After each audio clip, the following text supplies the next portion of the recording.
knuckles gripping, fate in the dark. Broken glass symphony, crime scene art. Yellow tape dancing where the nightmares start. Heartbeats sink till the sirens cry. Truth buried deep where the lost souls lie. Sirens in the dark, screaming through the night. Paint the city red, drowning in the fight. Running from the past, nowhere left to go. Sirens in the dark, pulling me below. Heavy bass thump, got the devil in my chest. Hoodie pulled tight, I'm a ghost at best. Street lights flicker, shadows playing games. Every block a gamble, rolling loaded names. Knives flash quick like a camera's click. Life on the edge, no room to slip. Tales of the hunted, the hunters, the crime. Symphony of danger in the echo of time. Bass drops heavy, chains on my feet. Marching to the rhythm of a city's heartbeat. Strings cutting sharp, slicing through the grime. Orchestra of chaos, the true crime rhyme.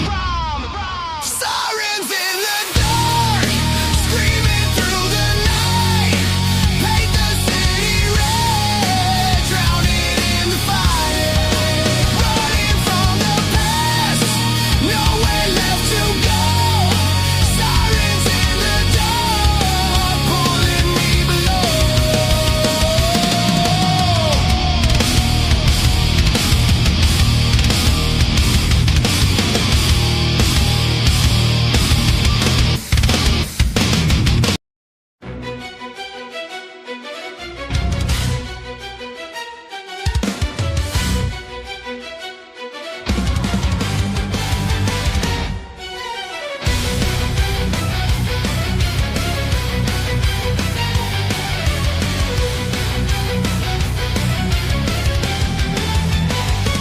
Shadows creep, blood on stone.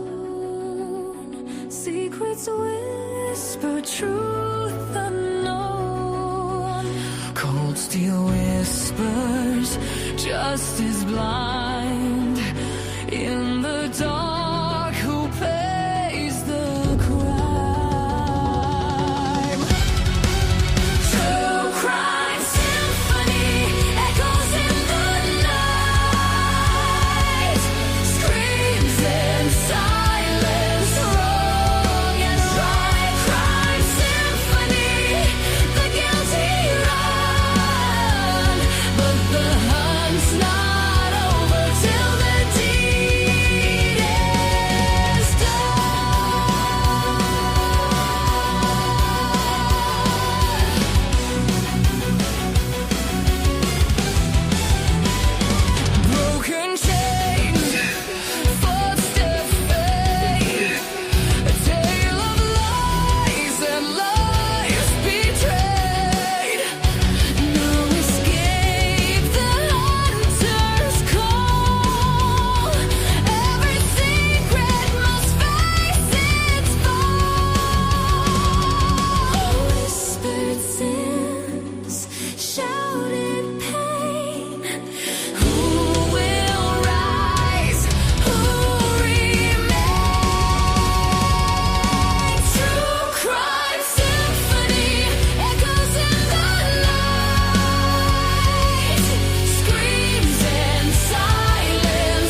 knuckles gripping, fate in the dark.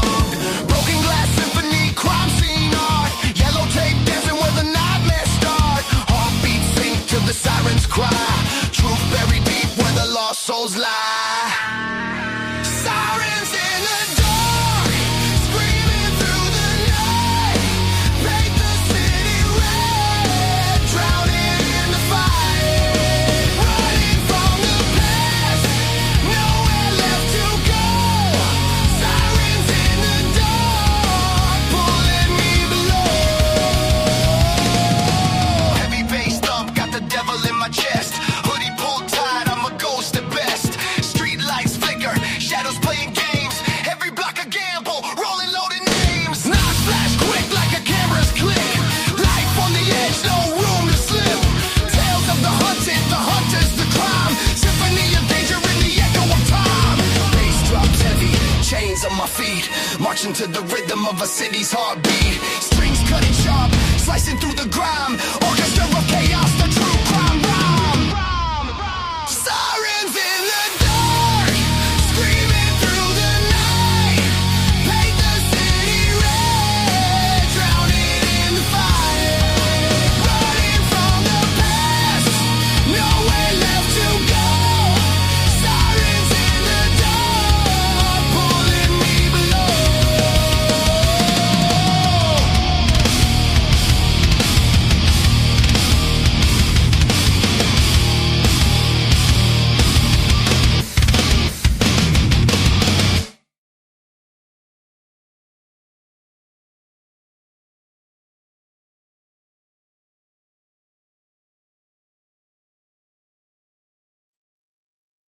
All right, all right. Welcome back to the True Crime Cafe. I am, of course, the Dago. Good to see you all today.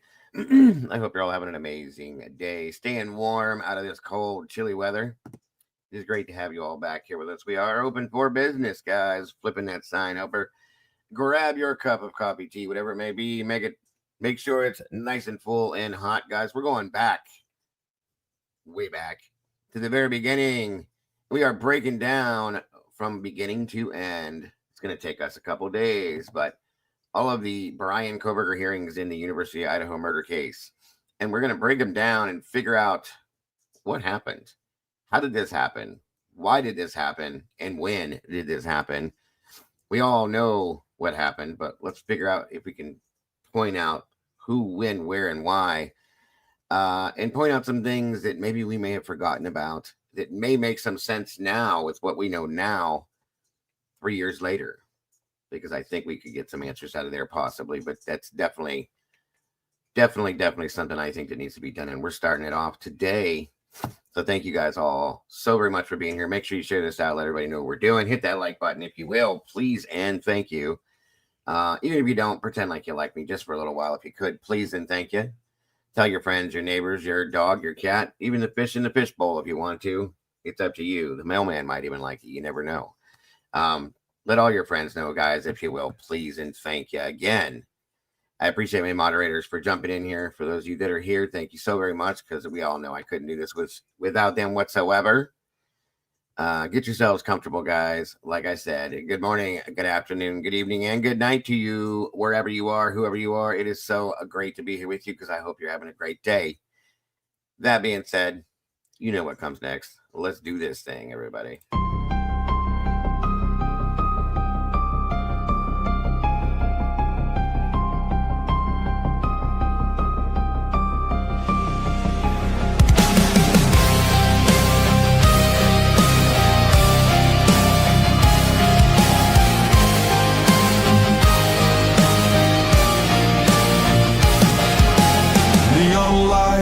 Flicker like broken halos. Whispers gather in the smoke-filled air. Tables carved with secrets and shadows. Every story's a wound laid bare. The kettle's boiling with a restless rage. Justice written on an unseen page. I sip the silence, bitter taste, waiting for the ghosts to show their face at the True Crime Cafe.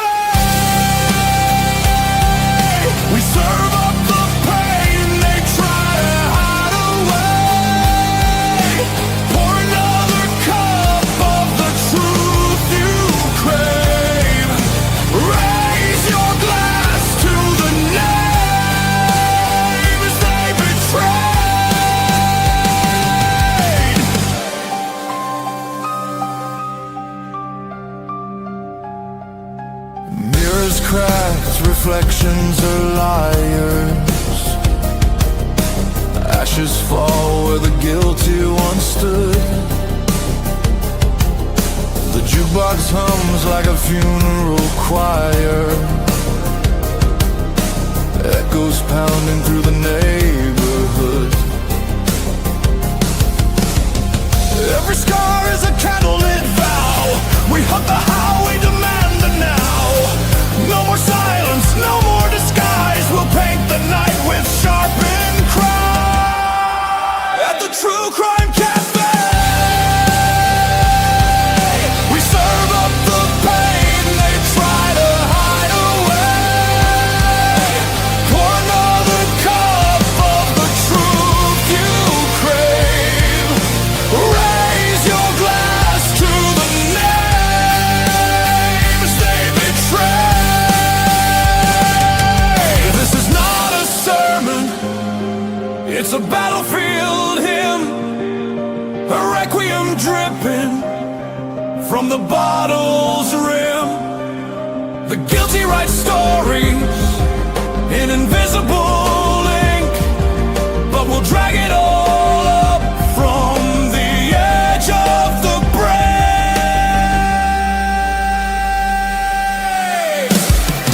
At the True Crime Cafe,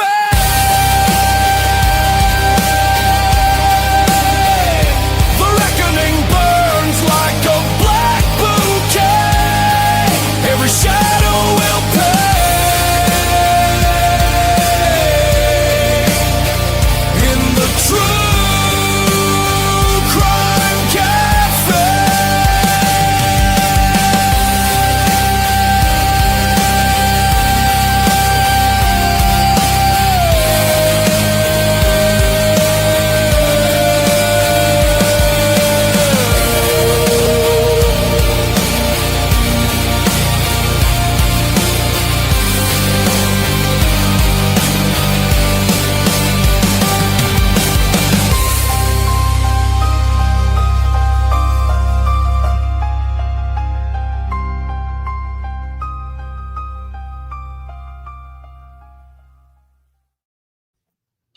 All right. Welcome back. Thank you, Miss Tandy. Welcome back to all you meatballs. Wonderful to see you guys today. And we are jumping back into sauce today, guys. We're spilling some sauce, that's for sure. We don't spill tea over here. We spill sauce. For those of you that are new, I see so many new faces, so many new names. I am extremely excited and grateful to see that. I was just telling my mods about that yesterday. It's awesome to see you all here. I hope you guys enjoy the community and you enjoy the space that we have here, guys. This platform is made for you and only you. There you go. It is great to have you all here. Like I said, guys, we're heading back to Idaho. Surprise, surprise. We are breaking down today. We're starting off a little series. We're doing a little mini series from the beginning. It's going to take us a few days to do this, but from the beginning, I think this is very important at this point in this case, since we are still covering this. All the Bryan Kohberger hearings, start to finish, beginning to end, to see what went wrong, when, why, how, and who it was.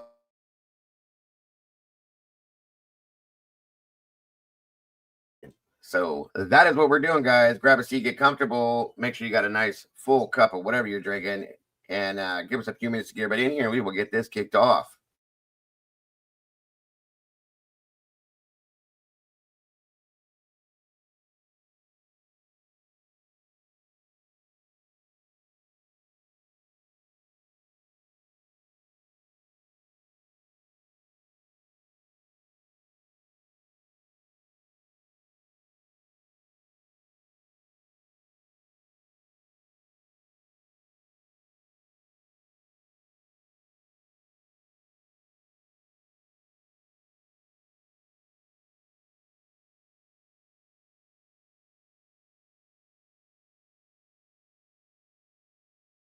All right, all right. Let's see who we got so far with us. Miss Teresa, welcome. Good to see you.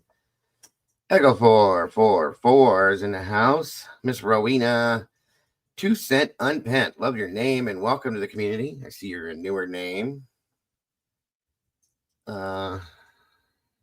Absolutely. So the first 3 songs that you hear when you're waiting in here in the beginning, those I made those myself. And then the intro song and the outro song, my videographer Molly, she does those. She's done all those. She's very talented, guys. You can get all that stuff probably over on her channel as well. We can drop Molly's link in here. Absolutely. Please. I would love to see you guys supporting her. As she's growing, she keeps getting verified. She's very talented. So, excuse me. But the first three that are like pre-intro while you guys are waiting so you don't get bored, those are I made and created those songs.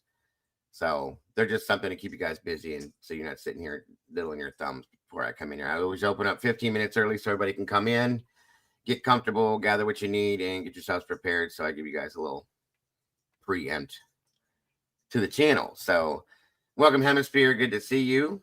Looks like Hemisphere is joining me up here today as well. Welcome, sir. Good to have you here. Miss Teresa, good to see you. Miss Tandy's in the house for lunch. Thank you, Miss Tandy, for being here. The Beach Babe, always happy to see you. Miss Kathy's here, guys, from Kathy's Indie Zone. Wonderful to have you, as always. Thank you so much for joining us with your wonderful insight into this case. A lot of us would not understand some of these things until Miss Kathy explains it via the documents, so we're grateful for her. And to have her here, guys, also, I would love to see all of you guys subscribing to Miss Kathy's Indie Zone. If you will, please and thank you. We will drop that link in here for you. And make sure to hit the notification bell. You don't want to miss anything Miss Kathy puts out. And hit the like button, of course, because it's so much deserved. Let's see. Who else do we have? Carolyn Prestage, welcome back to you. Mr. Kent Corbett, good to see you, my friend. And I'm a mom. Always happy to see you in the house. Echo 444. And Michelle F., welcome back.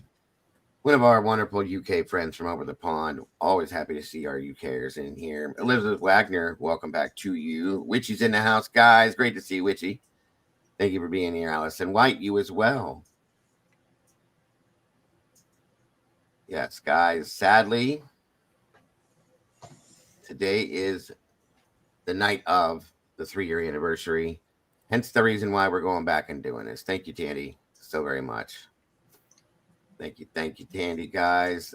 There's Miss Kathy's link right there. Please make sure you subscribe, hit the notification bell so you don't miss nothing. And please hit that like button over there. Miss Kathy works real hard at what she does and does an amazing job. And a lot of us would kind of be stuck in some of this stuff if she didn't explain the things she does. So we appreciate you, Kathy, so very much. Thank you for being part of this amazing community over here and out here on YouTube, guys. We have a bunch of amazing creators and channels out here now that work together, supporting each other, heading in one direction together, and that's to find truth in this case, because we sure haven't seen it. That's for damn sure. And Miss Kathy is one of those amazing creators. Come on in, guys. Grab a seat. Stitches is in the house. Mikey's in the house. The last 24. Good to see you. Let me see. There's Miss Kathy's link again. And of course, the lovely Miss Molly. There's her link as well for Molly Drake. She is the channel videographer and does all that amazing music you guys are always commenting on. You should see what she's got on her channel, guys. She does amazing things. She truly does. And we love her to death. Miss Kathy says, hi, Dago Mods, and all in chat. 3 years tomorrow. Sad and tragic, in my opinion. We still don't know what happened at 1122 King Road due to the unexplained secrecy of this case. That is a very huge point, Kathy, and thank you for that. Insight Unseen, welcome. Good to see you today. Wonderful to see your face in the chat. Again, guys, over the past week, there's been so many new names and faces in here. So very exciting to see all you great people jumping into this amazing community, spending some time with us and making that choice whether or not you want to stick around or not. If you do, please make sure to hit that subscribe button. Hit the notification bell here that we don't miss anything we do. And please, if you will, it helps so much. Hit that like button. Share it out to your friends. Let them all know what we do over here, because we got plenty of room in these pots and pans here full of sauce to have so many more meatballs up in here with us. Pretty much, I'm a super nice guy, guys. You'll like it. There you go. Yes, sir. How are you today? Thank you for joining us. Well, how you doing today? You doing all right? I'm great. As long as I got my cup of coffee and we got plenty to talk about, I'm doing wonderful, sir. Thank you for asking. Okay, so I'm gonna bring up something that I thought was a little odd about that video that we watched. Now, it didn't even dawn on me right then. It kind of start dawning on me now. Right. Welcome, Do Lions you Den. think? Do you find it odd that one of the high-ranking law enforcement officers was in the kitchen on the phone, and he made a comment about the media? Captain Lanier. Yeah, I saw him say that. Well, he said the media, we need a media plan because they were starting to show up at the house. There was one parked outside, and he was talking to Fry, in my opinion. He said, we need a media plan. We need to figure out what we're going to do here and how we're going to put this out to the world. That's exactly what I believe he was doing on that phone call there. Okay. That's all. That's all I believe it was. William Tardy, wonderful to see you, brother. Thank you for being here, Lions Den. Great to see you as well. 1 second here. I'm just trying to catch up with anybody may have popped in here. We got 68 peeps in the house and 48 likes, guys. We can make that match. I'm sure we can.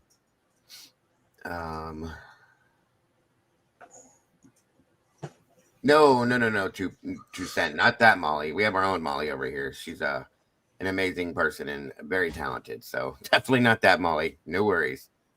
Great to see you today, William. Again, thank you for joining us. Kara Willis in the house, joining us from over the pond again. Another awesome creator out there. Miss Kara has put out some great stuff on this case in the past. Grateful to see you, Miss Kara. Always happy to have you here. I'm doing good, William. Thank you. And of course, Miss Lucy's in the house. And this wouldn't be happening if it wasn't for Miss Lucy. Miss Lucy put this whole thing together, archived all these hearings. So please, if you will, thank you to her and please thank her. She also has a channel, guys. I'd love to see you guys subscribe to Lucy Morningstar. Hit the notification bell because she doesn't put things out daily, but whenever she does, it's a whopper, folks. It always is very good. So please, if you will, jump on over to Lucy Morningstar, subscribe to that channel, hit the notification bell, and like it up, folks. If you will, please and thank ya. And of course, we need to drop her link in here if we can. Yes, Miss Lucy likes to help in every aspect she can. She does a great job, for sure. I'm grateful that she's part of this team and this crew over here. Like I said, there's a lot of things we couldn't get through without her. Everybody that's in this community and part of this team does a very important part of something, and we wouldn't exist the way we do without any of them. Speaking of which, typically Unique's in the house. Wonderful to see you, dear. Great job this morning. Thank you for that. Thank you for being here today. I appreciate you guys. Make sure to subscribe to her channel as well. Wonderful to have you, Kara. No worries. Wonderful to see you again. We do need to hold on a minute here. Yvette Clifton, great to see you as well. Let's get Miss Kim's link in here from Typically Unique if we can. That way everybody can subscribe over there as well. I told you some amazing creators in here, guys. Doing great things day after day. Melissa's in the house. Good to see you, Miss Melissa. Thank you, Tandy. There's her link, guys. Make sure you subscribe. Again, hit the notification bell and like it up over there. There's another great community. Well, we're all within the same community, but another great channel. Up and coming for sure.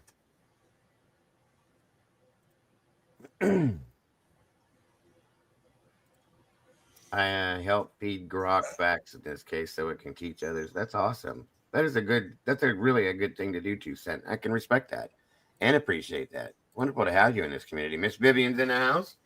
Good to see you. Thank you for joining us. Guys, please share this community out, especially if you're new. Let others know that we're here if they don't by some chance. And please, if you will, have them stop by. Try it out. See what they think. And if they like it, we have plenty of room. Please and thank you. I am so terribly sorry. So sorry that I did not make you guys know. What do you mean, Melissa? What are you talking about, hon?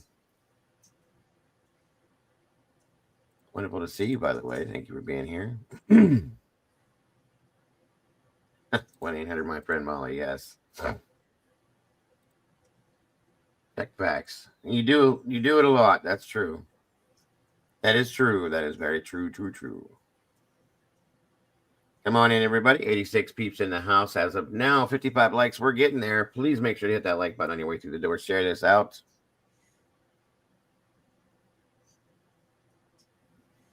Kane B's in the house. Just saw you there, Buddy Bear. Good to see you, brother. Thank you for joining us. Appreciate you so very much. Another very entertaining creator out there. Always puts something interesting out, guys. Please make sure to hop on over and subscribe to Kane B's The Purge. I promise you won't be disappointed. I promise you won't. No, I am not a retired police officer, folks. I'm a retired first responder, not a police officer. For anybody that thought that, no. Johanna TC, welcome. Good to see you. Lalo Lisa, hello and welcome to you. I worked in fire and EMS for years, folks. Not a police officer. I worked alongside of them, but never one. I come from a law enforcement family, but never me. I thought about it, but I went the other direction.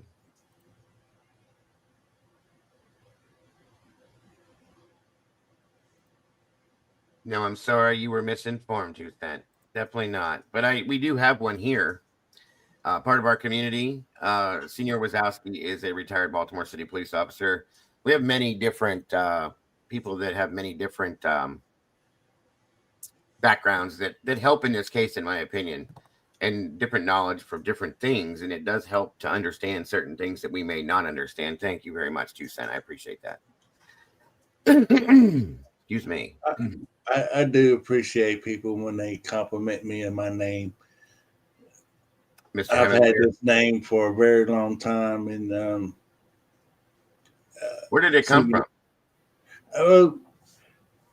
At the time, I was okay. I'm a big Rush fan anyway, but I got into this chat room. We was talking about Rush. Mm-hmm. I didn't the first time getting into chat rooms. I just never really thought I'd do that. And some guy was we was talking about Rush, and I was asking him. I said, "Well, I'm trying to figure out what a good, cool name to go with." And of course, this name right here was brought up. So it makes took sense. Hemispheres, the record that came out, I think it was in 78, 79. Yeah, I think I was 4 Hemispheres. Well, Neil wrote a trilogy, a 4-part trilogy or 4-part series of the Fear series. Right. And that's where that came from. So it's my little salute to Neil Peart and Gator Lee and Alex Weissman up there in Canada for all their good music they've done. And not only that, they're just great group of guys. Oh, yeah. You'll never see that again. Very talented, very, very talented musicians in the world of music. I've been a musician since I was 10 years old, and they were one of my biggest influences in music, especially Neil Peart, because I'm a drummer. And you won't see or hear too much like that group ever anywhere, especially not anywhere in the future, in my opinion. So I'm sorry. I was just going to say a very, very important influence in the music world. I was watching a video just the other day of a Rush fan, and he was saying like 4 things you can do to get somebody to be a Rush fan. Bottom line, if you go beyond Gady's voice and the music and all that stuff, okay, right, and you really and truly just watch them and the chemistry they have off stage when they're just in their own environment in a restaurant setting or anything. These 3 guys are the best of friends.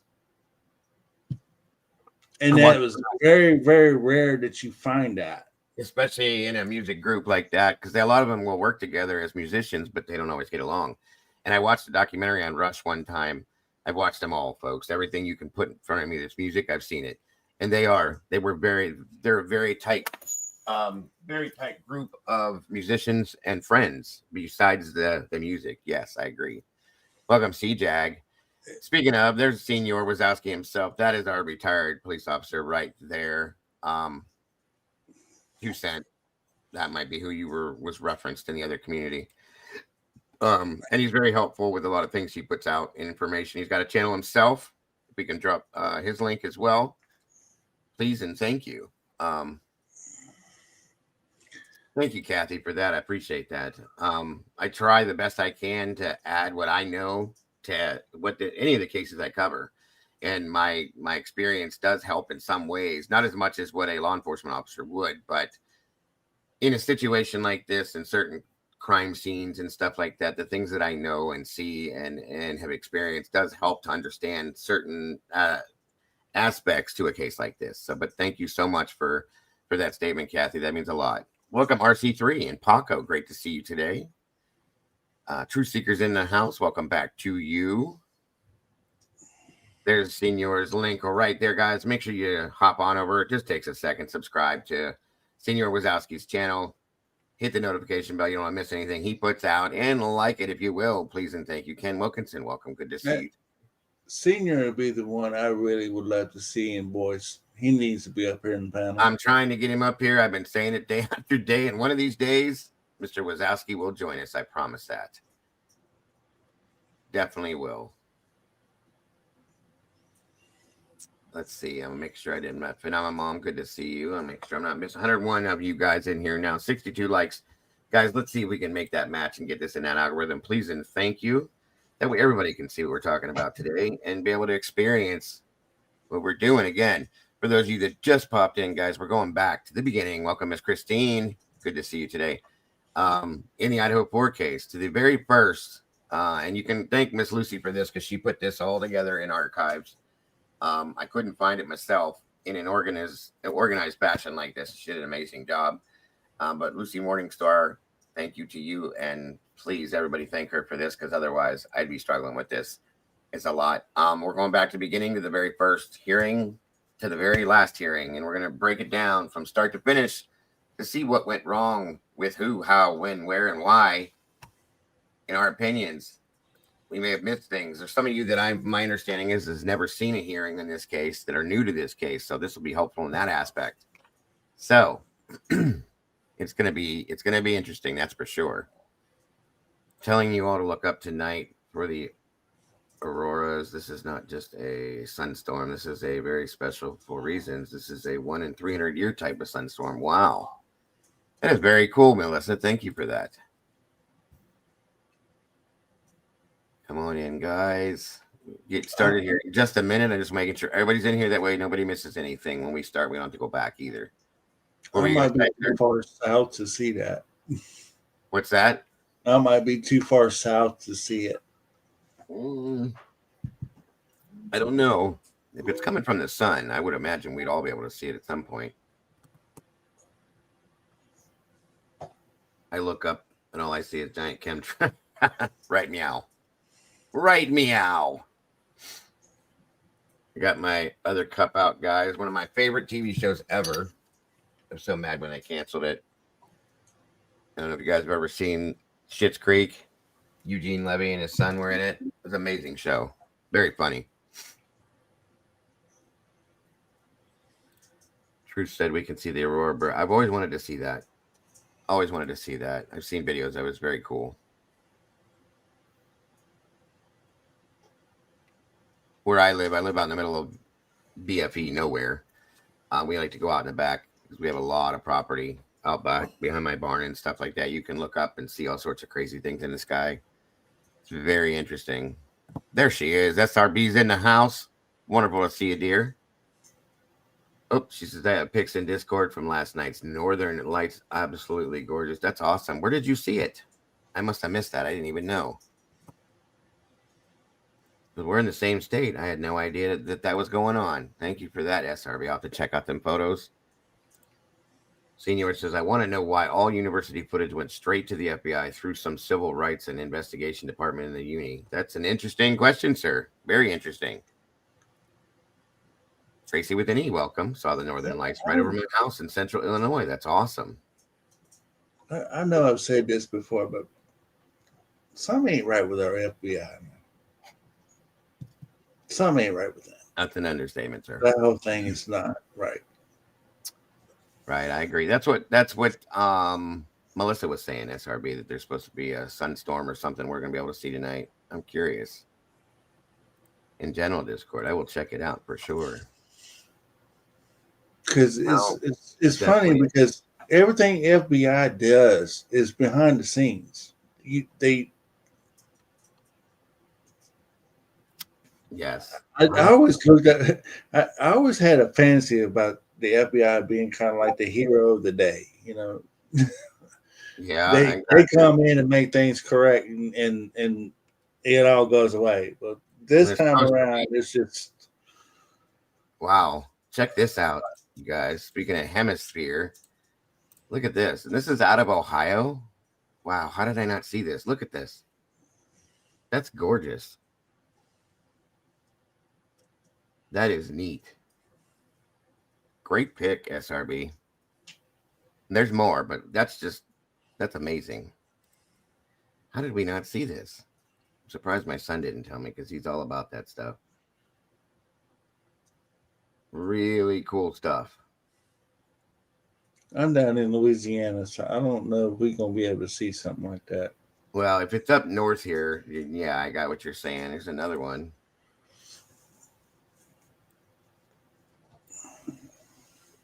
It'll load for some reason. It's not.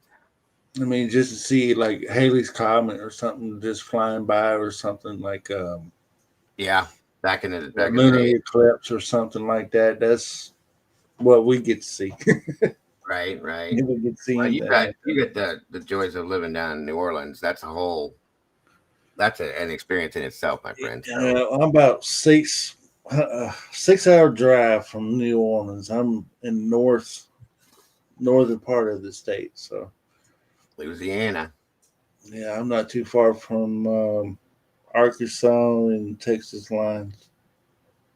Okay. So are you close to the what is it called? Texarkana? Yeah, pretty That much. Yeah. that was a case I covered early on. When I first started.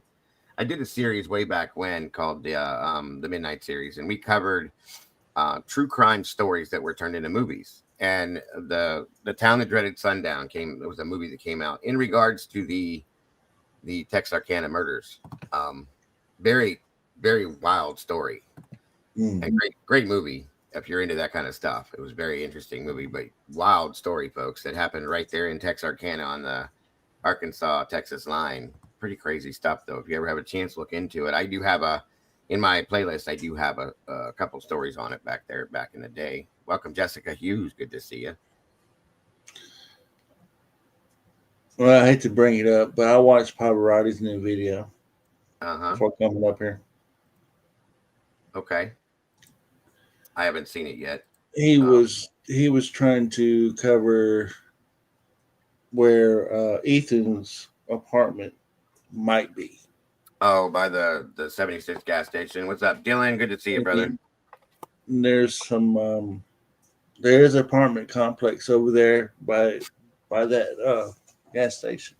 But Uh it's huh. kind of hard to, for me anyway. I don't know. It'd be hard for me to narrow down where he might be, but he was alluding to some. There was some storage uh, Right. places over there, and he just threw it out there, not as a matter of fact, but just something to think about. Mhm. Uh, Not saying that he pointed at Ethan and said he was involved in all that. He didn't do all that. He's just saying that there's some storage containers over there. Could it be or possible that somebody, whoever did this, went and took all their knives and swords and all those big old weapons they've had to use and put it in one of those storage bins? Gotcha. That's interesting theory. Yeah. Anything's And, possible in this case. I've said that from day one. and he also made mention that we may not never know who actually did this. That's very true. Sadly, but very true.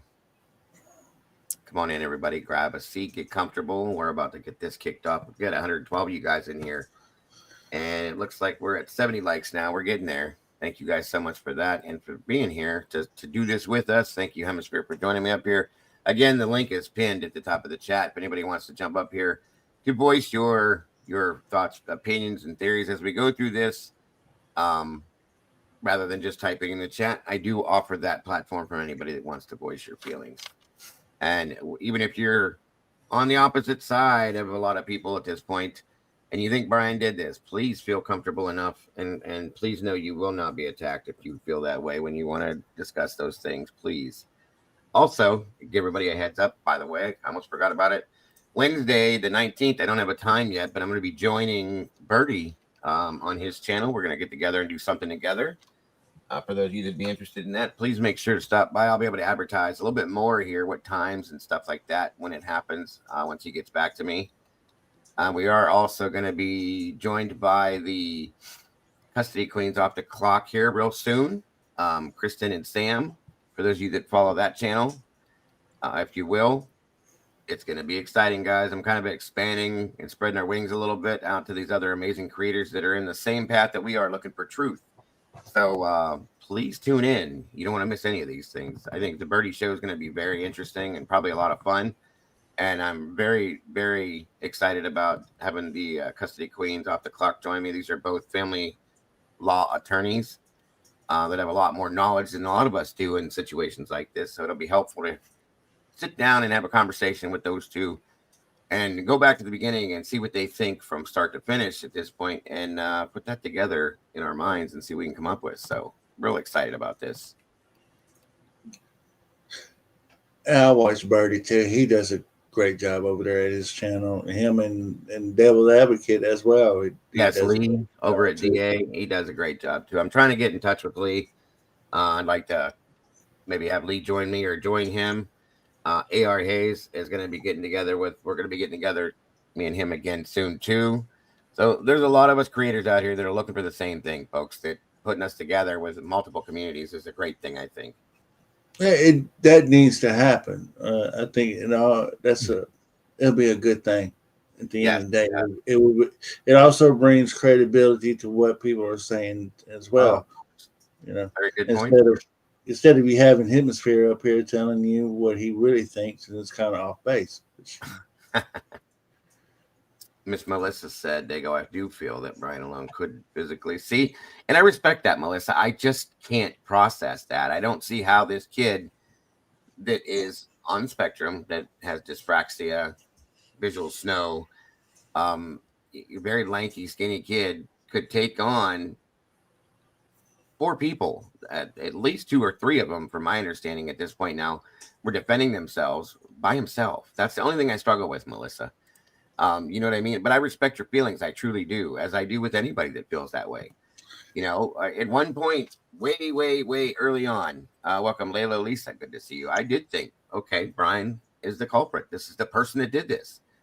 And then I started reading through some things, and I just, he's a vegan. He doesn't like blood. The man couldn't fillet a fish. There's many things that he had stacked against him to be able to do something like this in the period of time that they said. So that's why I can't. And I've been saying, I think, in fact, Miss Kim from Typically Unique was up here yesterday. We were saying something like this. I think it was yesterday. It might have been the day before. But how, show us how the man did this, when he had the time to do this, how the man achieved this crime by himself and didn't take a piece of DNA out of that house with him. Show us that. I mean, it just, at this point, the man has to be, it looks like a ninja. They said he killed 2 people at one time simultaneously. I can't process this. And, after knowing what we know, speaking with Willie and, Rich, Willie grew up in the same town as Bryan, went to the same high school as Bryan, is friends with people that were friends with Bryan. And it just doesn't make sense to any of these people that this is not the guy. If it's and I've always said this, guys, from day one, even when I was on the fence about it. If you can show me how, when, and why, I will eat every word I've ever spoken about what I feel about this. You know what I mean? It's a horrifying thing. Because I want nothing but justice for these 4 victims, their families, absolute. No matter what has been stated in our channel, what we broke down from the family members, what we disagree with, the victims are the victims. They did not deserve this. They just were starting their lives and had not a chance in not one chance to get their lives started, and they were taken from them like that. Nobody deserves that. Okay, I don't care what the scenario was, what the motive is. There's no ever a reason to do something like that. So if Bryan were to do something like this, like I said before, I'd be standing first in line with the torch and the pitchfork, ready to make something happen. But I can't make it happen in my mind, you guys. It makes no sense with what we know. David Bird, good to see you. Jessica Hughes, thank you for joining us. Also, I'd like to point out too that one of the many red flags is they keep bringing up Ted Bundy. Which drives me nuts because he's nothing Yeah. like. Well, if you look at you look at high profile cases like murder cases, you always have the defendant sitting in a room with two cops. One of them's playing the good cop role, the other one's playing the bad cop role. Right? And you're asking them these questions, and it's there's a interrogation. There's a what do you call it? It's there's a way to go about it to get the information that you can get. All we got out of this particular case here is he has nothing of value to tell us. Okay. But this is your guy. So if you say he is your guy, then you should have him in the interrogation room and you get it out of him. Because you can't just come up to us and go, we out in the public and go, well, one person did this. Okay. Mm-hmm. Without showing us, okay, who was all involved. Well, that's the thing. We didn't get that. Bryan never confessed to this. A true confession, folks, would have been he'd have sat down and gave some details as to how. That's what they should have done. If you're going to take these charges we're putting on you and agree to those charges, then you tell us how you did it, where the weapon is, when you did it, and why you did it. And they did none of that. Then instead, they did some flip-flop weird stuff and said, well, we're not going to believe anything he says because he's a lawyer, all that. And again, like KS Justin Art, welcome, by the way, said whether he did it or not. The point is there's zero evidence. SRB says the same type thing. It's not about the autism or the dyspraxia or any of those things. It's about lack of evidence. There's none. The prosecution themselves has stated they have none. The lead investigators have stated they have nothing. How do you convict somebody of a crime with zero evidence? I'm sorry. It doesn't process in my mind. I'm sorry. And also, if you go look back in on Ted Bundy and kind of study up on him, you'll see that he loves to be the center of attention. He'll be right in front of the reporters. He'll be a nice little Satan in disguise, so to speak. Okay. So he goes into these colleges and he's making good grades that damn well could be a good lawyer. Yeah, he could have been very much so. If he'd have taken a different path, he'd have been Right. very good at that. Yes. Agreed, But Lisa.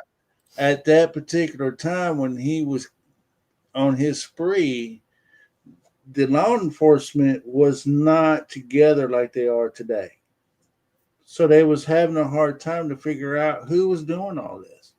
Mm-hmm. And he came up with this little charade about having a broken arm and having these girls feeling sorry for him and all this and that and the other.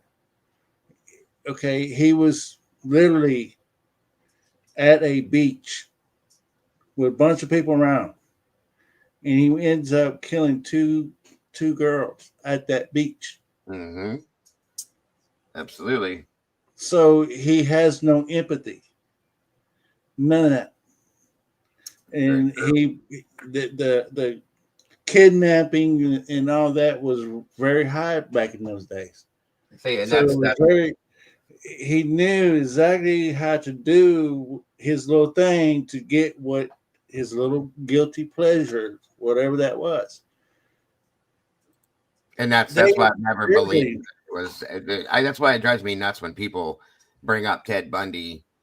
In this case, we've heard it time after time after time because it's what their go-to, and it's ridiculous. Bryan Kohberger has there's no correlation between him and Ted Bundy in my mind from everything I've seen. Of course, being in true crime, I've studied Ted Bundy and Jeffrey Dahmer and Richard Ramirez and BTK and the Golden State Killer and Zodiac. I've studied all of that stuff, guys, my whole life. That's what I've been involved in, hobby wise. This guy is not a Ted Bundy type person or any of them people, from my opinion.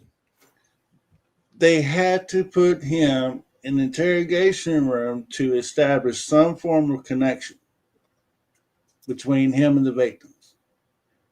And it had to come out in those talks and those interrogations if he would have had accomplices. All that would have came out then. Then when you got, okay, you pretty much tighten all the bows and everything else, so you got nowhere to go. But to say, this is what our narrative is going to be, and this is how we're going to get it done, and he has no value whatsoever. Good point. Good point. And like St. George said, what case has ever released the interviews of the witnesses before the interrogation of the suspect? It doesn't happen that way. He's right. Not to mention the fact that we have now found out that they're not releasing. They won't be releasing any of the FBI, any of that stuff with the interrogation from Pennsylvania, any of that with Bryan. Why? Why is that a secret? That in itself, Hemisphere and everybody else in here, that in itself makes me wonder, is there something that was said in that interrogation interview in Pennsylvania that we're not supposed to know? What other reason, if you're releasing all these other interviews with witnesses and friends of witnesses and friends of victims, but you won't release the interrogation of the actual suspect and the person you convicted and put in prison, why can we not see that? What are you hiding? And also I'll make mention that BTK is another prime example. Okay, so he did his stuff on his own. One family, he snuck in the house, tied everybody up, put bandanas all around them, took the youngest girl and put her in the basement and tied her up in strings and had her hanging from the ceiling. And he has sexually assaulted her and everything. Okay. What got him caught was there was another serial killer around the area that was trying to take his claim. And he went to the local press and he slept up and they tracked him down to a church. That's how they caught him. He got caught because his turf was being invaded, and it was kind of like it's kind of like a dog spraying for his territory. He came out and spoke out on that. But when he was caught, he was getting tired of it because he's been doing it for decades. So he was ready to be caught. When they got him in trial, he pretty much laid it all on the line. Everything. Yeah. There was no doubt. That was somebody that was twisted, also was confessing. Mm-hmm. A plea deal without a confession, in my humble opinion, don't mean squat Not to a plea me. deal. It's a deal. It's ridiculous. And I'm more infuriated with Kohberger, if anything, because he's the one that allowed that to happen. I understand. KS again says, I do believe that the law enforcement, FBI, DEA, Homeland Security, and U.S. Marshals all know what happened here, and there is a cover-up for good reason. In their minds, yes. And I fully 100% agree with you, KS. That's a very good point. And it makes, I say that almost daily at this point. Welcome, Colleen. And thank you for that statement too. Colleen Coca Bonds, welcome to you. Mama J, good to see you today as well. Hold on 1 minute. I just saw another. Oh, an SRB. Congratulations. Happy Dagoversary. 29 months. I think it's probably a little more than that, but that's amazing. Thank you so much. And you know how appreciated and loved you are in this community and for everything you do. Thank you so much for being part of this family. We love you to death, dear. Very much so. Ken Jr., 3 years and still don't know where, when, why, or who committed these crimes. No evidence, corrupt cops, prosecutor, 2 judges, 2 colleges. Amen to that one, Ken Jr. Crazy stuff. Crazy stuff. And that's why we're doing this today. Absolutely why we're doing this today. Big question I'd like to know is, I understand that he wants to retire and enjoy the rest of his life writing a book, whatever, but Judge just so happened and said, you know what? I'm done. He got out because he was smart. That's why he got out when he could.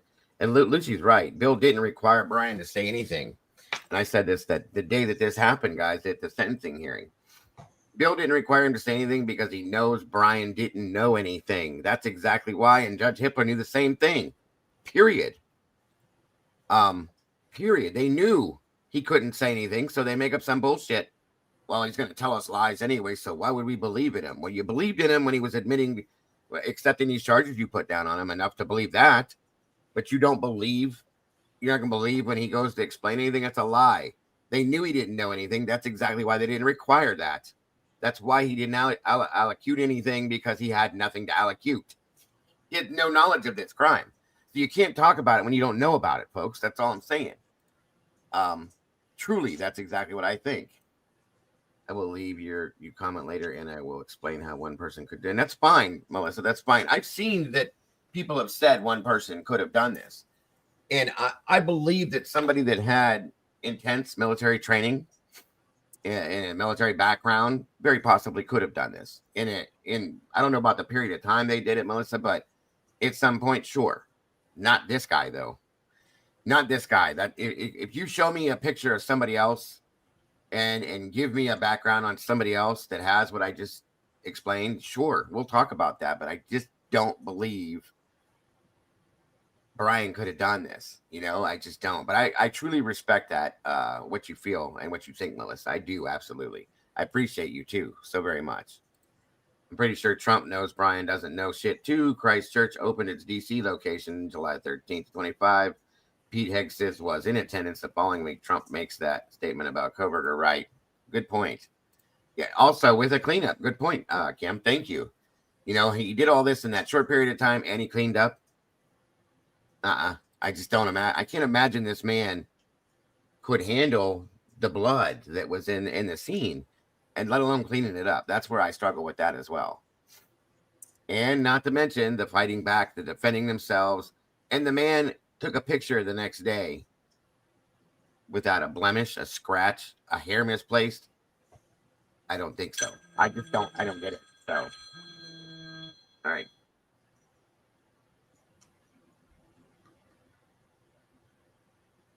There's just a lot of stuff that just don't add up to me. I mean, I have questions. I mean, if he's guilty, okay, that's fine. Show me he's guilty. But the only thing that we ever got was when he got arrested in Pennsylvania, there was a picture of him in handcuffs looking at a camera of them taking the picture of him. We'd never heard or seen anything of them interrogating him, asking him questions. None of that. That's part of the process. That is true. That is true. No, there's why is everything such a secret? That's the other thing. I've never seen so much secrecy in a case in my life. There's no reason for it. Homeland Security is involved. The U.S. Marshal's Office is involved. Secret Service is involved. It's a murder case. Okay, we don't need all of that background in this as far as law enforcement goes, but we have it, and it's weird to me that they're all involved. Just saying, hey, Micro Blue, good to see you today as well. All right, guys. I think we're gonna. Everybody here. We're kind of like a minute. I have to think that there's more to it than what we're thinking. I think we're on the right track, but I just think there's something we're overlooking. There's a lot more hemisphere. That's you have to look at you have to look at the FBI as a whole, right? First of all, they just went through a whole lot of changes, right? They Mm-hmm. got a new director, new way of doing things. So take that in aspect. So what changes did the FBI made to go to the left field and say, well, we don't operate like that no more, so we can't do that. What y'all used to, because everything y'all used to do was held in top secret. We don't. It's it's wide open now. I'm Yeah. going through channels this the other day, Dago, and I'm seeing a lawyer. Uh, she's very well known. Was talking about the FBI director is putting out a YouTube channel. Mm-hmm. Welcome, Krista. Never in my 47 years of being on this earth, never had that. To be a director of FBI is just so happened to got all kinds of time on his hands to get on the YouTube channel. Mm. Really? Yeah, And he's he's got talking something about he's trying to cases. prove. He's definitely trying to prove something in that aspect. I can agree with that. Keep it real in the house. Good to see you. Again, guys, anybody that would like to join us up here, please feel free. You're more than welcome. The link is pinned at the top of the chat. If you want to voice your opinions and your theories and feelings on this with your actual voice, please feel free. We have plenty of room up here. But yeah, it's everything like that to me is a red flag. It's a red flag. That's There's a lot. not supposed to happen. Yeah. That's kind of like Trump. There's more red flags than there aren't. I'll put it that way. Absolutely, for sure. So this one, guys, when we do start this off, we're going to start here in a minute here. Stuart Jones, this is, and like I said, we'll get through some today. Some of them are 12 minutes. Some of them are 5 minutes. Some of them are 45 minutes. So we'll bounce through what we can, break them down, discuss them as we go through them. It's going to take us a few days, but whatever we got to do. This is from January 5th of 2023. This is the initial appearance in the felony magistrate court, January 5th, 2023. Take your time, Melissa. Welcome, James Moen. Good to see you, my friend. I'm gonna make sure I didn't miss anybody. Yeah, and that's true. I was with SRB on that too. You know, I had an argument for that at some point after the plea on how he could have done it until everything started coming out.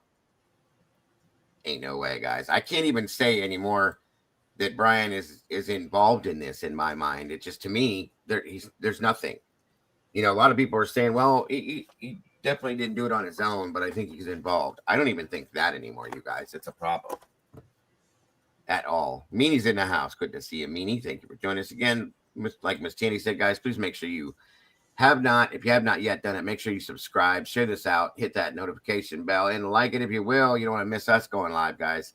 A lot of people double check it too, folks. If you're not new here, you've been here for a while and you have subscribed, please go check. YouTube has been glitching, having issues, and people have been becoming unsubscribed to certain channels. So just make sure you are. That's all. And again, if you want to jump in the sauce, guys, become a meatball like the rest of us, you can click that link right there, and that will make you a member, and you will be jumping in the sauce with the rest of us. Thank you, Tandy, for that as well. Where is the report of the vans full of people showing up at night? Where are the entry logs, the entire entry log, front and rear? Good point, sir. Again, folks, some of the things that Wazowski says in here, Senior Wazowski says, make a lot of sense. Again, he is for those of you that were asking, the retired police officer that hangs out in this community and gives us a lot of insight into certain things. We appreciate you very much, sir. And does see things for what they are or not, in my opinion. I appreciate that. Josie West, welcome, dear. Good to see you.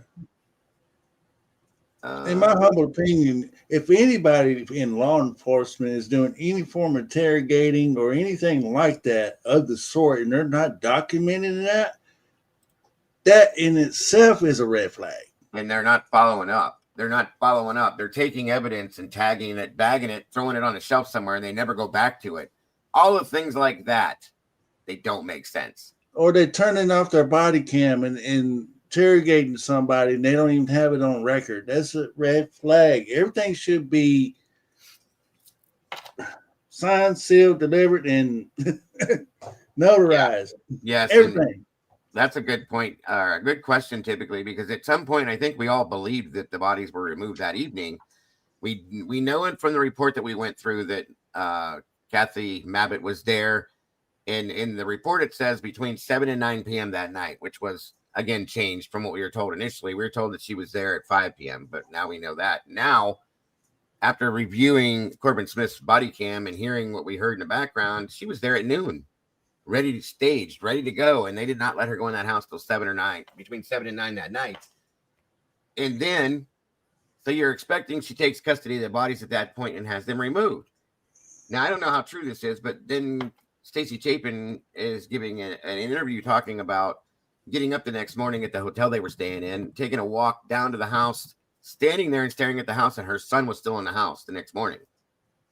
What's true and what's not? That's the biggest problem in this case. We don't know it's fact or fiction. And it's getting harder to differentiate, guys. And another thing too, Dago, is we seen it from Moscow. We've seen it from the state of Idaho. We see all the documents coming from those two that I know of. We've never seen anything coming from Pennsylvania. But they're not going to show us any of that. For whatever reason, they just will not show us any of that stuff. There were no body cams, so supposedly when they swatted his house to arrest him, which didn't need to happen, but there were no body cams, supposedly. I don't believe that. There were no, and they're not showing us any interviews like we've seen with all these other people that, you know, they matter, but I want to see the interrogation of Bryan. I want to see that visually, and they're not going to show it to us. So once again, like I said in the beginning of this show, why? If you don't have anything to hide, if you know this is your guy, if you know for a fact this is the man that committed these murders, why not show us that? You've showed us everything else. I feel like they're hiding something within that interview for some reason, in that interrogation, that they don't want us to hear. That's my opinion, okay? I'm not saying it's fact, and maybe they will show it to us someday, because if we complain enough, it seems like they show us the things we complain about, and maybe us complaining about it will show it to us. But here's a problem, folks. Some of the things they have showed us, I don't believe we've seen the full aspect of it. I think there's things clipped and pulled out of different things that we're not supposed to see, that they don't want us to see. Again, why? If you're being fully honest, why? There is, in this case, I hate to say this, but it's an actual absolute fact. There is almost zero transparency in this case, folks. Everything that they say is transparent. That when they're showing transparency, they're putting up a white film in front of it so that we can't clearly see what we're looking at. That's a problem for me too. I still think they're making so much of this case publicly available, creating web pages, no FOIA needed, no to troll. Yeah, it's a good point. It's a very good point. Yeah, there's no transparency, Josie. I told you guys before, the only thing we know for a fact that's true is the date that this happened on November 13th. That's it. Okay, that's all I can tell you. I know that's a fact. Could it be when BK supposedly said to Payne, "You look familiar"? It very much could be, Kathy, and that's always been something that stuck in the back of my mind. Like, why did you say that? I think we have some theories on that too. You know, just truly, that's my opinion. I'm focused on wanting to find out why there is a cover up in this case and why they convicted a man that has left no evidence. Thank you, KS. That's a fact. That's what we're here for. That's why we haven't let this go. You know, what they wanted to happen is that Bryan was going to take this deal, get convicted, go to prison. And I think they thought we were all going to say, okay, I'm done. It's over. Let's move on to the next case. And I can't, because it's not. This isn't realistic to me. There's no realism. There's no factual evidence in this case that this man did this. And it's not even truly about him at this point to me. It's about the investigation, or their lack of, and how it proceeded from the beginning. Okay. This is not a real, if Eddie was here, he'd say it himself. This was not, nor is a real investigation, folks. And it's very strange to me how this has been allowed, truly. If there is undeniable proof of his guilt, big if, of course, that evidence was obtained in a way that they don't want to admit to and they don't want us to know about. That's another good point, too. And I think that's Kathy, probable cause. Welcome. Good to see you. I don't think any of us can comfortably move on from this without knowing what the truth is. That's why we're all still sitting here having these conversations, in my opinion. Yeah, this is definitely not reality, guys. It's not. It's not at all what we're supposed to be surrounded by in this country. So, that being said, welcome again, everybody. I got 163 of you guys in here. Please make sure to hit the like button, share this out. Again, there's a link pinned to the top of the chat. If you want to join us up here as we take breaks in between and stop for this or that to discuss these things, please feel free at any time. On we go. And then if you have any issues with audio or anything, let me know, folks. I promise I will try to fix it the best I can.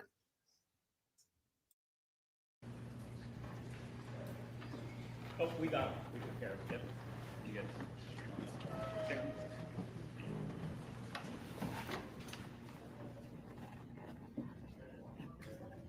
Welcome, Pappy. Good to see you, my friend. Always All happy. right. Please be seated.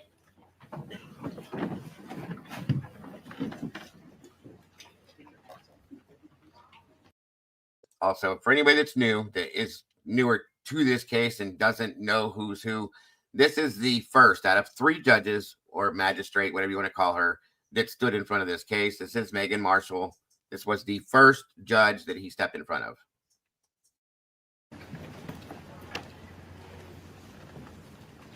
We are on the record in the Second Judicial District, Latah County. This is the Magistrates Division of District Court. This is State of Idaho versus Bryan C. Kohberger, cause number CR 29222805. Mr. Kohberger is present in court. He is in custody. He is appearing with his attorney, Ms. Taylor, Mr. Thompson, Ms. Jennings, on behalf of the state. This is the time set in the matter for initial appearance. Mr. Kohberger, I am going to advise you of the rights that you have in this case. I am going to go over the criminal complaint with you, and then we're going to discuss setting the matter for further hearing. You have the following rights. You have the right to remain silent. Anything you say can and will be used against you. You have the right to the presumption of innocence. That means the state bears the burden to prove that you are guilty of this offense beyond a reasonable doubt. You have the right to a preliminary hearing. A preliminary hearing is a probable cause hearing.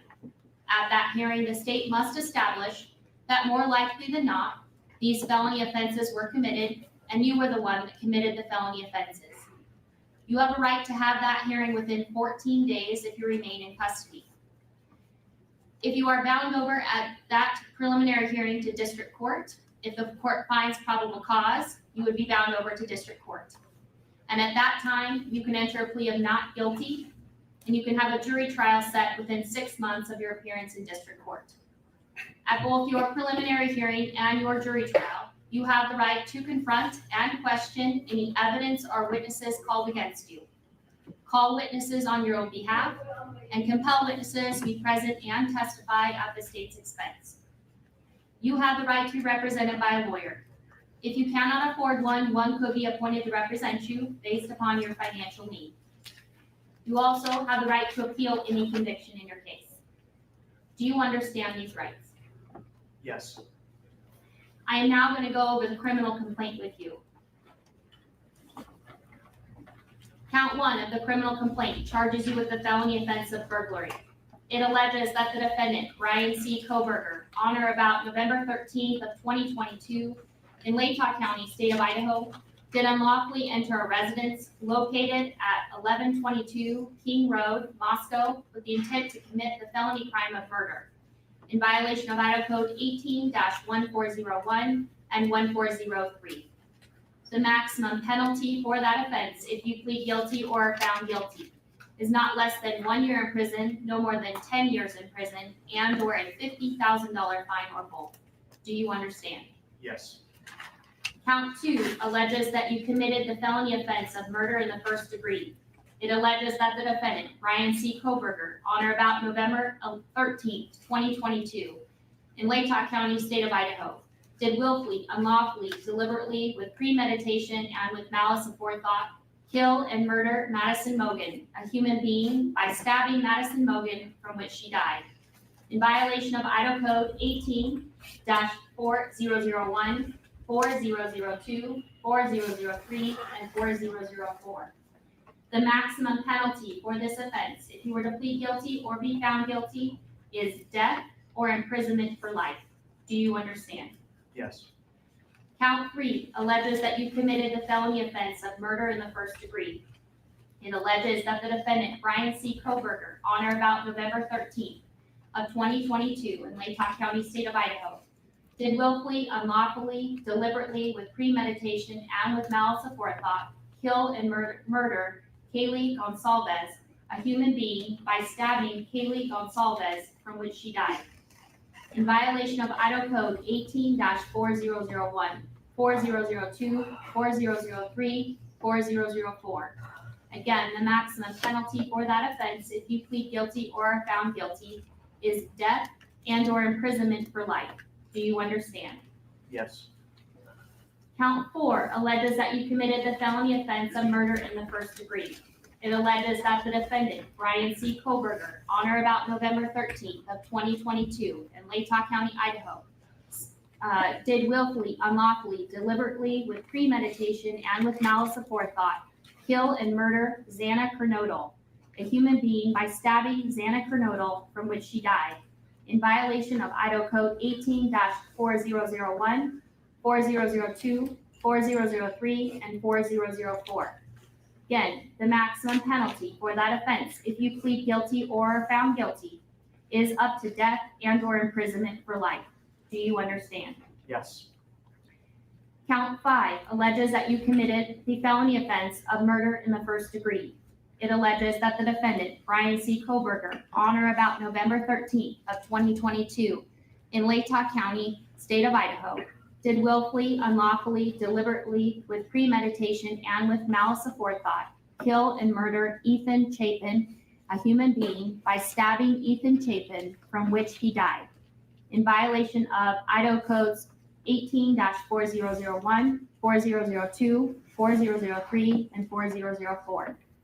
And again, the maximum penalty for this offense, if you plead guilty or are found guilty, is up to death and imprisonment for life. Do you understand? Yes. And Mr. Kohberger, would you like to represent yourself, hire a lawyer, or see if you qualify for court-appointed counsel? I have court-appointed counsel. Court has reviewed your application for attorney at public expense. I do find that you are indigent and do qualify for court-appointed counsel. I will appoint Ms. Taylor to represent you in this case. Ms. Taylor, have you had an opportunity to speak with Mr. Kohberger about speedy preliminary hearing and setting this matter? Your Honor, I have. We would ask the court to set the status hearing in a week or two to make a final determination. Okay. And Mr. Thompson, Ms. Jennings, are you in agreement with that? That's fine with the state, Your Honor.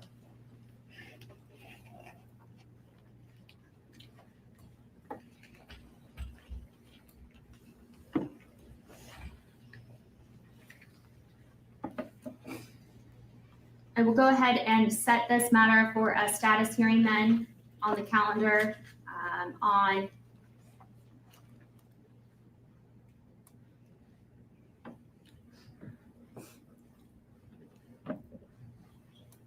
January 12th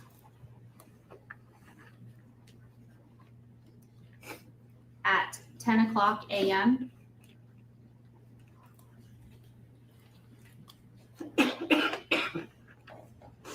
We will make sure notice is sent, and then Ms. Taylor, do you wish to argue bail at this time?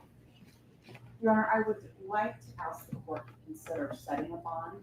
Mr. Kohberger right now is on a no bond hold, but it's a limited request as I don't have enough information. We are new to the case. We haven't reviewed very much in the way of information about the case, and we have just done our own work on the case. But we would want the court to know that Mr. Kohberger has a good family that stands by him. And Mr. Thompson? You know, the state's position is Mr. Kohberger is not entitled to bond in this case. He can take charges, as is noted on the arrest warrant itself.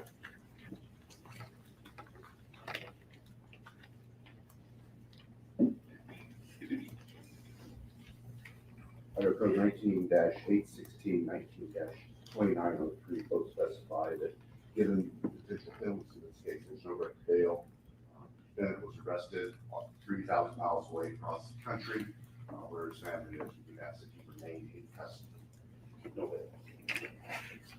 At this point in time, pursuant to Idaho Criminal Law 46B and Idaho Code 19-816 and 2903, I am going to leave the bail set of this case as no bail at this point in time until I have additional or further information at a later date and time.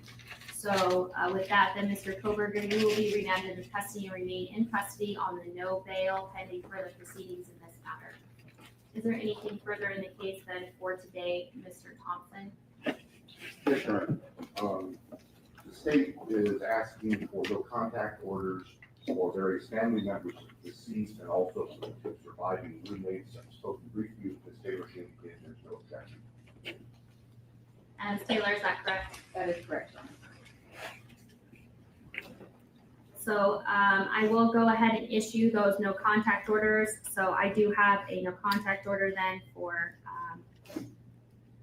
the named individual of Dylan Mortensen, Bethany Funk, as well as the family members and Mr. Chapin, the family members of Ms. Kernodle,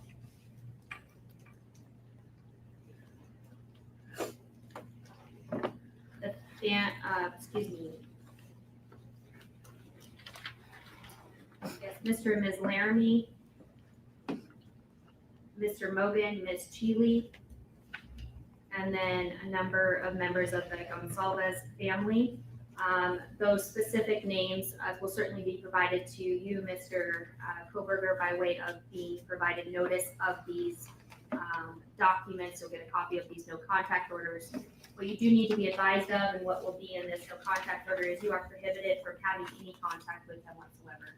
You cannot contact them through a third person in writing or by any electronic means. You cannot Facebook, Snapchat, Twitter, Instagram, use the phone to communicate with them or otherwise any form of communication in direct or indirectly with them. You cannot engage in any conduct that would harass, stalk, threaten, use, attempt to use, or threaten to use any physical force or violence upon them, or place them in reasonable fear of bodily injury.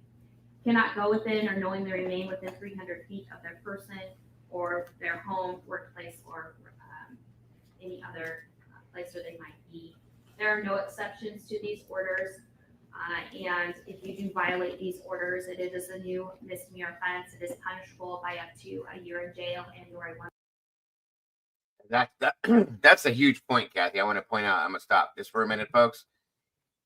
He doesn't know who these people are, you guys. And this is my opinion, but I'm almost positive. He has no idea who Dylan Mortensen is, Bethany Funk, or any of these family members to these victims. He has no idea. But okay, that's okay. Waste your time to do this, like as if he was going to be able to do this anyway. But either way, just saying, it's ridiculous. $1,000 fine or both.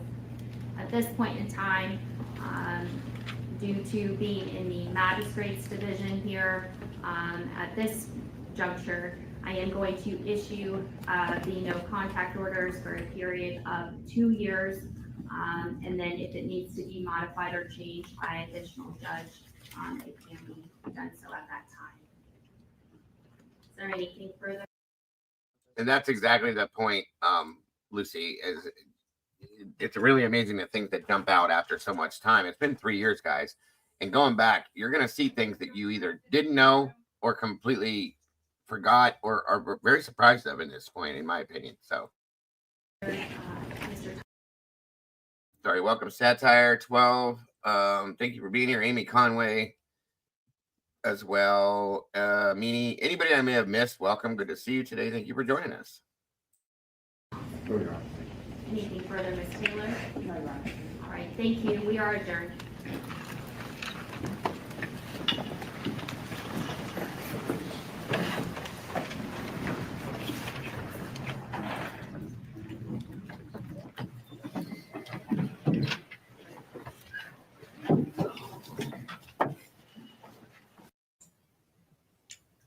Wow. All right, so that was the first initial introduction to Bryan Kohberger in front of Megan Marshall. This is January 12th of 23. The next one we're going to be showing here. As you'll see, there's some of these are very short. Some of them are a little longer. This one's not long at all. This is a status conference hearing. Again, January 12th, 2023. On we go. Any questions or issues before we go anywhere? Hemisphere, anybody? Yeah, I was just going to make mention about his demeanor. I imagine he's just sitting there with all the respect of the judicial system and all his dreams and aspiration of being a detective or in some law enforcement capacity whatsoever. Yeah. He already has put his name in both Washington and Latah and was turned down from both jobs. And I can't help but to think that maybe that's the reason why they linked him up, so to speak, because they already had him in the system for a speeding violation or a lane violation or something. Mm-hmm. They already have him on body cam and all this. So knowing what I know now in the demeanor that they're coming from, it's making me look at them in a different light. But okay. Well, and like Pappy just said, he's been here 5 minutes and already learned something. That's the point of why I'm doing this, you guys. That's the whole point why we're going back. Some people are going to say, oh my God, again. Yeah, well, you know what? I forgot most of this stuff. And I think it's important at this point with what we know now, with what's been released within these reports and documents now, this is going to make some things make sense, make other things not make sense. And maybe like I said, the whole point in this is to learn things, guys. That's why we're doing it. That's why I want to do this. So. And I'm looking at Ann Taylor's body language as well when she first started, and it was all about her being a public defender. She's there to represent the client, knowing full and well that she has embodied herself into that culture and into that university. So the prosecutor and her, and even the judges sitting up there, all of them are going to this college, and I think one of the things you're going to learn, you're going to watch Ann's demeanor change as she learns and sees what's going on within this case. You guys will visually see this, folks. I'm telling you. And it's quite interesting to see from the beginning, even once we get partway through this, how different it's going to be. It's pretty wild. So I appreciate you guys all being here for it. And thank you for your input, Hemisphere. I appreciate that as always. Thank you, sir.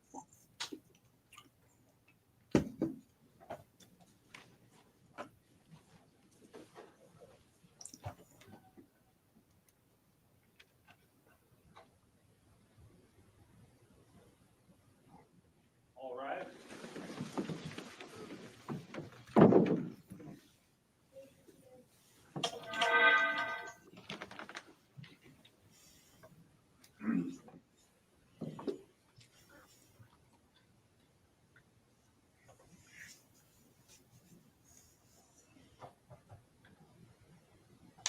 Right, good morning. We are on the record.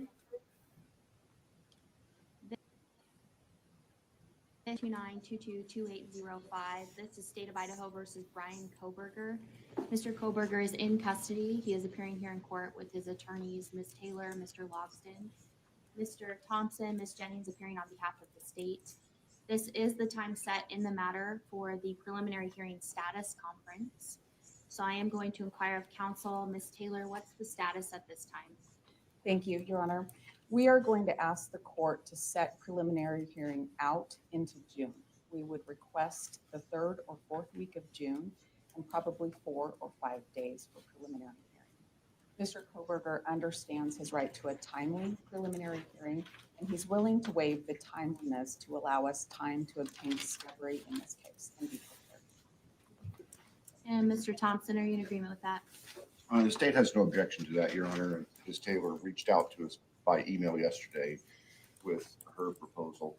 On reflection, the state's calendar would be better in the month of July, but we will make the end of June work if that's the board's preference. And I haven't had a chance to talk to Ms. Taylor about that. I'm sorry, I know that's last minute. That's okay.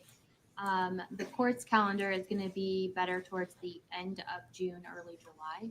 So would that work, Ms. Taylor, for your scheduling on your other matters? Your Honor, yes, if we take that fourth week in June, that's actually best. Okay.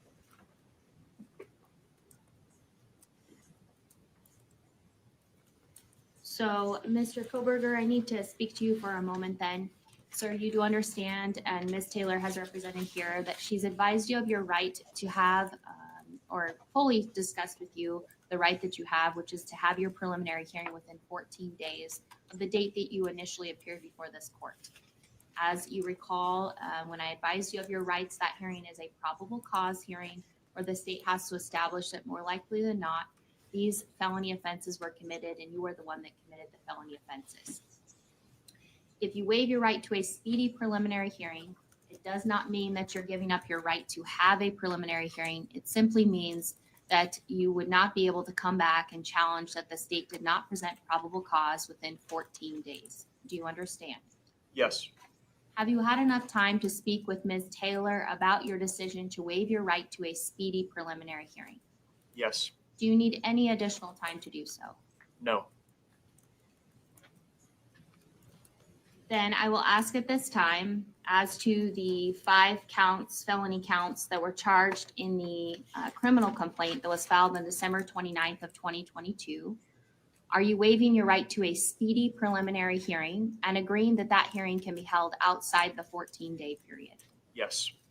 And Ms. Taylor, do you concur with his waiver? I do, Your Honor. Thank you. I will find your waiver of speedy preliminary hearing is knowing, intelligently, voluntarily entered here in open court with the assistance of counsel. We will go ahead and set the matter for a preliminary hearing. And we all got to wonder, guys, what would have happened if they wouldn't have waived the speedy trial? It would have been interesting. I'll say that much. And I wonder if things would have been different at this point. That's a big thought within this, I think, at this point.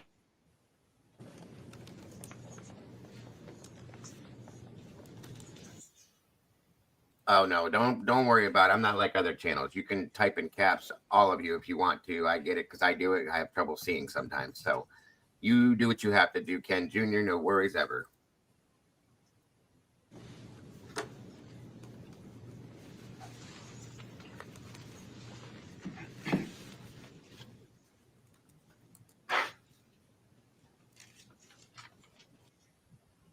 And yes, the marks on his face, guys, that's shaving with a jail razor that has one blade on it.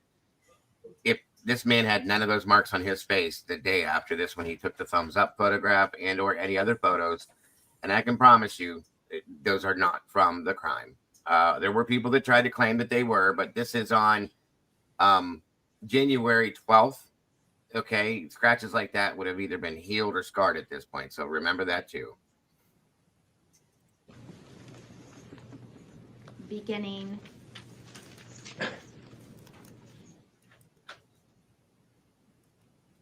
Monday, June 26th at 9:00 a.m. Good point, Kathy. And I will go ahead and reserve the week, so June 26th to June 30th, in the event that we need all 5 days for presentation of evidence.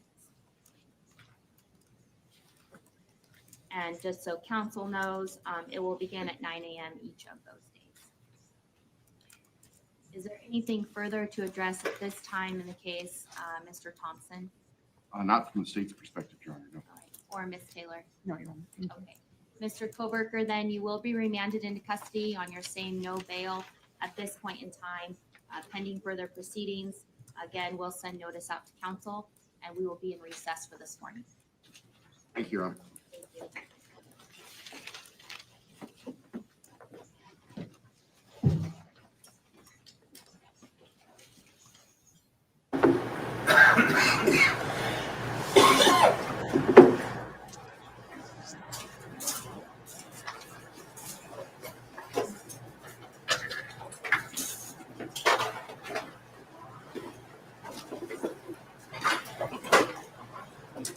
All rise. Thanks very much. Please be seated. Good morning, everybody.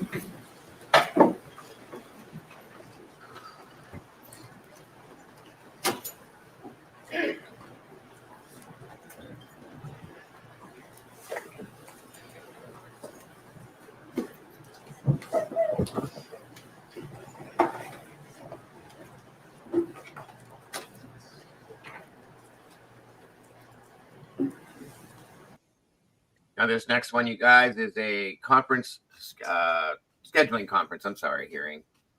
This is May 22nd, 2023. This is in front of, for the first time, Judge John Judge.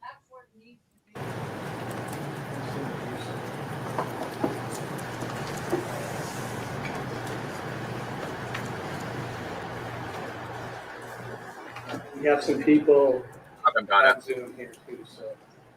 Hi. Okay, let's get on the record, please. Thank you. Okay, we are now on the record in State of Idaho versus Bryan C. Kohberger, CR 29222803.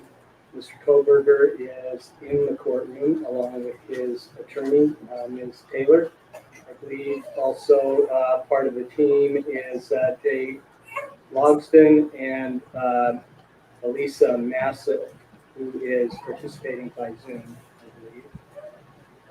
The state is represented by Mr. Thompson, Lake Cobb County Prosecutor's Office, or Prosecuting Attorney. Ms. Jennings is of that office too, Lake Cobb County Prosecutor's Office. Also, part of that team is Ingrid Beatty and Jeff Nye, both from the Idaho Attorney General's Office. I'm John Judge. If you don't know me, I'm the Lake County District Judge, and I'll be presiding over this case. So, Mr. Kohberger, you've already heard a lot of what I'm going to tell you at your initial appearance, but I'll repeat it to you because it's important, and I want to remind you of these issues. So I'll briefly cover your rights, the charges against you, and the maximum penalties if you are found guilty or if you plead guilty. So I'm going to start with the rights. You have a constitutional right to have an attorney represent you throughout these proceedings. If you cannot afford to hire a lawyer, then one is appointed at public expense. Ms. Taylor and her team have already been appointed, so that's taken care of. You have a right to a speedy and public jury trial where the state will be required to prove every element of each charge against you beyond a reasonable doubt. At that trial, you would have the right to cross-examine the witnesses called against you. That means to see, hear, and question them, to call witnesses to testify for you, and if you choose to testify in your own defense. But you're not required to testify because you also have a right of silence. That right is protected under the Idaho and federal constitutions, so you can remain silent throughout these court proceedings, and that can't be held against you in any way. And you can already see there's a huge difference at this point between this man and Judge Hippler. A huge difference in personality, in biasness, in my opinion. I don't think Judge had any bias at this point. And I think when Hippler first comes in, when we first see him, he's all biased, in my opinion. This is all my opinion, of course, guys. And I don't expect you guys to feel the same way ever, please. Just saying, it's very interesting. What you do need to remember, though, is that anything you do say, other than to your lawyers, could be used against you in a later court proceeding. Do you understand that? Yes, I do. Okay, thank you. You also have a right to appeal any final decision of the court In order to exercise that right, you need to file a notice of appeal within 42 days of that final decision, or that right is waived. Also, if you are not a United States citizen, any finding of guilt in this state could have adverse consequences to your legal status. I'm sure she did, working in the state of Idaho, Allison. I'm sure that she knew who he was. Did she know he was going to be on this case? I don't think so. Because she didn't even know at this point the venue change was going to happen, but she was going to be fighting for it, of course. I don't know that she knew. I'm sure she knew of him. I'll just put it that way. But it's a good question. Never a dumb question. The only dumb question is the one you don't ask, Allison. Don't ever worry about that. Do you understand these rights? Yes. Any questions about the rights?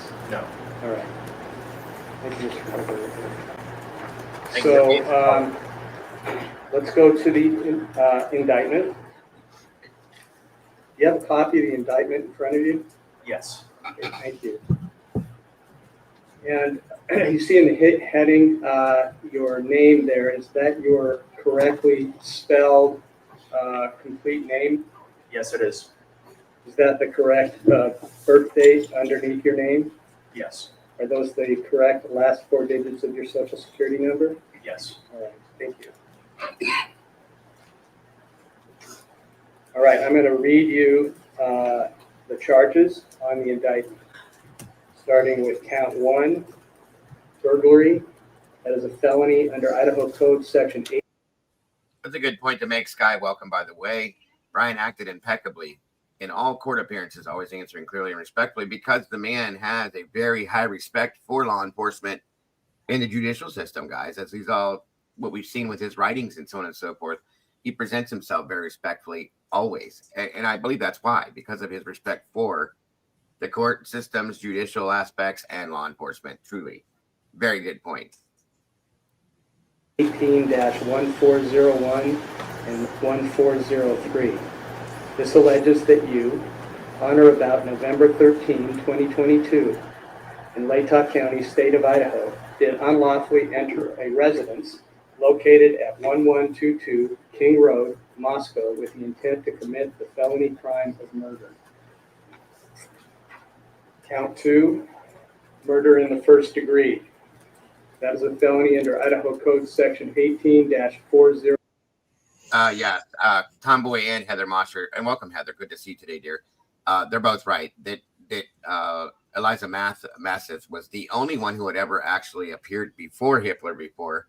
As we could tell from when we get to that hearing, you guys will notice he doesn't like her. He knows that she doesn't just sit there and let him stomp all over like he did with Ann, and he knows right away. Okay, and that's because of previous experiences with those two, in my opinion. So we will see that down the road here at some point. But yes, very good. Thank you guys very much for putting that out there so people understand that Ann had never appeared before Hitler before. She just knew of him from working within the state. Thank you, Heather and Tomboy both. And yeah, Lucy's right. Massa was totally over Hitler's shit the last hearing. She was done with him from the first time she stepped in front of him, in my opinion, Lucy. I agree with that. 001, 4002, 4003, and 4004. This alleges that you, on or about November 13, 2022, in Latah County, state of Idaho, did will.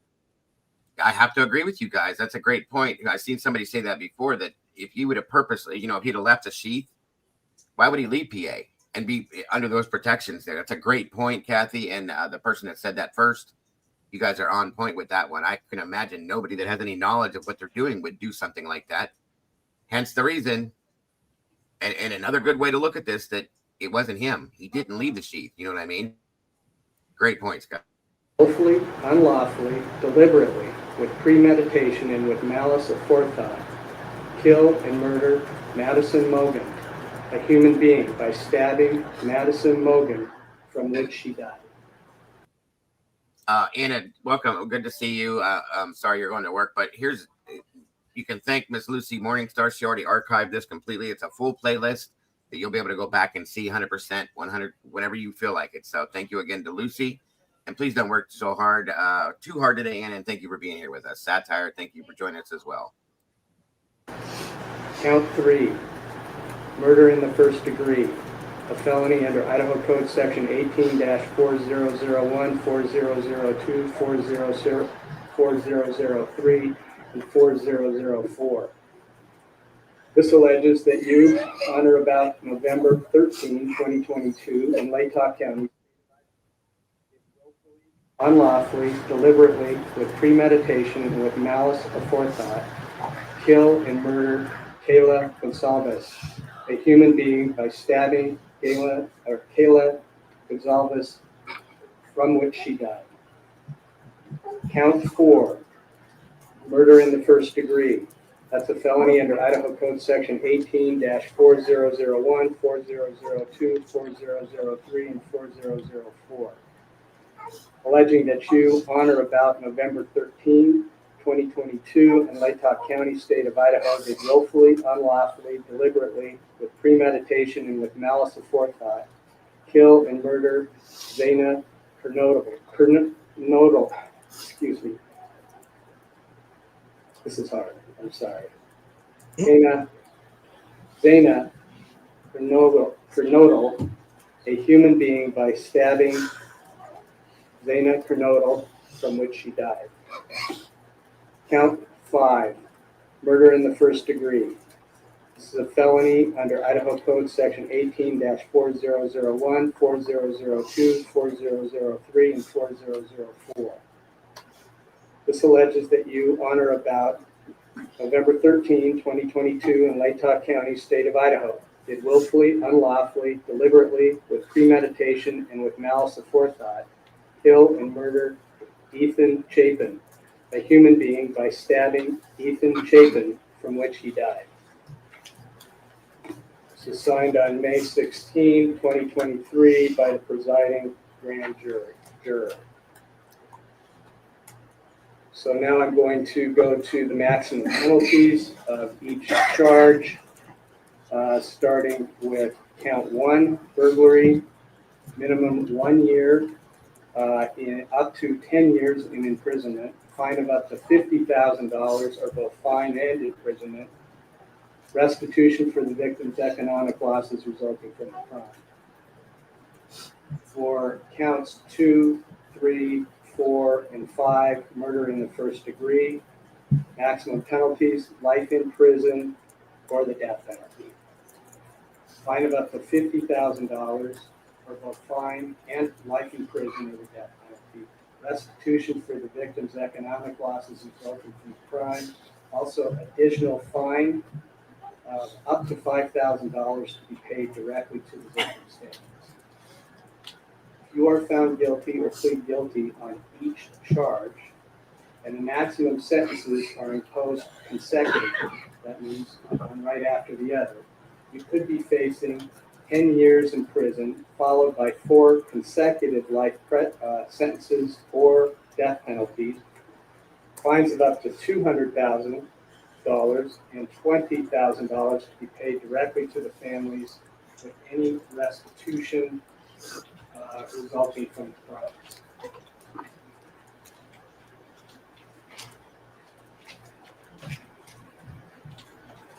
Okay. Kohberger, do you understand the charge in count 1? Yes. Do you understand the maximum penalty? Yes. Do you understand the charge in count 2, murder in the first degree? Yes. Do you understand the maximum penalty? Yes. Do you understand the charge in count 3, murder in the first degree? Yes. Do you understand the maximum penalty? Yes. Do you understand the charge in count 4, murder in the first degree? Yes. Do you understand the maximum penalty? Yes. Do you understand the charge in count 5, murder in the first degree? Do you understand the maximum penalty? Yes. Okay, Ms. Taylor, is Mr. Kohberger prepared to plead to these charges? Your Honor, we will be standing silent. And because Mr. Kohberger is standing silent, I'm going to enter not guilty pleas on each charge, counts 1, 2, 3, 4, and 5. At this juncture, the state has 60 days to give notice of intention to seek the death penalty. And and Mr. Kohberger has a constitutional and statutory right to a speedy trial. So let's start with you, Ms. Taylor, and then Mr. Thompson to discuss some scheduling. Your Honor, would ask the court to set this trial at the very outside of the speedy trial, right? We're not prepared to do anything but ask the court to do that today. Okay.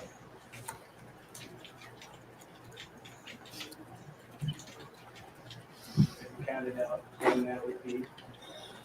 I have not counted it out, Your Honor, but I believe that would be about November 22nd. This month's maybe November, somewhere around there. So I'd ask the court to set it for an October trial date. How long do you think it'll take to try this?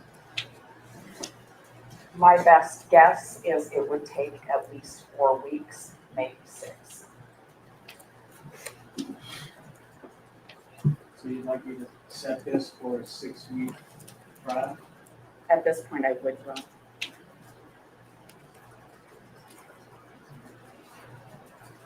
Well,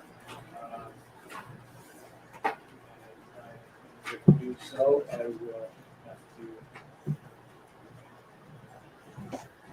get rid of some of the other 3 trials I have, but this is more critical.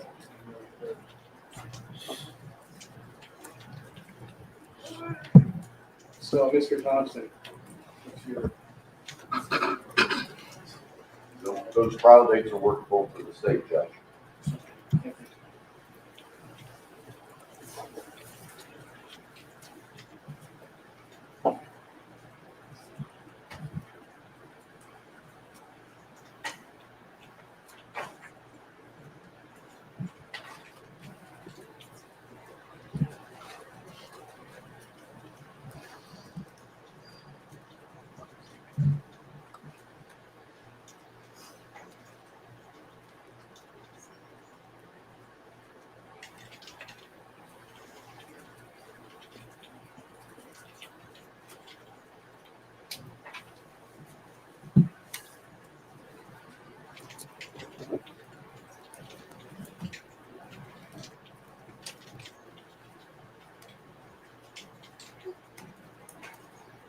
About October 2nd, I started.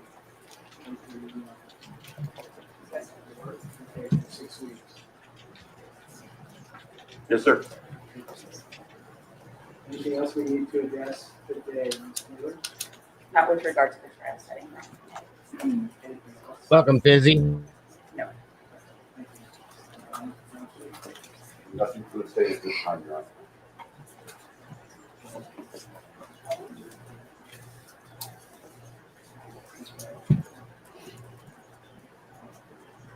All right.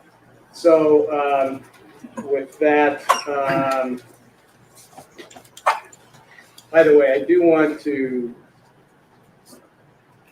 let everybody know, if they don't already know this, that once the grand jury issued the indictment, the preliminary hearing scheduled to start on June 26th was no longer needed and was vacated.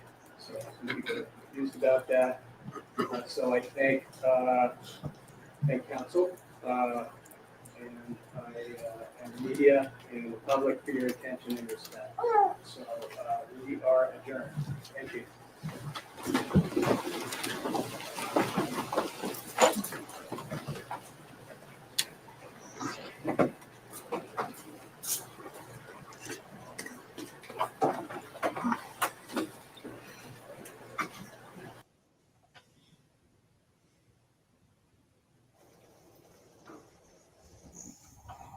All right. Thank you very much. Please be seated. Ready?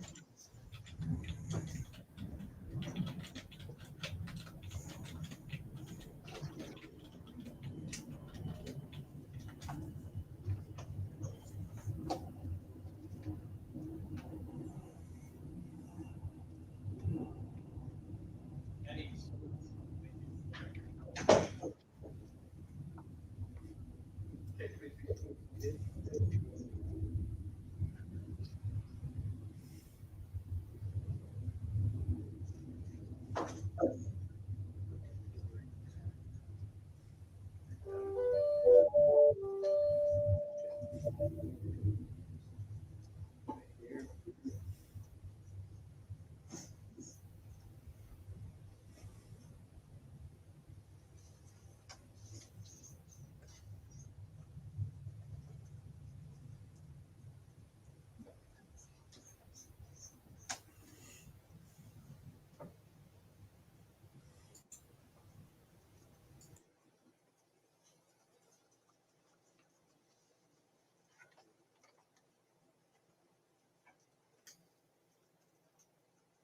All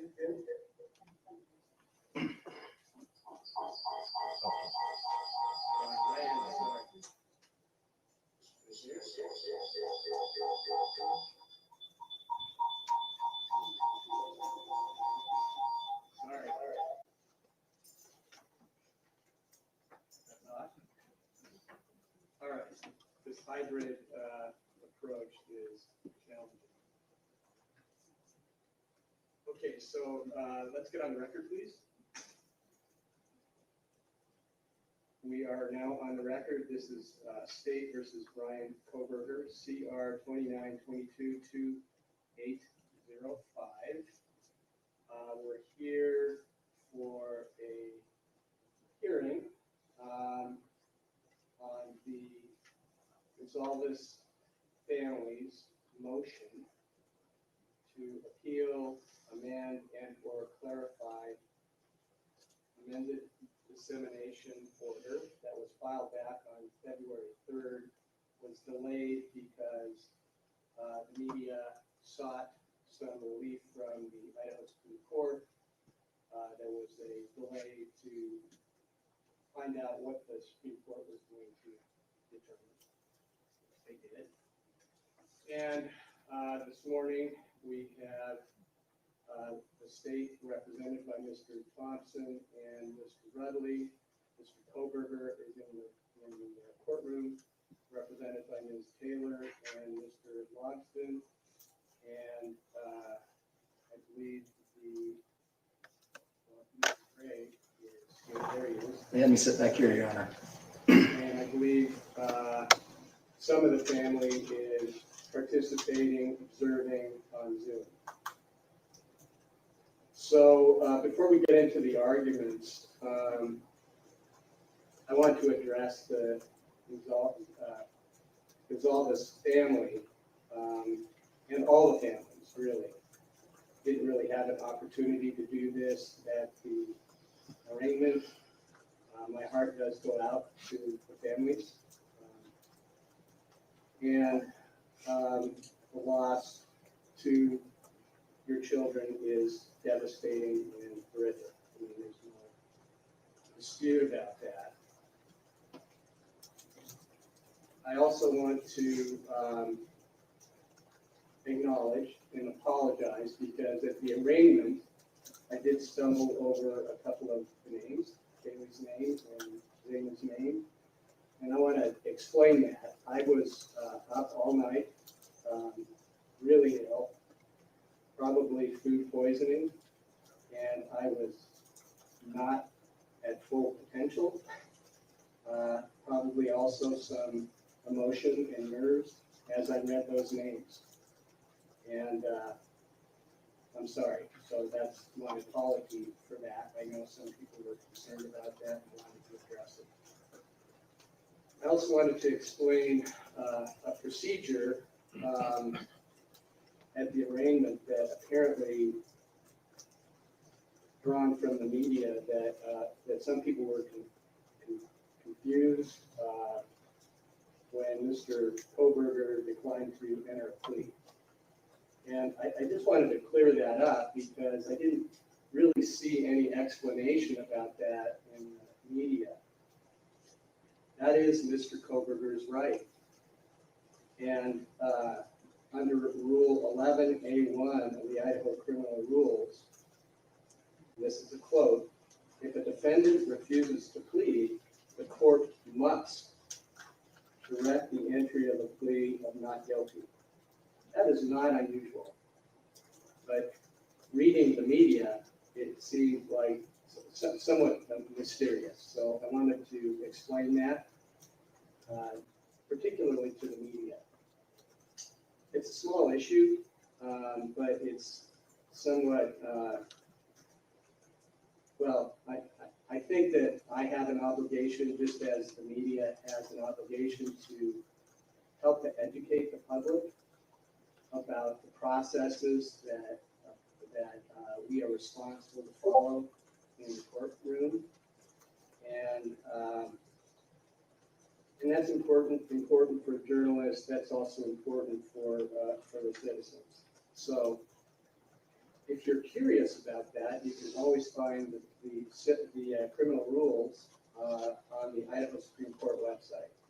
And it's very, very easy to read them and maybe get a better understanding. All right, so that's my speech for today. Mr. Gray, come on up.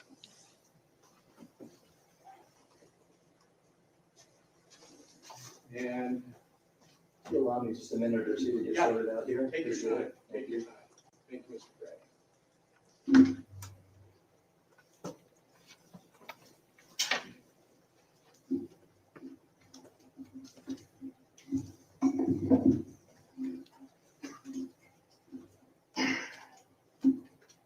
Welcome, Donnie. Can I proceed, Your Honor? Yes. Thank you, Mr. Gray. First, Your Honor, we'd like to thank you for apologizing to the victim's family. I think it was an emotional day for them, and they appreciate your apology. I know that they took that part up. Thank you. I first want to start with the procedural history of this non-dissemination order, if I could. On January 3rd, 2023, the Judge Marshall submitted a non-dissemination order.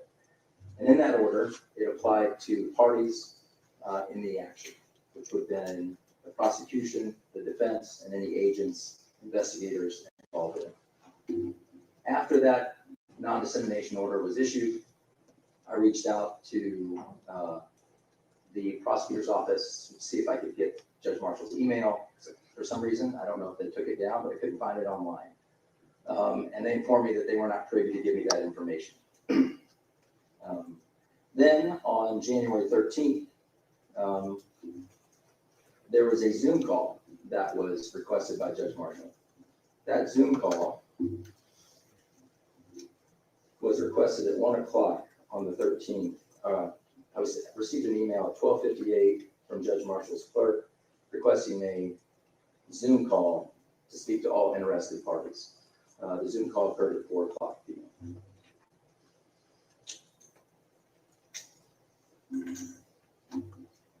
During that meeting, the judge reminded us, all the parties involved, it was the prosecution, it was the defense, it was myself, it was the attorneys for the victims' families, the attorneys for the witnesses, I believe were there as well, a number of attorneys, and reminded us that her non-dissemination order mirrored that of Idaho Rules of Professional Conduct 3.6. As part of that hearing, and I think it's details here, she talks about the rule applies to all lawyers participating in the Zoom meeting, the state and the defense, and all attorneys for the witnesses. When she had that Zoom meeting, and I've requested the transcript from that Zoom meeting and haven't been able to receive it yet from Judge Marshall's court, so we could have a full transcript of what went on that day. But as part of that meeting, I had questioned Judge Marshall regarding the victim's family and whether or not they were allowed to speak to the media based on the fact that she had said all interested parties as well in the initial non-dissemination order. I didn't receive any clarification. I was just instructed to go back to Idaho Rules of Professional Conduct 3.6, as well as I was told, and this is in quotes from her Zoom release, take their duties in utmost regard in conducting themselves and advising their clients. I took that as I should tell my clients to be quiet. She reiterated that again in the Zoom call by saying that I had ethical duties striped above in the Idaho Rules of Professional Conduct for commentary of Rule 3.6. And she reminded me later that lawyers have a responsibility in giving advice to their clients. I disagreed with Judge Marshall on almost every point during that meeting. As well as if I had known that we were going to be discussing the Idaho Rules of Professional Conduct in that issue, I would have prepared, but only having a 3-hour notice didn't allow me, and not knowing what the subject of the meeting was going to be, didn't allow me to address those issues at that time. Now, after the non-dissemination order in January 3rd, and then the January 13th, 2023 meeting, the judge amended the non-dissemination order. on January 18th. And she basically repeated the same order, except for she added the attorneys for any interested party in this case, including attorneys representing witnesses, victims, or victims' families, as well as parties to the above entitled action. So you can see the difference is that the first one dealt with parties to the case. The second one went way over the top, addressing all attorneys that might be associated with the case or any attorneys that might have an interested party in this case. So that's where we are today. I filed a motion based on that additional language. Now, I'd like to get into some of the issues here. It's very clear that I am not a party to the case and the victims' families are not a party to the case. That's very clear through all of the case law, as well as. Can I interrupt you? Yes. There's no dispute about that. Okay, then your clients are not parties. The only parties of this case are the state and Mr. Kohberger. That's clear in the case law with regard to any victims or victims' families. There are constitutional protections and statutory protections for victims and their families. I did see that. I'm curious to see what the response is to that, Senor. Please keep me in the loop on that one. I would agree. That's well established. So let's get into the actual non-dissemination order itself, how it addresses to me personally as the attorney for the victim's family. This non-dissemination order, of all of the cases and all of the motions that were filed, and referencing every case that was listed in this case, none of them apply to a victim's attorney, an attorney representing the victims. The Idaho v. Tap case was an attorney speaking about a judge who he was in front of. The Good case was a defense attorney that spoke to the media. The Mezabov case was a defense attorney and a prosecutor. The Morrissey case was a defense attorney and a press conference. Barner versus Delahunty was an attorney and a judge, all parties to the case. Cutler was a defense attorney, U.S. v. Cutler.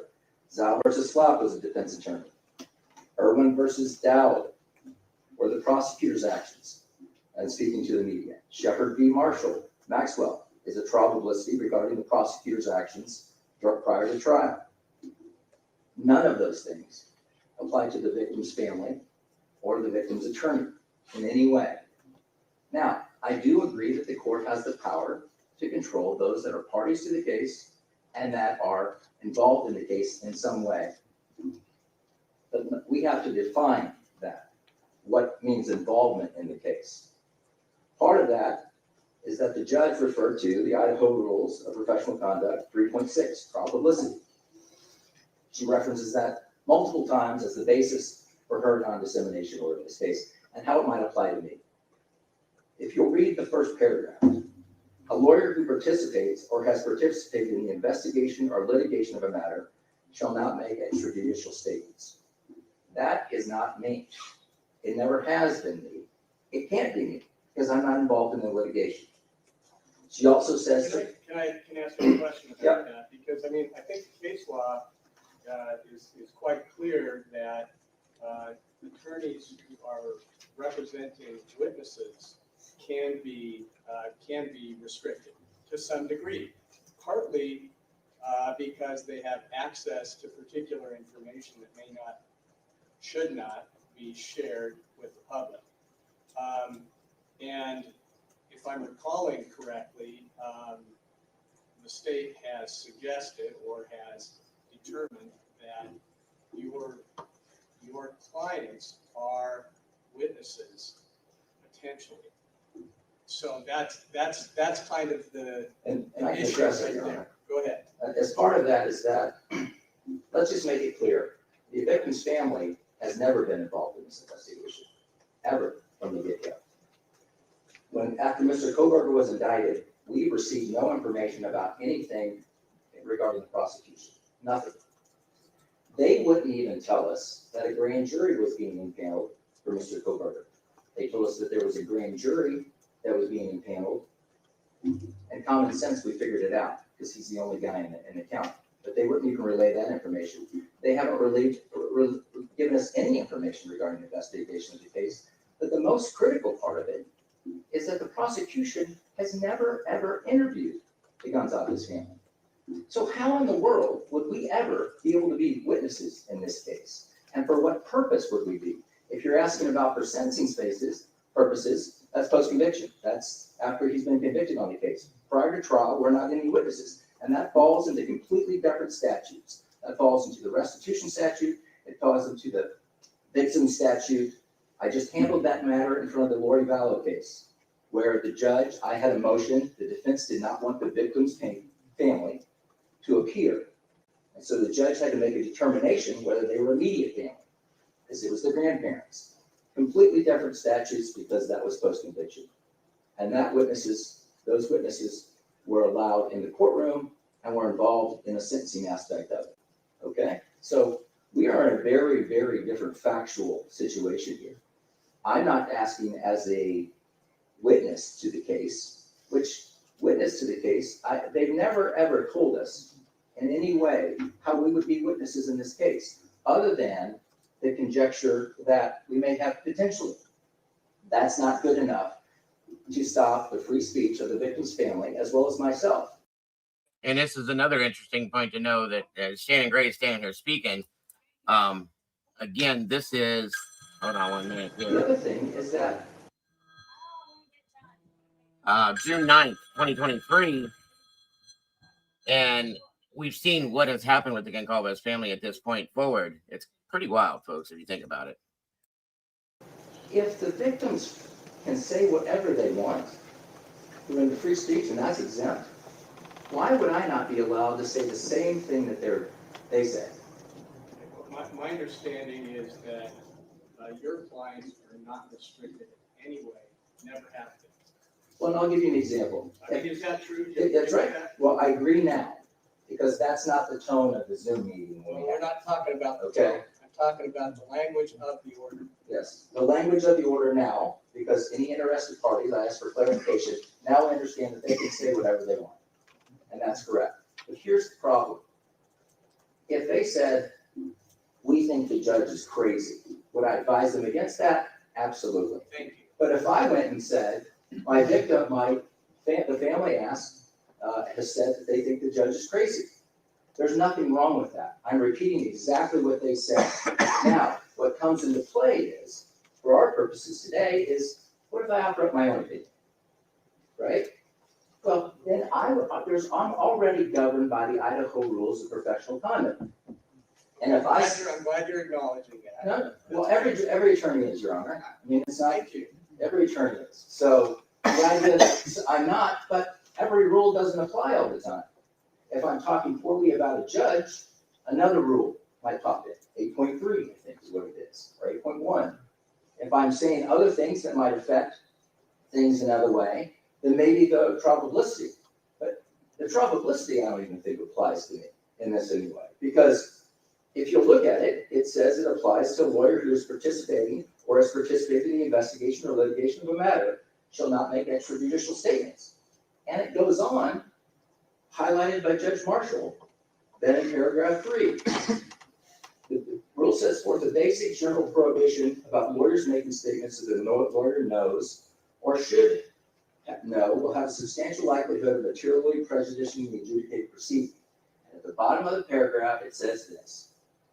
Rule only applies to lawyers who are or who have been involved in the investigation or litigation of cases and their associates. If I'm not a party to the case, I can't be involved in the investigation or the litigation of this case in any way. So I would argue that the trial publicity rule of professional conduct does not apply to me as well. Help me understand what you think you can't say that you've already been saying. I have no idea. I have no idea what it is. You've been on the media and you've had interviews. So I'm kind of wondering how do you feel that you've been restrained in any way with this order? I think you're not seeing what the point is. What the point is that the court has issued a non-dissemination order that restricts First Amendment rights, that is overly broad in almost every aspect of it. Anybody that's interested and they have an attorney, when an attorney who's walking down the street could offer up his opinion in any way, it also takes away from the idea, doesn't the court want victims' families to have representation, to guide them through the legal process? Wouldn't the court encourage that? That they could explain things, say, maybe advise them on what to say, what not to say? I mean, if you're taking my voice away, you're taking the voice away of everything. The other part of it is this, is that I'm absolutely blown away that the prosecution doesn't agree with me in this case. The reason being is that they are representing the victims, which in turn are the victims' families. And I have not seen a poorer line of communication in my 22 years of practicing than the prosecution's office and the Gonzalez family. And I think it stems from, initially, we were critical of the investigation. They wanted to find the person who did this. That's normal emotions. And then from that point on, it has been, we are the enemy. And that's how we feel in this. And so me guiding them and then trying to limit my voice and helping them out in some way, and then throwing out a random idea that they may be potential witnesses when they've never ever interviewed them in any way. It's just an attempt to shut the attorney out and shut the family out, is what it is. Because if I had come to you today and said, we've given 7 interviews, Your Honor, we may be witnesses in this case, we've done all of these things, it may be a different story. We haven't done anything. They haven't interviewed the entire family. So, Well, I don't know what's in all the investigation, obviously, and a lot of us don't know and probably won't know until the trial. and the other thing, Well, let me just say this. I think one of the potential issues is this is potentially a death penalty case. Hasn't been noticed, but that is a potential.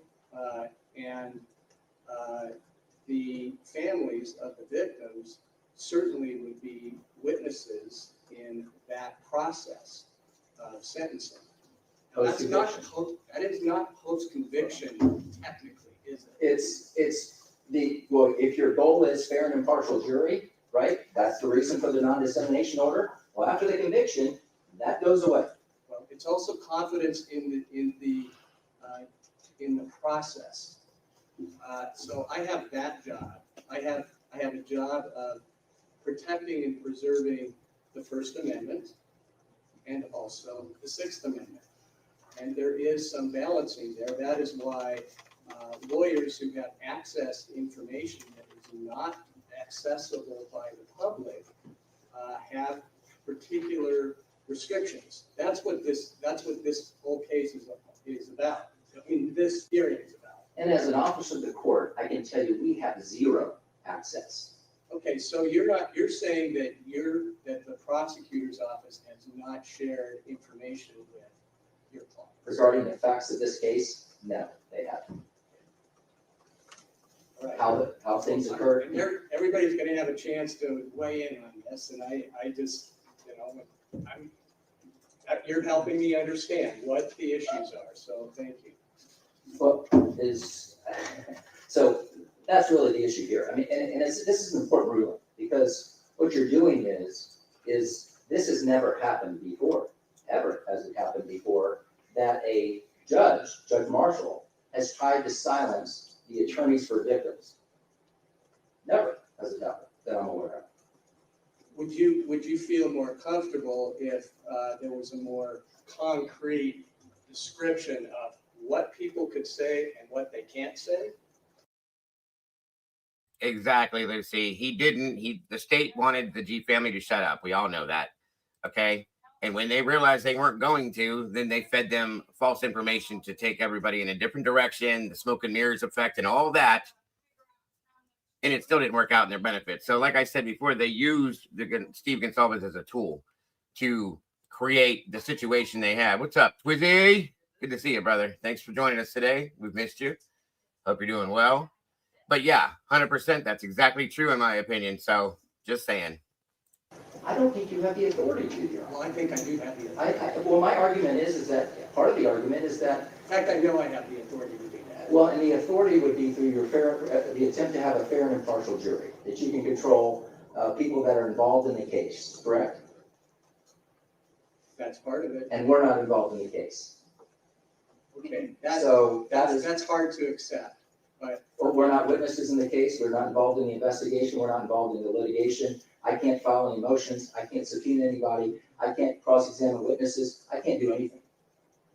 So this idea that there's this loose idea that there may be, weighing that versus our freedom to speak, First Amendment, is, We're talking about your that's right, speech, that's right. not your client's speech. But that is my That's the- speech, that is part of it though. Well, in your memorandum, you are suggesting that you also have an independent position, that you are representing yourself. I do. It's distinctive from your responsibility to your clients. That's why the motion is for amending or clarification, because there's the clients that have the free to speak. There's me repeating what they have to say. If they said the judge, we thought the judge was crazy, and I said the judge was crazy, I can't be, it doesn't violate the non-dissemination order because I'm allowed to say that. And then there's my independent voice, where I said, the judge is crazy? Yeah, I think the judge is crazy. That goes into another layer, right? Where it would be, I would be, Idaho rules of professional conduct would fall into play, and what I would be doing or what I couldn't do. Not the non-dissemination order, because we're not parties to the case. I'd be governed by the Idaho rules of professional conduct if I made those statements, extradite those statements. And I may or may not fall under the trial publicity. I would argue that I don't, because I'm not a party to it. I'm not litigated it, I don't have any information on it, none of those things. So really, that's where the authority for me, for my voice, would come from the Idaho rules of professional conduct, if I did that. And if I made a statement that I thought didn't apply for trial publicity purposes, that would be an argument for another day.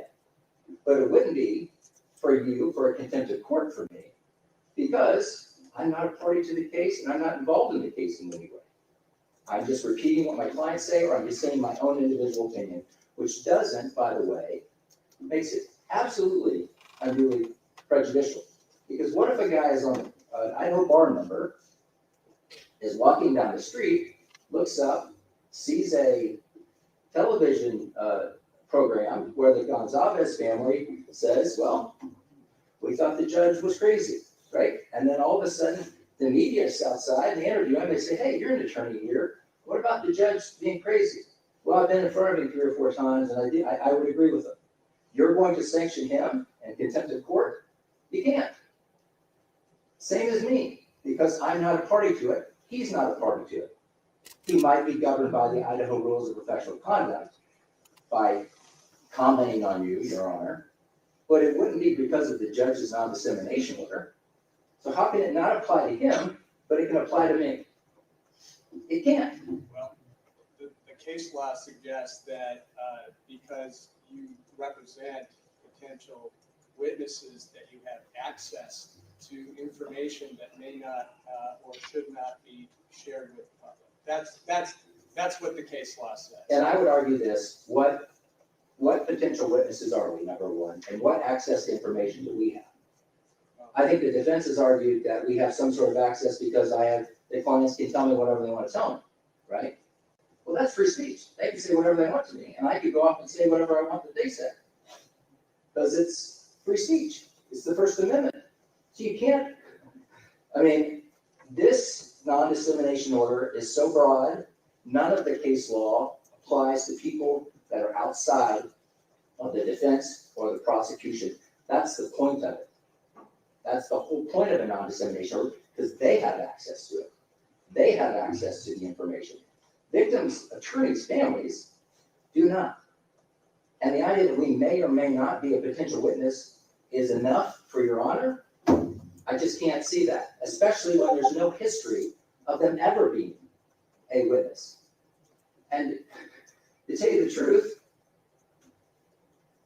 the day after they filed that notice, or the day before they filed the notice that we may be potential witnesses, We had just gotten out of a meeting with the prosecutor's office, discussing whatever we could discuss, like our concerns, because that's all we do is go in and talk about our concerns, and they tell us we can't say anything, we can't say anything, we can't say anything. We'll get to it. When we walked up, nowhere in that meeting were we described as being witnesses in this case. But all of a sudden, the next day, they thought we might be, even though they'd never interviewed us.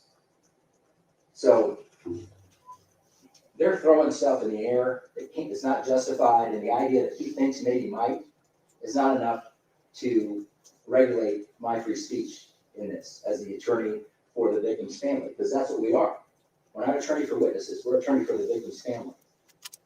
And if the court has any other questions, I'd be more than happy. I understand your position. Good. Thank you, Mr. Gray. So let me go to the state. I don't know if that's Mr. Thompson or Mr. Rutherford. Don't be me. Can I have one moment, Your Honor? Certainly. Thank you.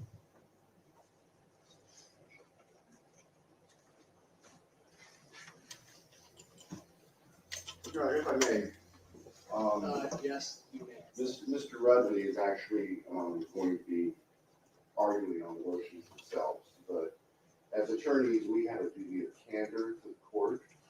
Mr. Gray has made representations to the court that at best are misleading and in many ways simply untrue. And I need to correct them for the record because the media is here. I do not want the public to come away with the impression that improprieties have occurred. First, Mr. Gray, on behalf of his clients, has propounded a number of questions to our office and to the investigators. We have answered the ones that we can. We have not shared ones that we are concerned that Mr. Gray or his clients would make public and compromise the integrity of the investigation. For him to say that we provided more information is simply not true. Secondly, he claims that law enforcement has not interviewed his clients and that somehow that is the investigator's fault.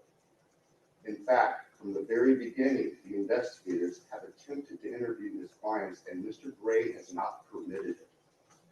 So just for the record, I want to make sure that's clear. Thank you. If I could speak to that, Your Honor. You'll be able to Thank come you. back in after you hear the other Thank arguments. Mr. Rutherford, go ahead. Thank you, Your Honor. In State v. Spencer, the Idaho Supreme Court noted that it is also the duty of the prosecutor to ensure the right to a fair and impartial trial. Under the dictates of Shepard v. Maxwell, the court has a duty to take affirmative steps to address the impacts that intense pretrial publicity can have on a case.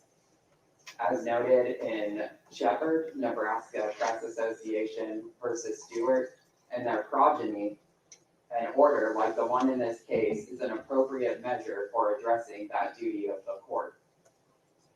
As Mr. Boston's experts have noted, attorneys often have information about a case that may not be appropriate for dissemination in the press. Additionally, attorneys carry a greater weight when appearing on television.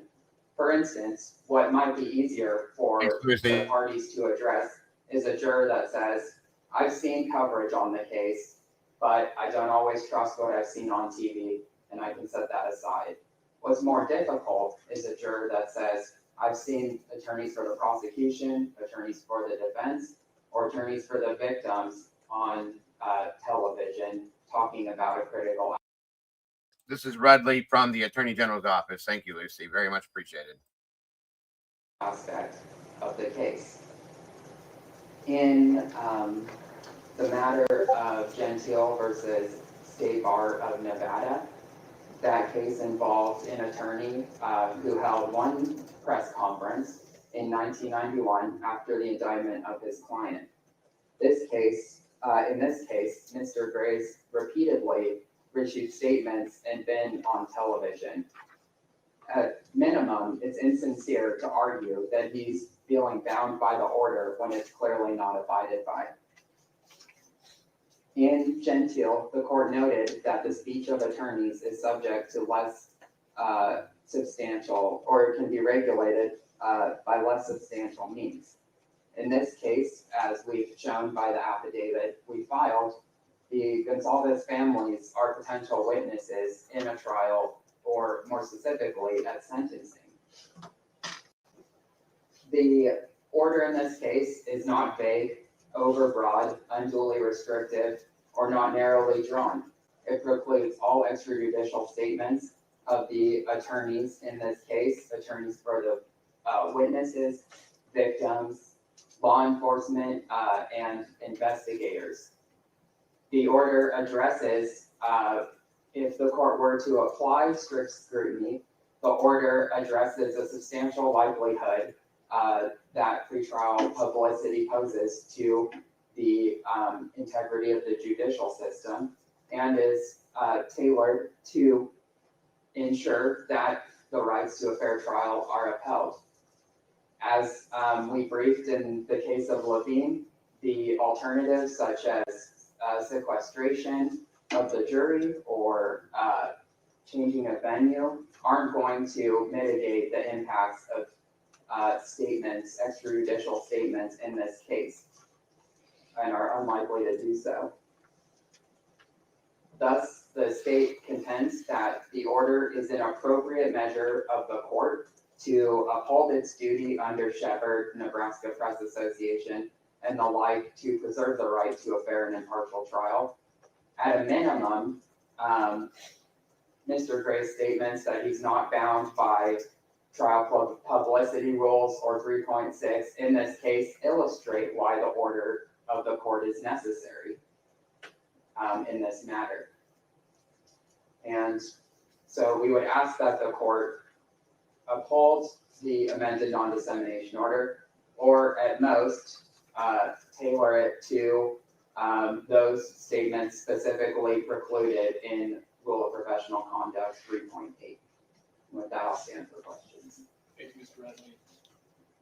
Do you think that would be helpful to just, and I asked Mr. Gray this same question, would it be helpful to say, okay, you can say these things, but you can't say these things, and be more specific about that?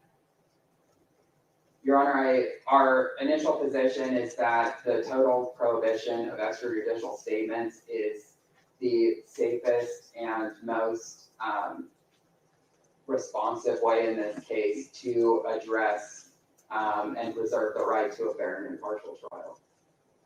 All right. Can you go back? You mentioned this about the standard particularly applying to the lawyers who are somehow connected with the case.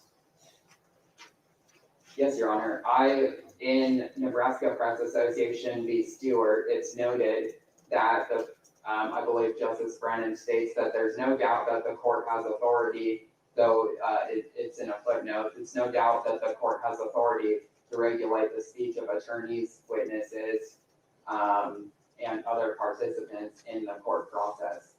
At this point, the evidence that's been provided is that the family would be potential witnesses in the case, as Mr. Thompson mentioned. We haven't necessarily been able to make a full assessment of that, but undoubtedly they'd be witnesses in any sentencing. Tomboy, check Discord, please, dear, if you would not mind. Thank you. And what about the standard? Strict scrutiny or lower standard? Your Honor, we would argue that the court should apply the standard. Welcome, Moonlit. Welcome, Fizzy. Ryan Anderson, Miss Yvonne. I am me. Meanie, if I didn't say it, Mitten for Kittens. I'm just making sure I didn't miss anybody. This is, again, Mr. Redley for the Attorney General's Office. Idaho Attorney General's Office, I'm sorry. If I missed you, I will catch up with you, I promise. Welcome, and thank you all for joining us. In Gentile versus State Bar of Nevada, where the Supreme Court stated that, I don't want to mess this up. Click here. Yeah, good to see you, dear. That the speech of lawyers may be regulated under a less less demanding standard. Oh, I didn't even see you there, Cat Lady and Miss Cat K. Welcome to both of you. I just don't see some of you guys because it doesn't roll in at first. But thank you all for being here. So we would argue that so long as the court finds that it has a duty under Shepherd to preserve the right to a fair and impartial trial, that the order addresses the substantial likelihood that pretrial, that negative pretrial publicity would have on that right, then the court would have authority to impose the amended non-dissemination order. Thank you, Mr. Evans. Thank you.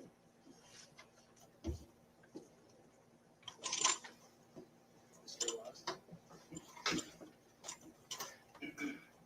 Judge, I think a lot has already been said, and obviously you wrote a lot in the briefing, so I guess I'll just touch on a couple of them.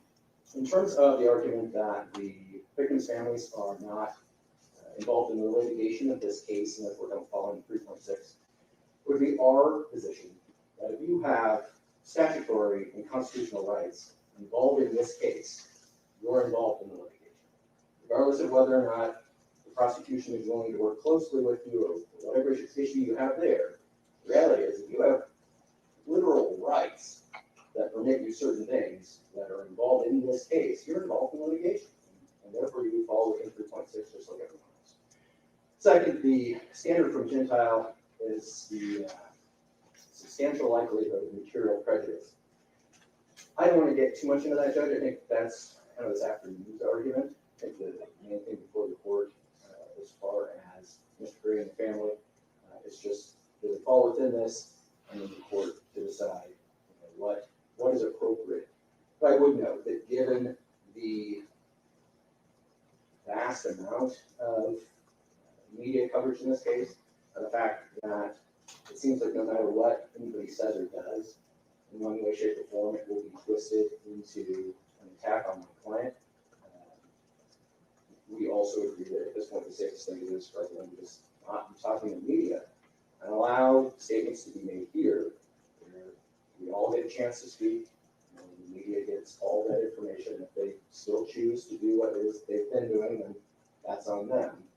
But we don't have somebody who's just trying to whip the media into a frenzy and send this case to the firing squad or probably something like that. So that's our main concern. The only other thing that I wanted to address, and the court addressed this a little bit, the reason we stand silent with grand jury indictments is because there's an old arcane rule that says that if you have a grand jury indictment and you enter a plea, you are accepting the validity of the indictment. I haven't seen prosecutors try to use that in a long time, but we can avoid any possible claims that somehow we can't challenge anything with the indictment by simply standing silent and having the court enter the plea. So just so that everybody's clear, that's why we do that. Does the court have any questions for me? I don't think so, but thank you for that additional education. Thank you. All right, Mr. Gray, it's your motion, so you can respond to what other counsel express. I guess the first thing I would want to address is the prosecution's idea that I haven't allowed our clients to speak with the investigators. You'll realize that the date of the incident, I wasn't retained on this case until close to December 5th, which will be more than 3 weeks after the incident occurred. And they still have made no contact as far as investigating and interviewing the victim's families. So somehow that I precluded that in some way is just not true, Your Honor. And as far as scheduling those things, I'll just leave it at that. The second part is everyone is quoting the Gentile case. The Gentile case is exactly like all of the other cases. It says over and over, it has to be a lawyer participating in the judicial proceedings. It has to be a lawyer who represents a defendant involved with the criminal justice system, a lawyer actively participating in trial, a lawyer who's participating before the courts can only be limited if he's participating in front of the courts. None of it applies to me. It seems like you're in the court right now. because you're the one that brought me in here because of the Actually, non-dissemination you order. brought yourself. Yeah, well, You're the one who filed the motion. I did file a motion because the non-dissemination order is unconstitutional. I'm just trying to clarify what you just said. Well, this will probably be the only time I'm allowed, because I won't have the authority to file any other motions on anything else in this case. Why Because, would you say that? well, because I'm not a party to the case. You can still, I mean, the media is not a party of the case either. Once But again, they, well, the Supreme Court has said they have standing to come into the court and address issues. So, yeah, but that's completely separate. They're not. well, I know it's separate. Okay, so. I also respect your position in representing the family's victim's family, and I respect that. And there are some constitutional issues, rights that they have. So I'm not just dismissing that. And the mere fact that you have a right, I'm absolutely positive that the Idaho legislature and the Constitution, when they gave victims rights, didn't think that that was implementing those victims into the trial in some way. Absolutely positive that wasn't the intention of it. Totally agree with that. So this idea that if you have rights, then you're involved is just beyond.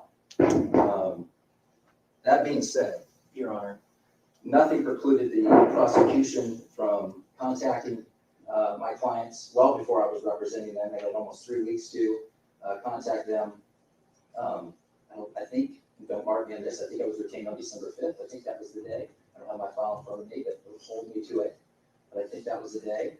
So they had plenty of time to contact my clients and interview them if they were going to be potential witnesses in this case. And since then, every time we have had a meeting, we have initiated that conversation. It hasn't been the prosecution initiating that conversation.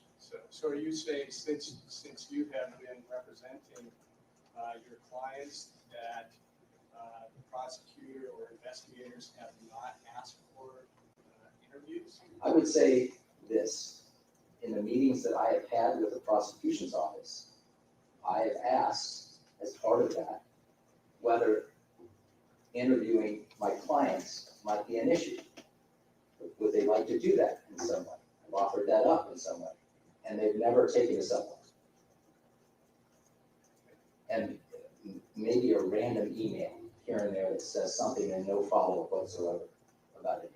So this idea that they are going to be witnesses in this case is just an attempt by the prosecution to shut them up as well as to shut me up. And by the way, people completely forget about this. All of the information that has been disseminated to the public from the get-go was the mayor, Art Betke. Chief Fry had interviews. Bill Thompson had interviews. The coroner had interviews. All of those people had interviews. We didn't until we started getting information and started trying to figure out what was going on after they had given interview after interview after interview. That was the purpose of the judge issuing the non-dissemination order, is to quiet them up, not quiet the victims up. They had no control over that investigation from the get-go. Well, that order was a stipulation between That's the state and Mr. Kohberger. That's the other thing, though, is that the court, after that Zoom meeting, Judge Marshall incorrectly said that that was stipulated by all parties. I never stipulated to that. I emailed the You're not judge. a party. Exactly right. I'm not involved in the The case. stipulation was between the parties.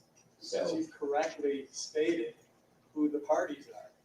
so we would I ask, agree, but you were suggesting that it was entered to shut down the prosecutor's office. why would they That's what claim? you just said. I do think that part of that was part of the process, is that they understood that their investigation was getting out of hand. Too many people were talking in their investigation, and that's why they stipulated to it. Yes, I do. When you say they. I deny. prosecutor's Yes. office. Yes. All right. Do you want me to give you a final, or do you? Go fight. Okay. You go. We're not a party to the case. You're very aware of that.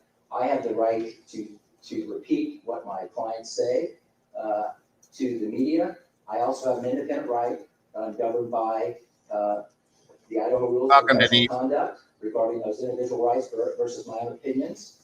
But those opinions, I don't firmly believe, would fall under the publicity rule on the Idaho Rules of Professional Conduct, because I'm not litigating it or party to litigation. And the reason those things are in place are because people that have real privy information regarding the prosecution and the defense, which I don't, which my clients don't in any way, welcome, Jen. it shouldn't apply, Your Honor. Thank you. Okay, thank you, Mr. Green. All right, well, I'm not going to issue a decision today. I'm going to issue a written decision. There is a lot of briefing, and I heard some very interesting argument today. And I'll get back to work and try to get a decision out as soon as possible. So, anything else we need to address before I adjourn? Mr. Thompson? I don't think so, Your Honor. Ms. Taylor? Mr. Watkins? Anything else?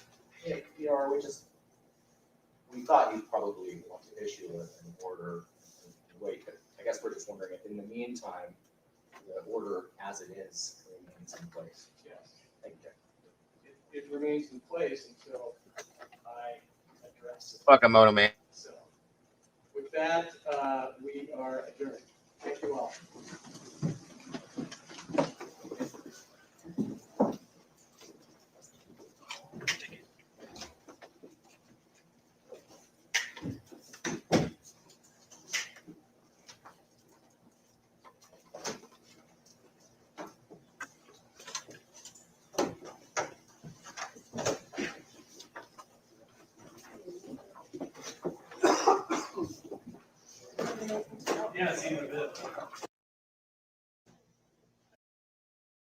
All right, guys. So we're a few in.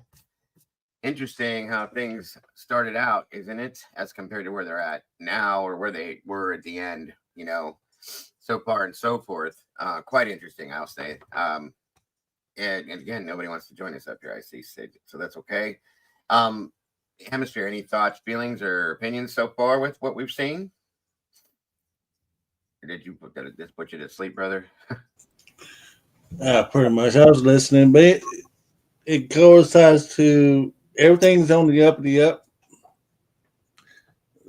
Judge made it clear on what his duties was. We haven't gotten into the argument about discovery yet. Yes. Well, this next hearing coming up, like Lucy just said, this hearing is the first time that we hear about the 3 other male DNA that is the big, why didn't you test this? Why didn't you use this? Why didn't you look for this situation? So it's going to start getting interesting for sure. And of course, we all know that it gets severely more interesting when Hypocrite is on the bench. So just saying. But yeah, you can definitely see the difference then as compared to the end. You know what I mean? Where we were at. So, oh, I see you typically. No worries, dear. Thank you for being here. Wiz, it's great to see you again, brother. Thank you for joining me. I didn't know if you heard us or heard me say that. It's been a while. Great to see you. I'm glad you're doing okay. Moto Man's in the house. Let me see who else Meanie, good to see you. Ryan Anderson, Sharon Cost, wonderful to see you. Thank you for joining us. What we're doing, by the way, for those of you that have just come in, as we've gone back to the beginning from the original initial hearing, and we're going to go through and break them down. Nothing we've seen up until this point where it starts to get interesting really gets sketchy. Okay. You know, it's just all basic, generalized tabletop stuff. And it's starting to go into that direction, in my opinion. We will start to see more stuff here coming. Good to see that you're still here, Kane. Thank you for joining us, brother. Excuse me. And of course, they probably do at some point, Senor. Can you imagine, or do you think that it would have went any differently if they would have stayed in Latah County in front of Judge? Or do you think that it would have eventually went down the same path, you guys? That's that poll I'm going to put up here at some point. But again, I appreciate you guys very much for joining us. Ashley's in the house as well. Great to see you. Thank you for joining us, Ashley. Yeah, I think if it would have stayed in, I think I'm kind of thrown between the two. I think it could have been different if it would have stayed in Latah County. I also think that it may have gone the same direction in Latah County because I still feel that Judge was not 100% going the right way. I'll just put it that way. I think there could be regrets for the change of venue, possibly. Just saying. So on we go.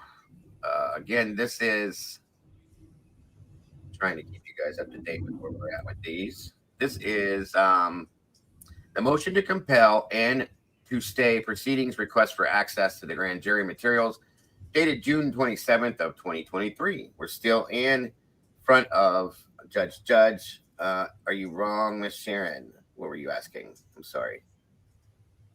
What did you ask? Oh, I'm extremely confused. I meant they are playing all of his. Yes. Yeah. We're playing all of Bryan Kohberger's court hearings from the beginning, going back to the beginning, and we're going to work our way forward to see what we may have missed, what happened with this, and, whatever. There's a lot of things that I picked up on that I missed and forgot about already myself. With what we know now, Sharon, I thought it was a good idea to go back to the beginning, play the hearings to see what we can come up with. That's all. So yes, I think you were right. Thank you, Kane. I appreciate that, buddy. So again, we are at now June 27th. I'm sorry, 2023. Still in front of Judge, of course.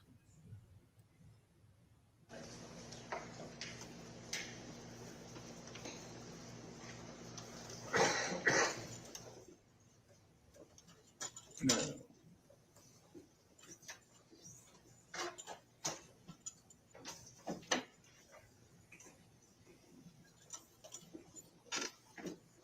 All rise. Thank you very much. Please be seated.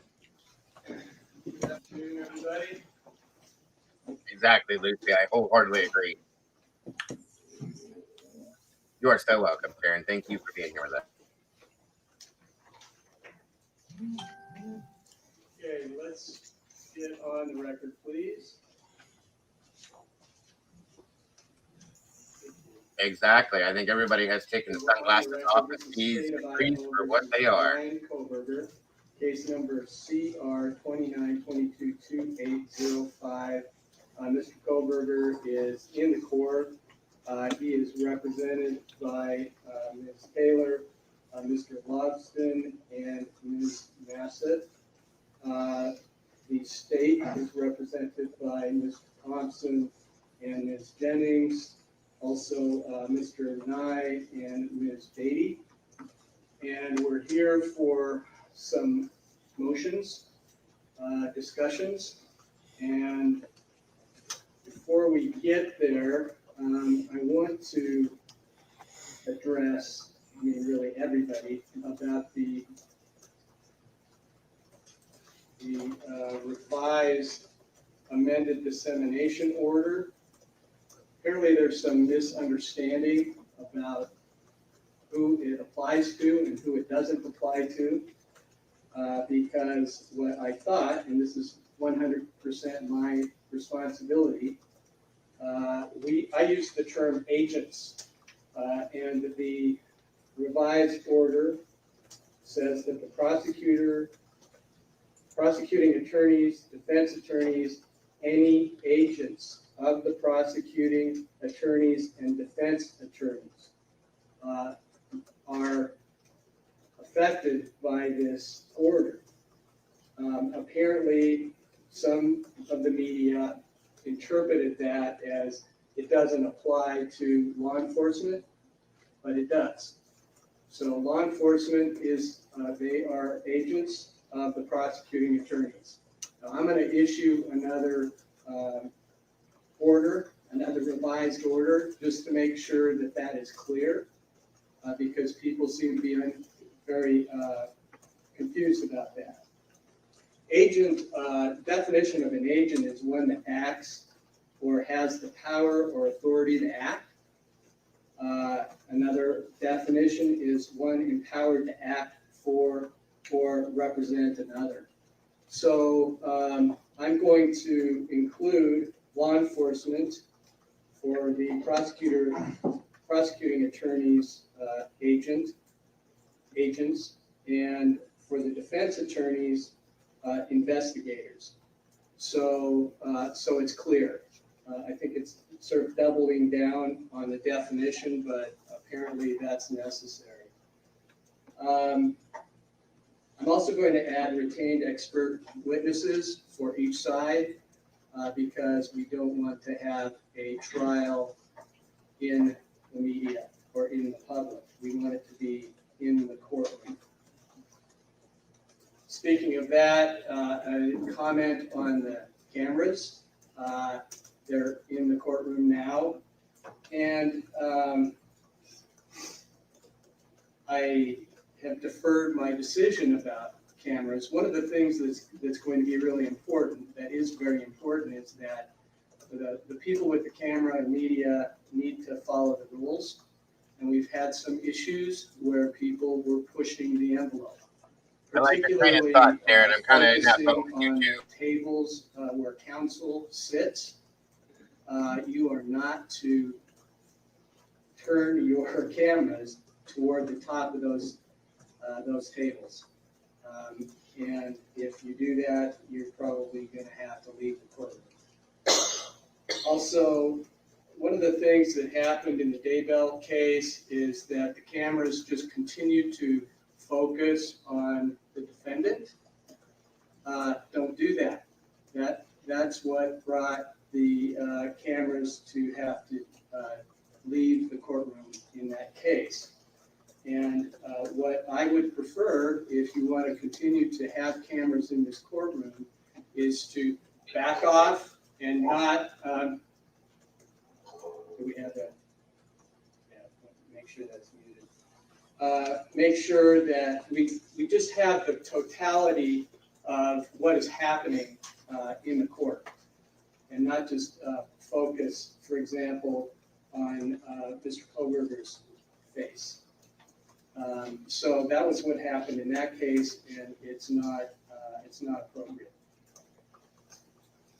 One other reminder to counsel, speak, and this is to myself, to speak into the microphone so we can have a good record. All right, I think those are my general announcements or cautions, and I think we've sort of boiled things down to some issues on a motion to compel discovery. Some of those issues have been resolved, some have not. So let me go to you, Ms. Taylor, to start off. Where do we start? Your Honor, we would request that we start on defendant's motion to compel and second motion to compel. I believe the third motion to compel will be heard on a different date. True. As it relates to the two motions to compel, and I'll present my arguments whenever the court's ready, but I can direct the court exactly to the numbers in those motions to compel that are still up for discussion today and requested from the court. Excellent. I'm ready. On the original motion to compel, we are only seeking the court to order number 6 be complied with in that particular motion. Okay, let me take a look at that. Number 6. And so this is the motion to compel discovery that was filed on May 4th. Yes, Your Honor, that's correct. Number 6.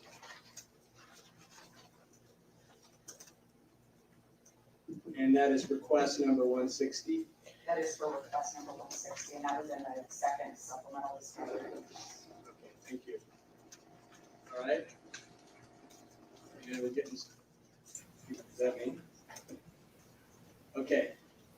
Number 6. Number 6 on that one, yes. On the second motion to compel, Your Honor, we are needing the court to order on request number 1, number 4, number 5, and I think that we have a plan for the other numbers, so those would be the 3 units. Thank you. Let me make sure. Page.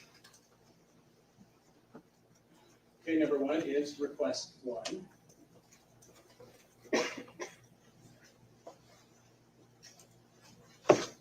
Before is request 23. I'm sorry, Your Honor, it's number 2, request 4. Okay, I apologize. Number 2, request 4.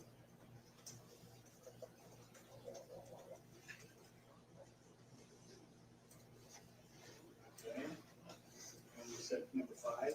And number 5, which is request 109.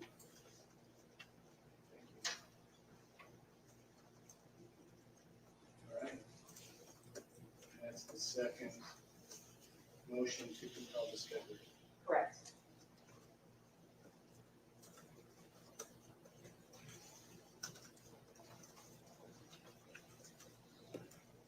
All right. Do you want to make an argument about those? I would like to. Okay, go ahead. Thank you. Your Honor, first, I want to start with talking about the discovery process. As the court knows, we have been representing Mr. Kohberger since the very end of December of 2022. And during the course of the last several months, there has been a lot of discovery that's been requested and a lot that's been supplied. I come here asking the court to compel discovery. I'm seeking an order directing that we receive this discovery. I'm not seeking any other kind of sanction. I don't come here saying that the prosecutor has done something wrong. I come here saying that there are things that we have a disagreement about whether I should get them or when I should get them, and we seek a court order to assist us in this regard. Yesterday, we filed an exhibit that related to our motions to compel, and the purpose of that exhibit was to show the court how the discovery is coming in and what we are weeding through to try to find the information, and to let the court know that our office is making extraordinary efforts. Mr. Kohberger's team works nonstop, and when we ask for discovery, it's because we have reason to believe it exists. So I wanted the court of counsel to be aware it's not a fishing expedition. These are real items that are really necessary to investigate this case and prepare Mr. Kohberger's defense. So with that as the background and the frequent communication with the prosecutor's office to try to obtain the materials we need, we have come to an impasse in a few areas, and that's what brings us to court today. As the court knows, discovery is governed by statute 1309 and Idaho Criminal Rule 16. And the purpose of discovery is really to prevent an unfair trial, to prevent trial by surprise, and also to protect a charged person's rights to meet their defense. It protects their Sixth Amendment rights to have a sufficient and a prepared counsel, I should say, as we have a duty to investigate the case. So in preparing our case for Mr. Kohberger, we've asked for several things that we still need. I'll talk first about request number 6 in the first motion to compel, and that stems from discovery request 160. It's training records. These are training records of 3 specific police officers. Your Honor, we have not asked for training records for every officer that has had anything to do with the case. I would not want to stand here and let the court think that this is an exhaustive list of the officers that we might need training records for. But these are 3 officers that we've requested them for, and the state has indicated they're not willing to give us the training records.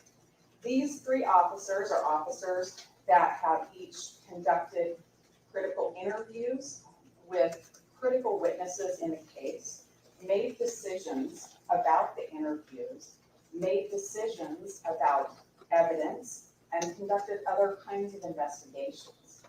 We seek their training records to understand their processes. The training records, Your Honor, they are records that we've been able to obtain from various police agencies in the past. In this circumstance, are not records that I can find on my own. These are not things that are on the internet. They're not going to just hand them over to me.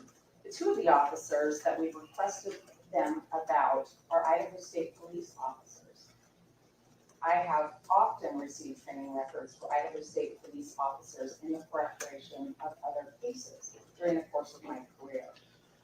They are imperative for us to understand the specialty in interrogating and interviewing people and for making the decisions that they make with regard to things taken as evidence in the case or things followed up on or not followed up on.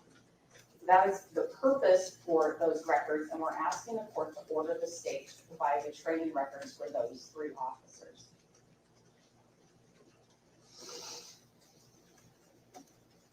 Moving on then to our second motion to compel.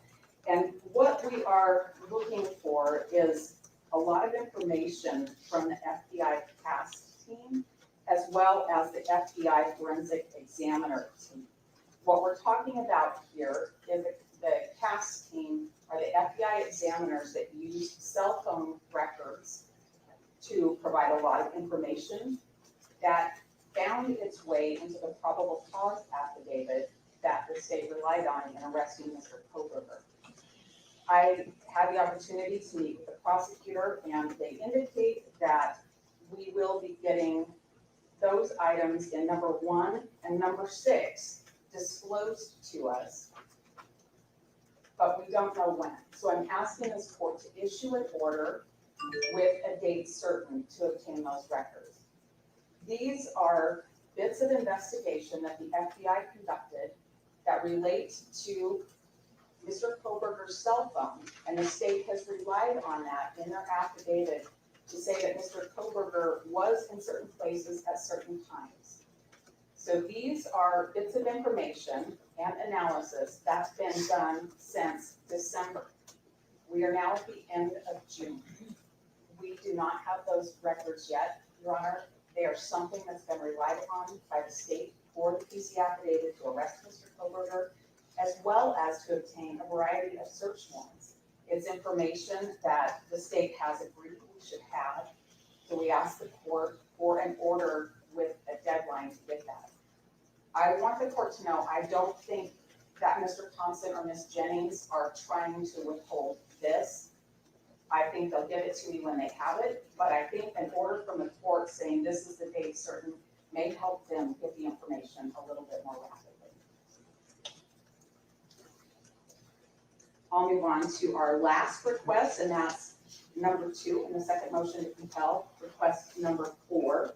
And that has to do with the FBI forensic examiner that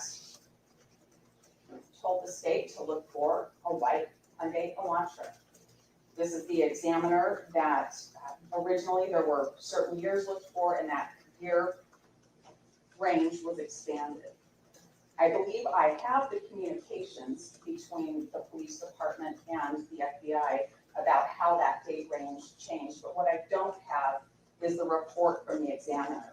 I did receive the CD, curriculum vitae, about the examiner late yesterday from the prosecutor's office, so I'm asking the court to order a deadline for the report to be given to the defense. Again, the court's read the probable cause affidavit that led to Mr. Kohberger's arrest, and the court can see that this vehicle identification was heavily relied on by the state to arrest Mr. Kohberger, as well as to obtain a lot of other search warrants. This is information that is very necessary for us to prepare our case. I don't think Mr. Thompson and Ms. Jennings are withholding anything.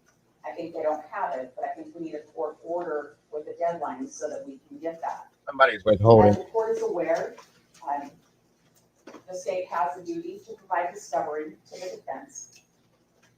As the court is aware that not producing discovery, especially when it's material, can be a due process violation. And as the court is aware, the state has filed its notice of intent to seek death against Mr. Kohberger. These are critical, relevant materials, all of them, including the police training records. They're necessary for us to prepare and present our defense of Mr. Kohberger.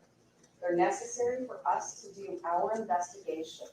They're necessary for us to prepare our case and our motion practice moving forward. These are things that we need to have. There is a heightened standard now that the state has filed its notice of intent to seek death. And these are very relevant, critical bits of information. They are discoverable, and we're asking the court to order that they be supplied to us.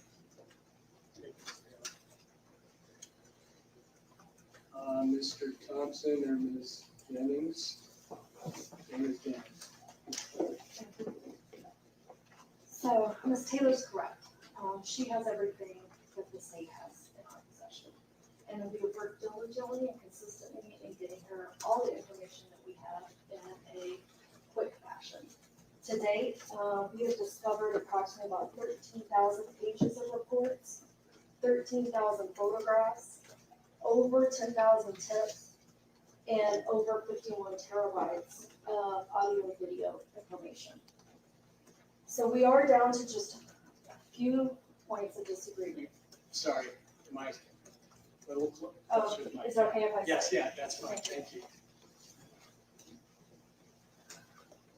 First, with regard to item number 6 on the defendant's first motion to compel discovery.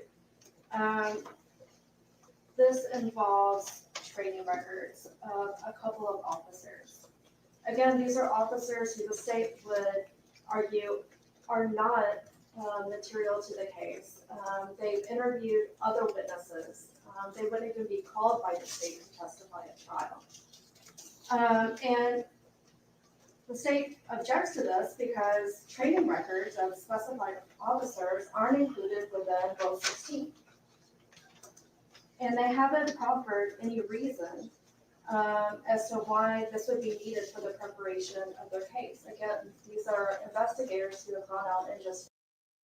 Sorry, you guys. I literally get like nauseous to my stomach when this woman speaks. Her voice just makes me, it grinds so bad. I'm sorry. Thank you again for all of you for being here. Appreciate you. Interview some witnesses within the case. So we had asked that you rule that this is outside Rule 16. And I would just remind the court that several hundred investigators have been involved in this case. Our concern with allowing training records for these few, which we can't understand why there's a substantial need for these particular ones, wouldn't open the door to us then having to go and obtain training records for these hundreds of investigating officers who've been involved, some of which are outside of our control. Moving on to the second motion to compel.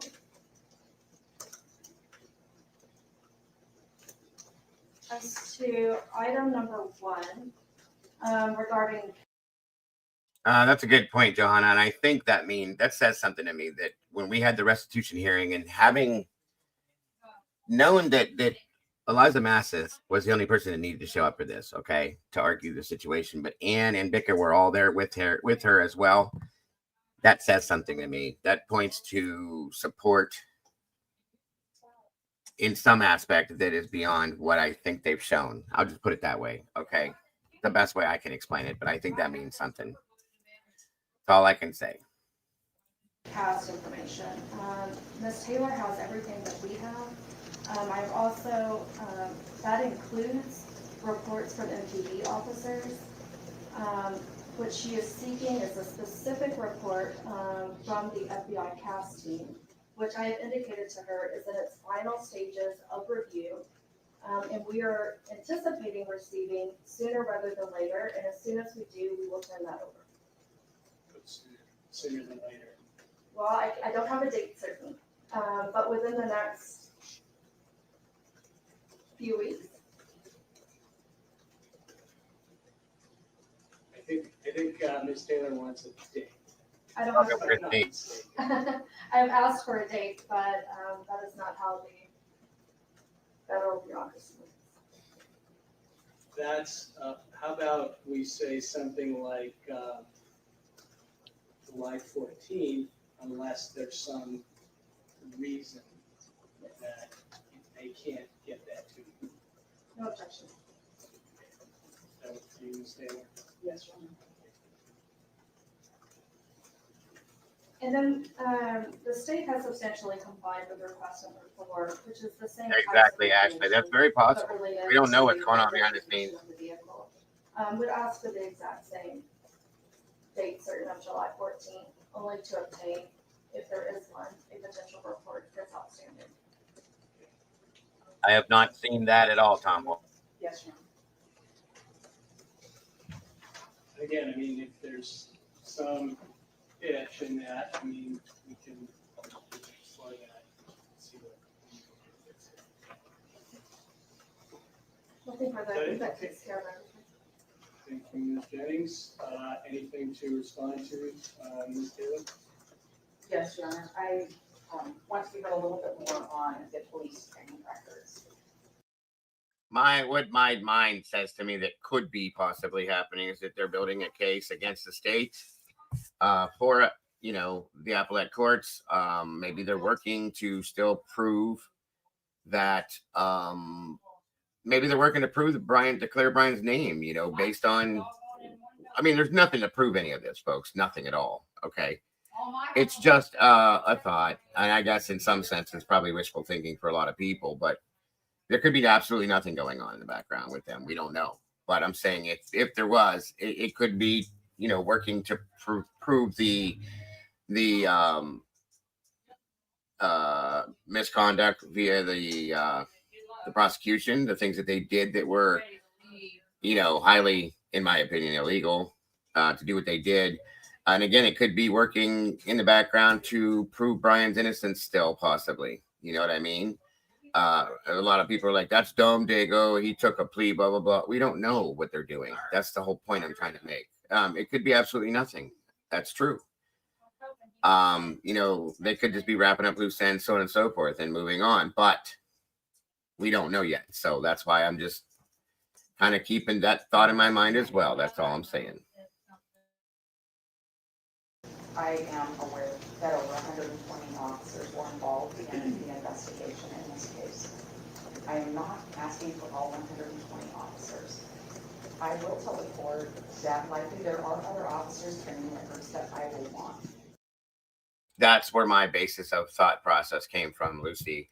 She said for sure Ann's interest related to the 24 supplemental request for discovery is something that Ann likely isn't letting go. And that's kind of what my thought was, because of the time that it came through, as it was still, they were already going for the plea and they were still requesting this. There's something with that, I think, possibly, Lucy.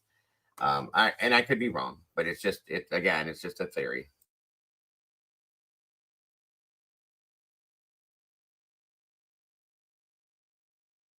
Oops, sorry. Hold on, you guys. Key witnesses in the case. This officer attended the autopsy proceedings.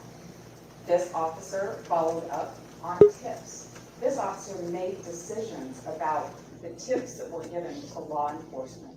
And this officer also collected bits of evidence. Those functions that police officers make daily in their jobs, they make decisions about a case that later comes to court. They've made decisions about the case the state's going to present against Mr. Kohberger. They talked to key witnesses. How they do their job, how they were trained to do their job, and what they relied on is incredibly important. When they take the stand, they will say, based on my training and experience, Idaho Criminal Rule 16 talks about witnesses. This is information that the defense needs to conduct its investigation and preparation.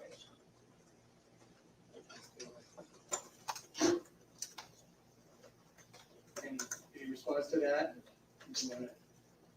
Well, I had a look. I thought maybe you wanted to say something else.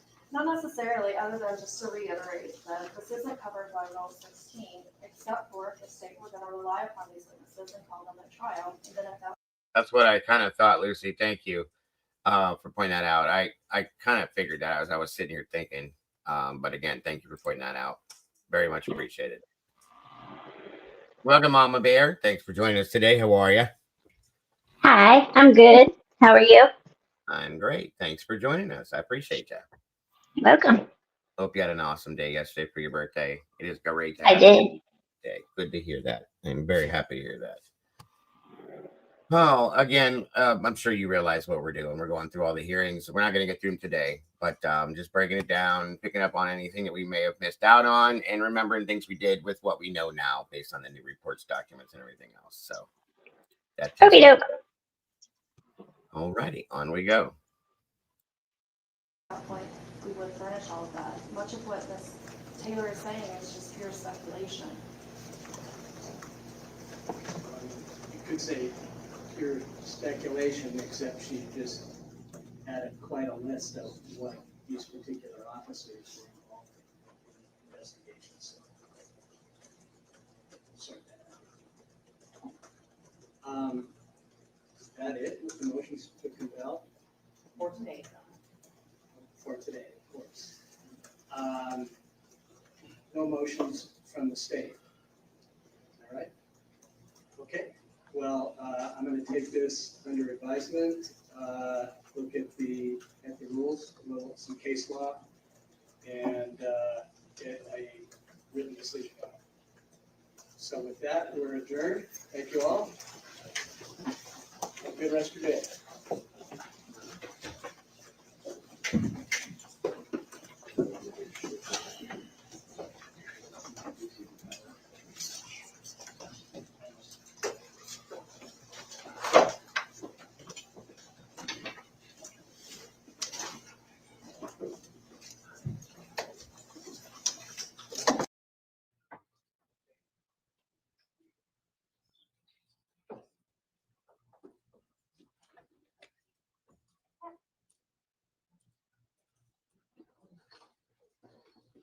All right. Thanks very much. Good to see you.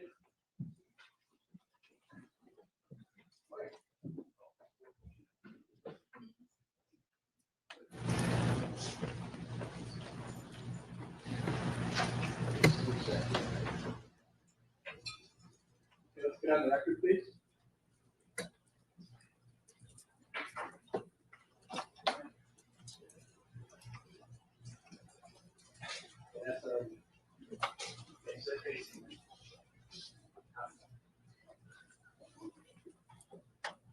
Technology.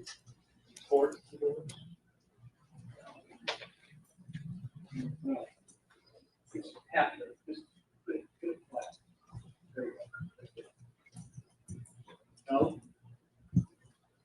Taylor, what's your preference? Your Honor, my preference is that it not focus in on the table where my counsel was holding. Okay, so angle it this way. They went. Good. Good. All right. All right. Okay, we are on the record. This is State of Idaho versus Bryan C. Kohberger, CR 29222805. Mr. Kohberger is here in the courtroom. He is represented by the team of Ann Taylor, Jay Lobson, and Elisa Massett. We also have representing the state, Mr. Thompson, Bill Thompson, Ashley Jennings, Ingrid Beatty, and Jeff Nye. We have several motions set for today. The state's motions are motion for protective order that is related to the investigative genetic genealogy DNA issue, which is related to the Mr. Kohberger's motion to compel, seeking those genetic genealogy information and discovery. We also have a motion to reconsider the order staying time for speedy trial. There's also in opposing that, a second motion to stay proceedings regarding alleged irregularities of the grand jury. And from the state, we also have a motion to compel notice of defense of alibi and a motion for scheduling order. So that's what we're going to hear today. I think we're probably going to use most of the morning with the motion for protective order and third motion to compel. We expect some testimony from Mr. Kohberger's team, and that's where we're going to start. So anything preliminary, Mr. Thompson? No, Your Honor, thank you. Okay, Ms. Taylor? Nothing preliminary, Your Honor, we're ready to call it. Okay, so we'll do that, and then we'll move to argument from both sides. I thought about who should go first in terms of the arguments. Mr. Thompson, go ahead. No, it's good. Yeah, I mean, who would first make the argument on the protection order? Would you prefer to do that after you hear the argument from the defense? It may make more sense, Judge, to do that. I think the record will be better for Your Honor. Okay, that's why I suggested that. Thank you. All right, so we'll hear the testimony, then argument from Mr. Kohberger's team, and then to the state. Your Honor, just Now, this next one here is the motion hearing, August 18th of 23, again, still with Judge, guys. So you know. for the record, Mr. Nye and Ms. Beatty are the ones handling this particular motion. Ms. Beatty has the witnesses, the proposed witnesses, Mr. Kohberger and Mr. Nye, of course, read the matter and will be prepared for the argument. Okay, excellent. Thank you. All right, call your first witness. Your Honor, along those lines, I should inform the court that I'll be handling all of the witnesses that we call today. Ms. Matzoff will be presenting our argument in support of our motion and probably the rebuttal to the protection order request by the state. Okay, you all might need to remind me as we go along here. Sounds fair. Okay, Ms. Beatty. For other housekeeping matter, I have some objections that I'd like to put on the record. Okay. With regard to these witnesses. With regard to Ms. Barlow and Mr. Mercer, the state made its concerns on these two witnesses clear in its reply brief filed on July 14th. But the state believes that calling two attorneys to testify about legal conclusions during a discovery dispute is simply not proper. Both Mr. Mercer and Ms. Barlow consult with defense attorneys on discovery issues, and calling them to testify about legal conclusions in a discovery dispute is tantamount to the state calling prosecutors as staff witnesses to testify about trainings that they've done in a specialized particular area. And this is probably going to be the last one for today, guys, and then we'll come back tomorrow and jump back into this. That's a path I don't think we want to go down, and it's not relevant to the court, and it doesn't fall within 702, which requires specialized knowledge for the fact finder, which is the court in this case. Additionally, Ms. Taylor is an attorney practicing in Idaho who's well regarded and seen as one of the preeminent defense attorneys in the state. There's nothing that these witnesses can call the court that Ms. Taylor can't simply consult with them about and argue with the court. So our position is that these witnesses' testimony is duplicative of whatever Ms. Taylor can argue, and it does not fall within the scope of 702. With regard to Gabriela Vargas, the state is objecting to her testimony as well, Your Honor. We received her declaration just yesterday. There was no CV attached.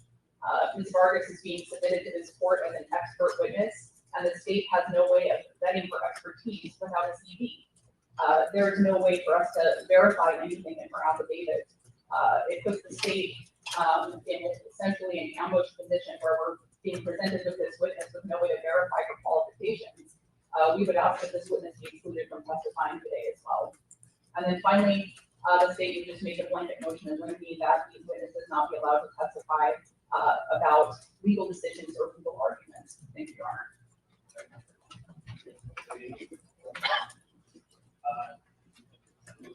Yes, thank you, Your Honor. Your Honor, the first two witnesses that the state objects to, Victor Barlow and Steve Mercer, are two people who have been known to the state for quite some time. What they say to you in court now is their objection was made known on July 14th in their reply to, in support of their protective order after we did a response to their motion for protective order and an objection to it, that it's not an objection to them testifying. They spent a lot of pages telling the court why the court should not pay any attention to the declarations that were attached to our third motion to compel. So that's not an objection to them testifying at all. These witnesses have been made known for a long time. They were certainly known last week when we had a planning session and we talked about the number of witnesses that were going to testify. No objection was stated at that time either. Waiting until today, when those witnesses have both traveled and been here and been prepared to testify, that's an ambush, Your Honor. They're here, they're prepared. Their testimonies are relevant to the issues that the court has to decide. They're going to talk to the court about two different things as it relates to our discovery rule and the information that Mr. Kohberger is seeking. What's the matter, Ro? Ugh, bye, ugh. Was something wrong? Did I miss something? Let me see. You don't see anything up there. Is everything okay?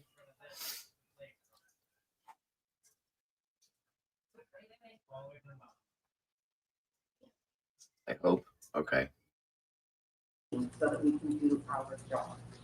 Your Honor, you're going to hear from I'm sorry.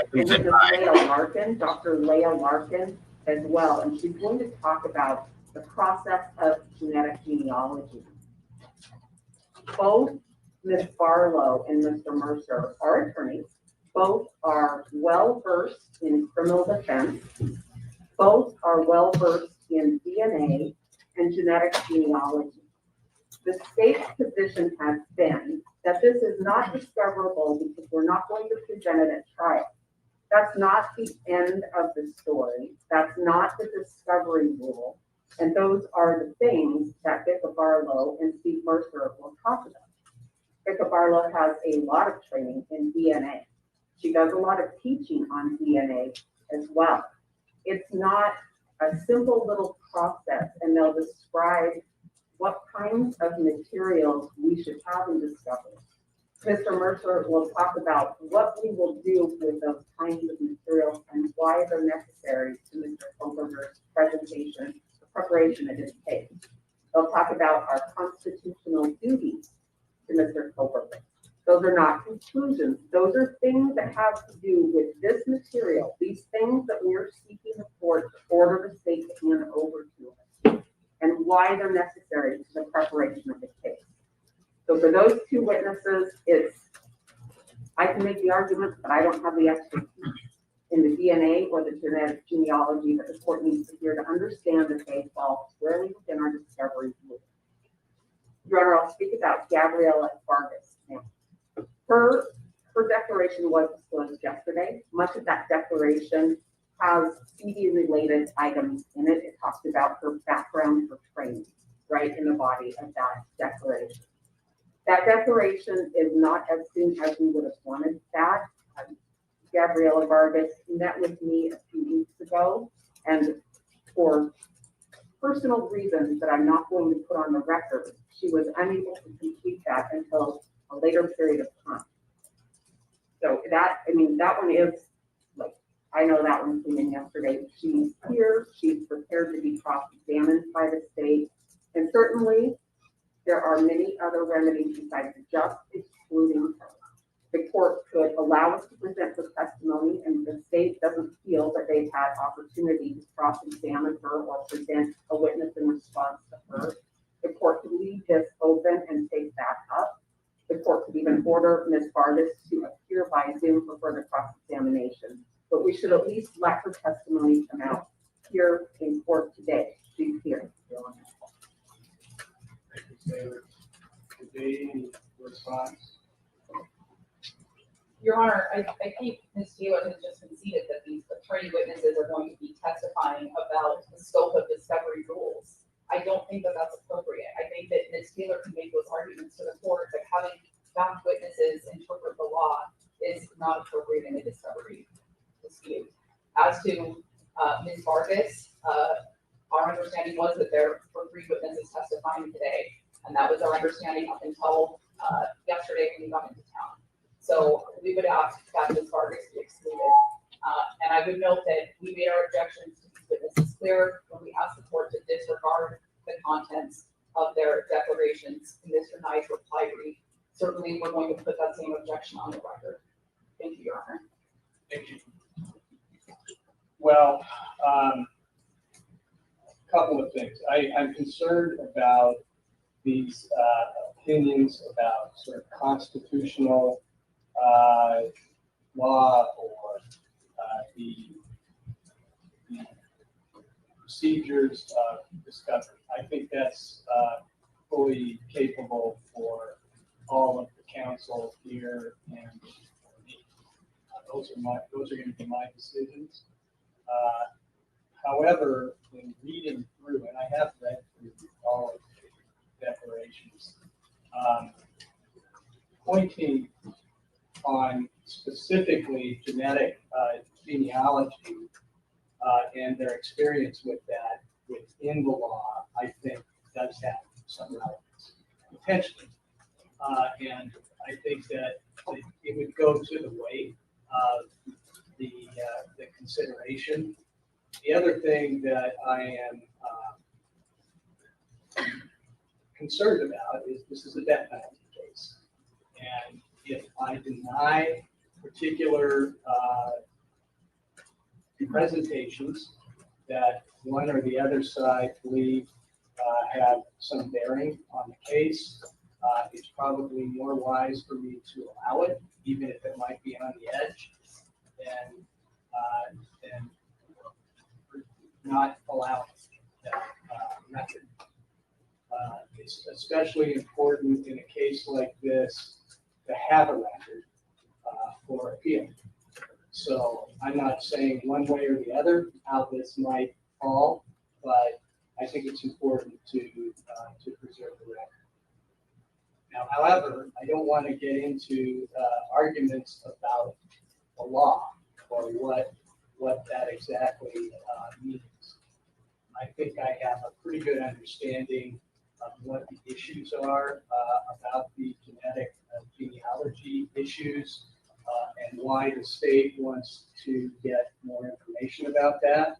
I also understand why the state believes that it has nothing to do with the case. And that's what I'm going to hear from today.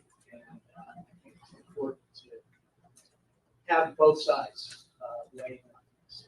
Now, with regard to Ms. Vargas, she is here. I don't know where she came from, how far away. I'm inclined to just allow the state to come back and address that. Also, file another brief objection, and I may decide to reject that.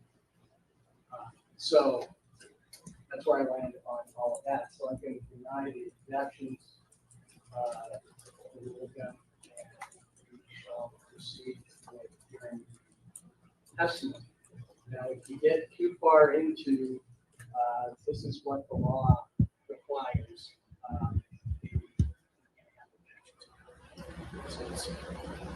Okay. Thank you. So call your first witness. Your Honor, if I may, one point of clarification. It occurred to me while listening to the court talking about genetic genealogy and really that being a focus.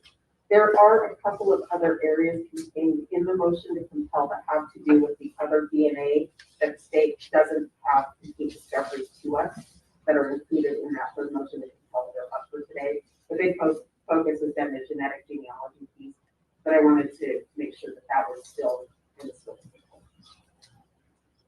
Well, my understanding was that the state did provide all the information about the laboratory, we'll say the laboratory DNA that was, that analysis was not related to the genealogy DNA. Am I mistaken about that? What are you saying that they didn't provide to you? Your Honor, in our third motion to compel, we had section called standard lab discovery, and that has to do with other DNA profiles found at the scene. They have provided full discovery for the sheet, the DNA found on the knife sheet, but not the other 3 unidentified male DNA samples, 2 from within the house, 1 from outside of it. All right, so if I'm understanding your question there, or your assertion that we're talking about 3 potential analysis of DNA that was not provided to you, but that has no connection to Mr. Kohberger. Correct. Okay, any response? Your Honor, we didn't realize this was going to be an issue today. We had given the defense everything that we received from the lab. They've asked for DNA workups on other people. To the extent that they don't have them, they weren't done. We can't produce something that doesn't exist. We've provided everything. There's one outstanding lab report that relates to the forensic examination by the lab personnel of the crime scene itself. Will be received today. That's the only outstanding lab report. Everything else, along with all the notes, is what there is, and it's been provided to the defense. And they're hoping that there's something else there. It's not there. Taylor? You're a liar. Rather, it's part of our third motion to compel. It's still something that we don't have. We also don't have the unexpected corrective actions, unexpected results from the Idaho State Police Forensics Lab for the 6 months before and the 6 months after November 13th, 2022. We did get some, but it's a narrow scope, and we asked for the full year, 6 months before and 6 months after. That's also in our motion.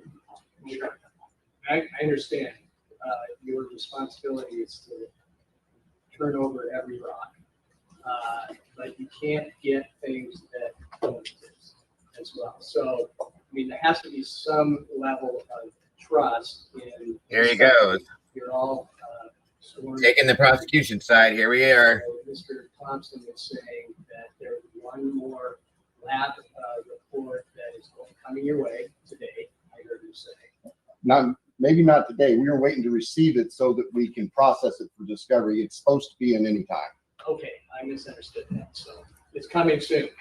It has to come soon because we're 6 weeks away from the trial. So we're going to be very rushed about a lot of things. But I'm going to talk about that a little more later. So what about the other claim, Mr. Thompson? Do you want to address that? The other mistakes? Corrective action log, unexpected result log. We have that in part, but not the whole thing.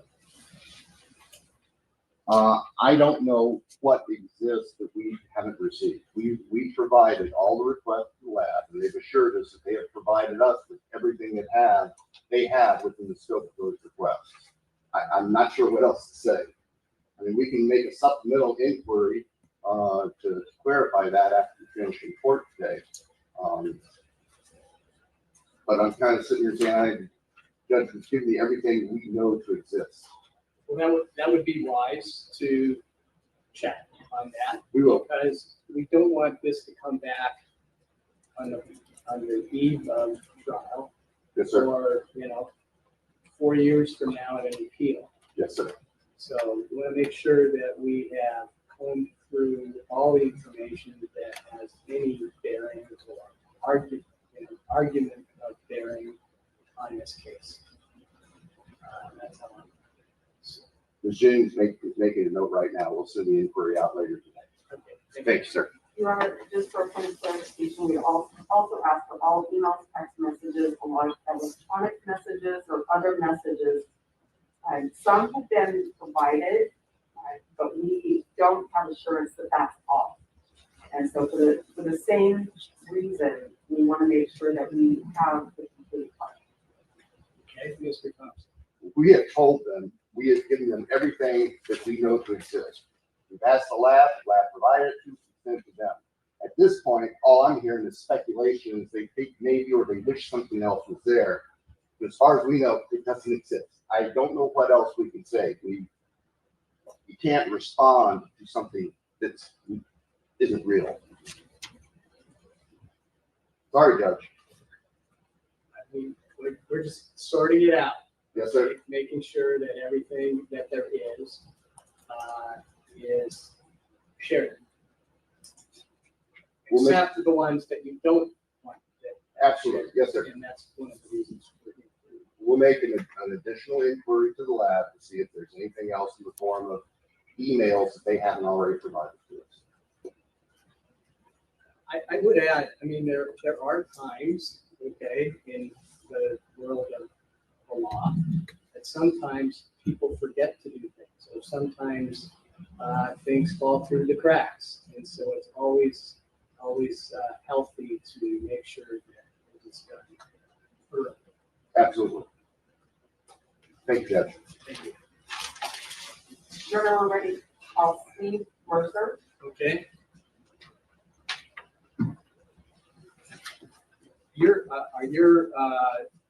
Just one moment.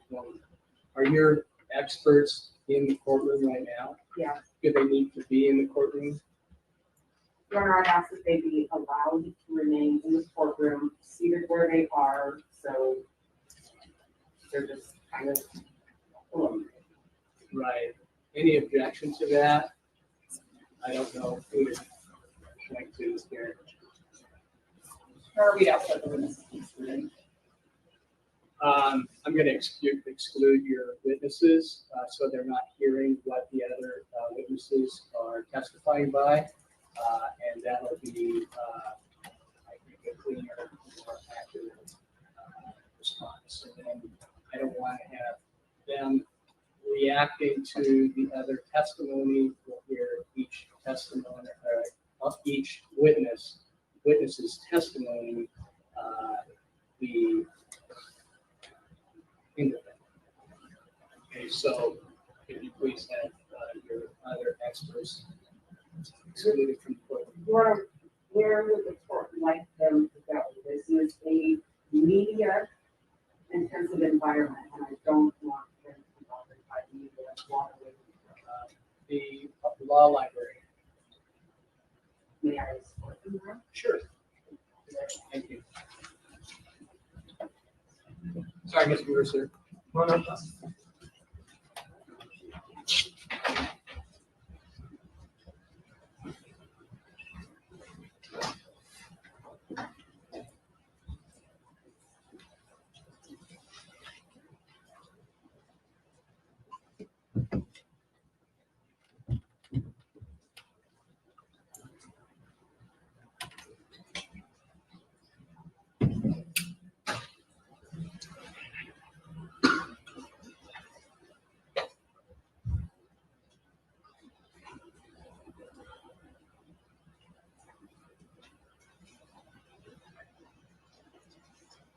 Thank you, Your Honor.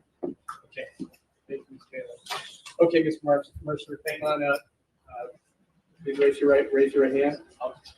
Hey, yeah, please.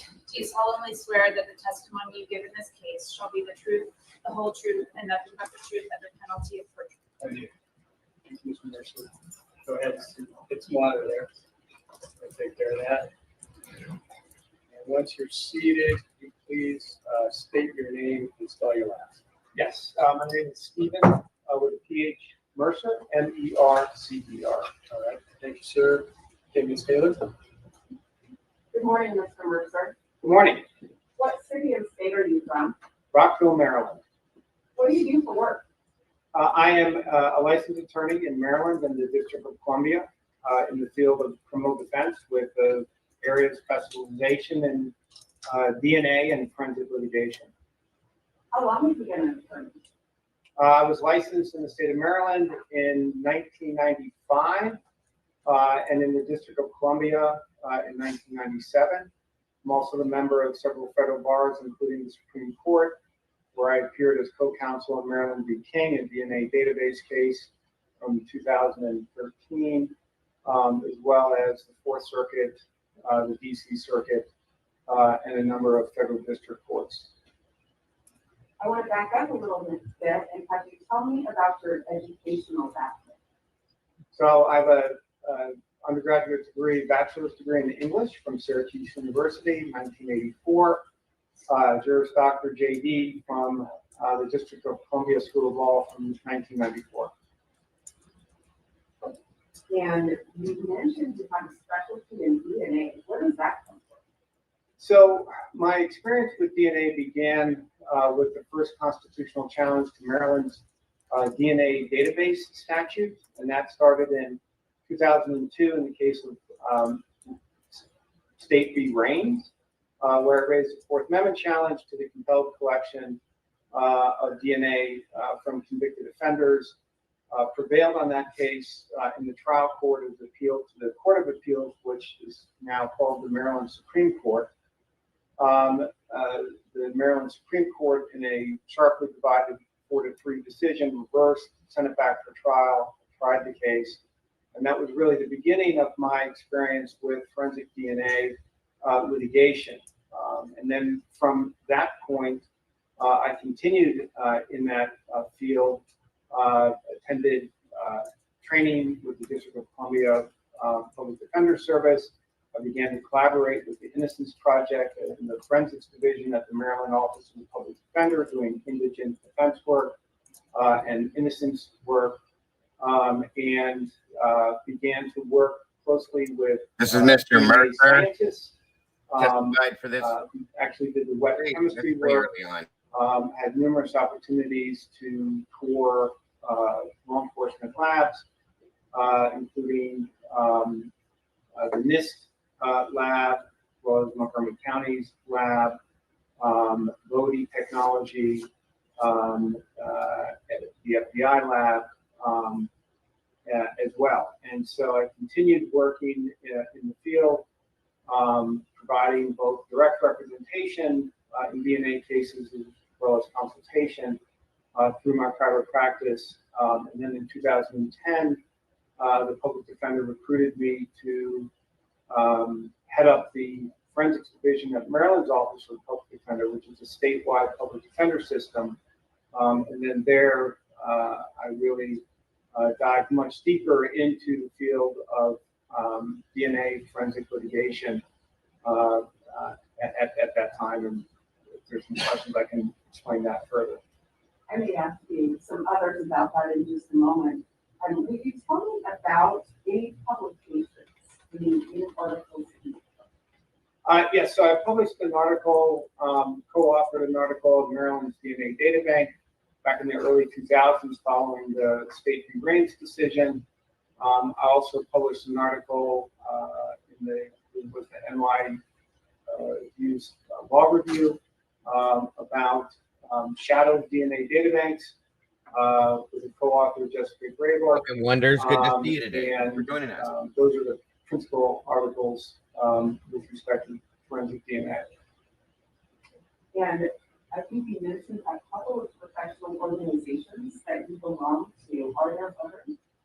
Yes, so I'm a member of the jurisprudential section of the American Academy of Forensic Scientists, and I've given presentations there. For example, in 2018, I gave a presentation on proposed regulation of the field of forensic genealogy. Oh, well, hello, everybody. And then I'm also a member of the National Criminal Defense Attorneys Association and a number of local bar associations in Maryland, as well as the State Bar Association. You mentioned forensic genetic genealogy just now. Can you tell me your background related to that? So following really the advent of forensic genealogy in 2018, that is when I had the opportunity to litigate cases, criminal cases involving that technique, the testing and the investigation related to the testing, and to receive discovery of the testing and the interpretation of the test results that were obtained through searching of genetic databanks. You are here on Bryan Kohberger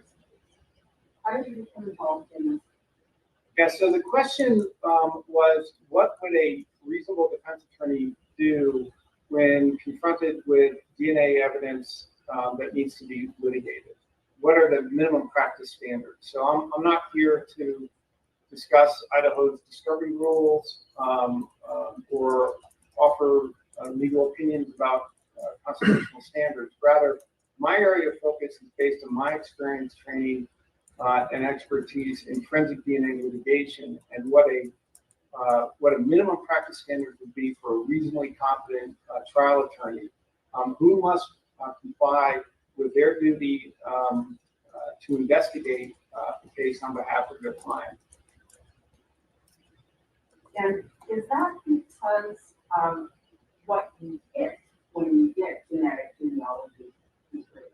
Well, yes. I mean, forensic evidence is often central in a case, and DNA evidence in particular. And so when there's an item, for example, here of an environmental sample of trace DNA evidence that, as I understand it from reviewing the pleadings, was twice tested, first for an STR profile, and then later for a genomic profile.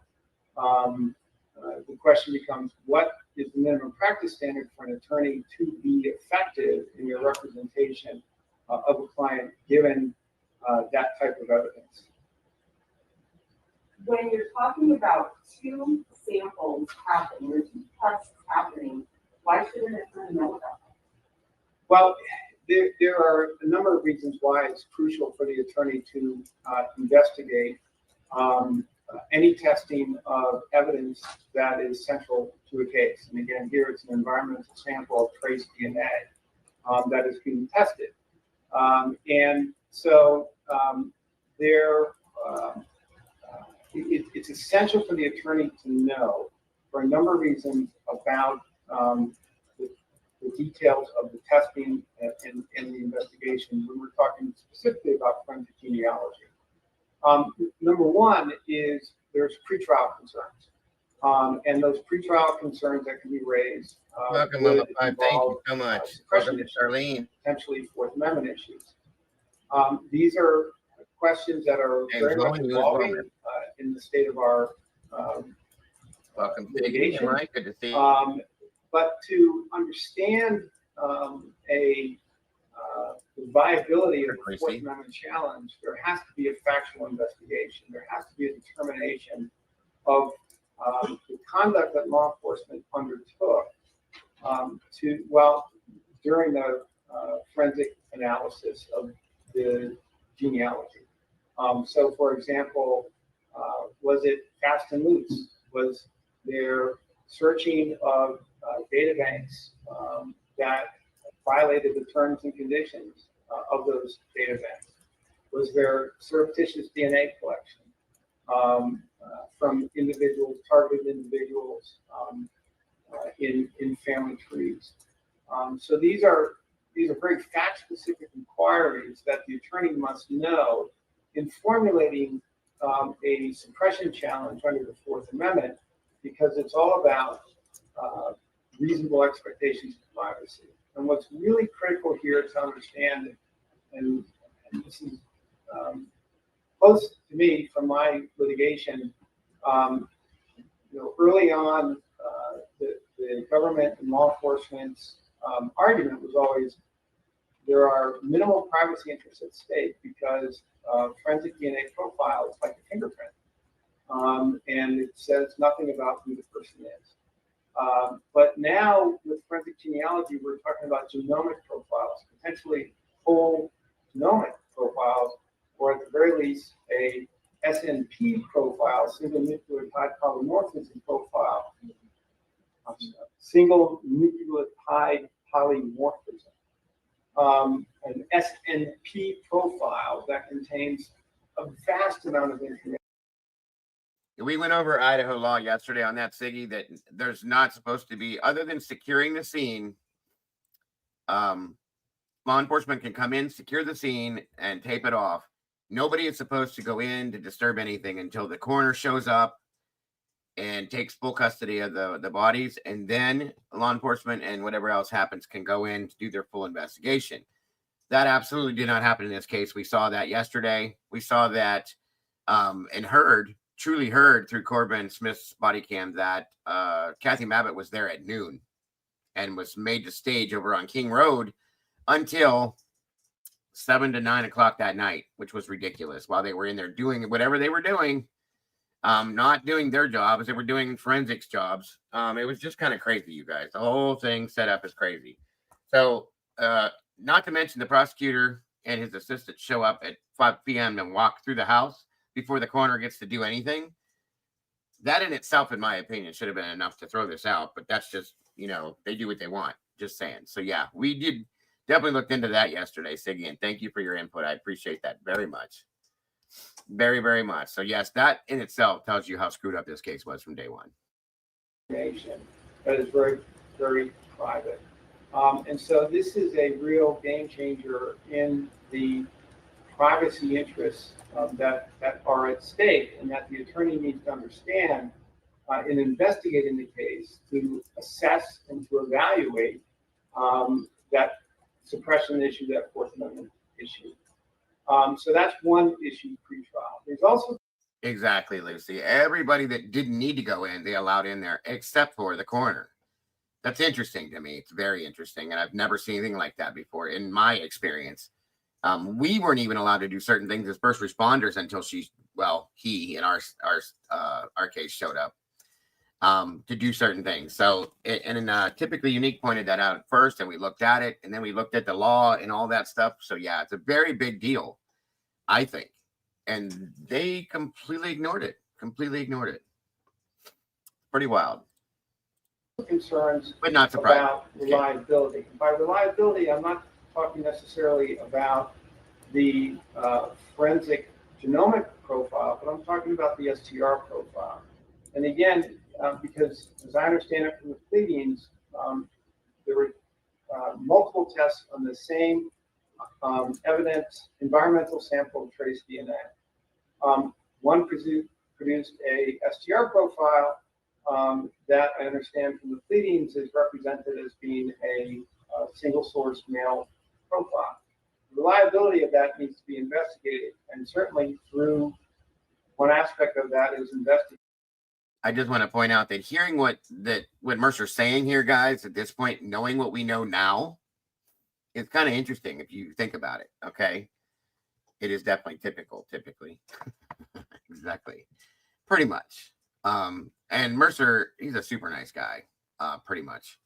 But thinking and knowing what he's talking about now, and then knowing what we know now based on what we've seen and learned recently, that's real interesting to me too. The laboratory documentation that is provided for the STR testing.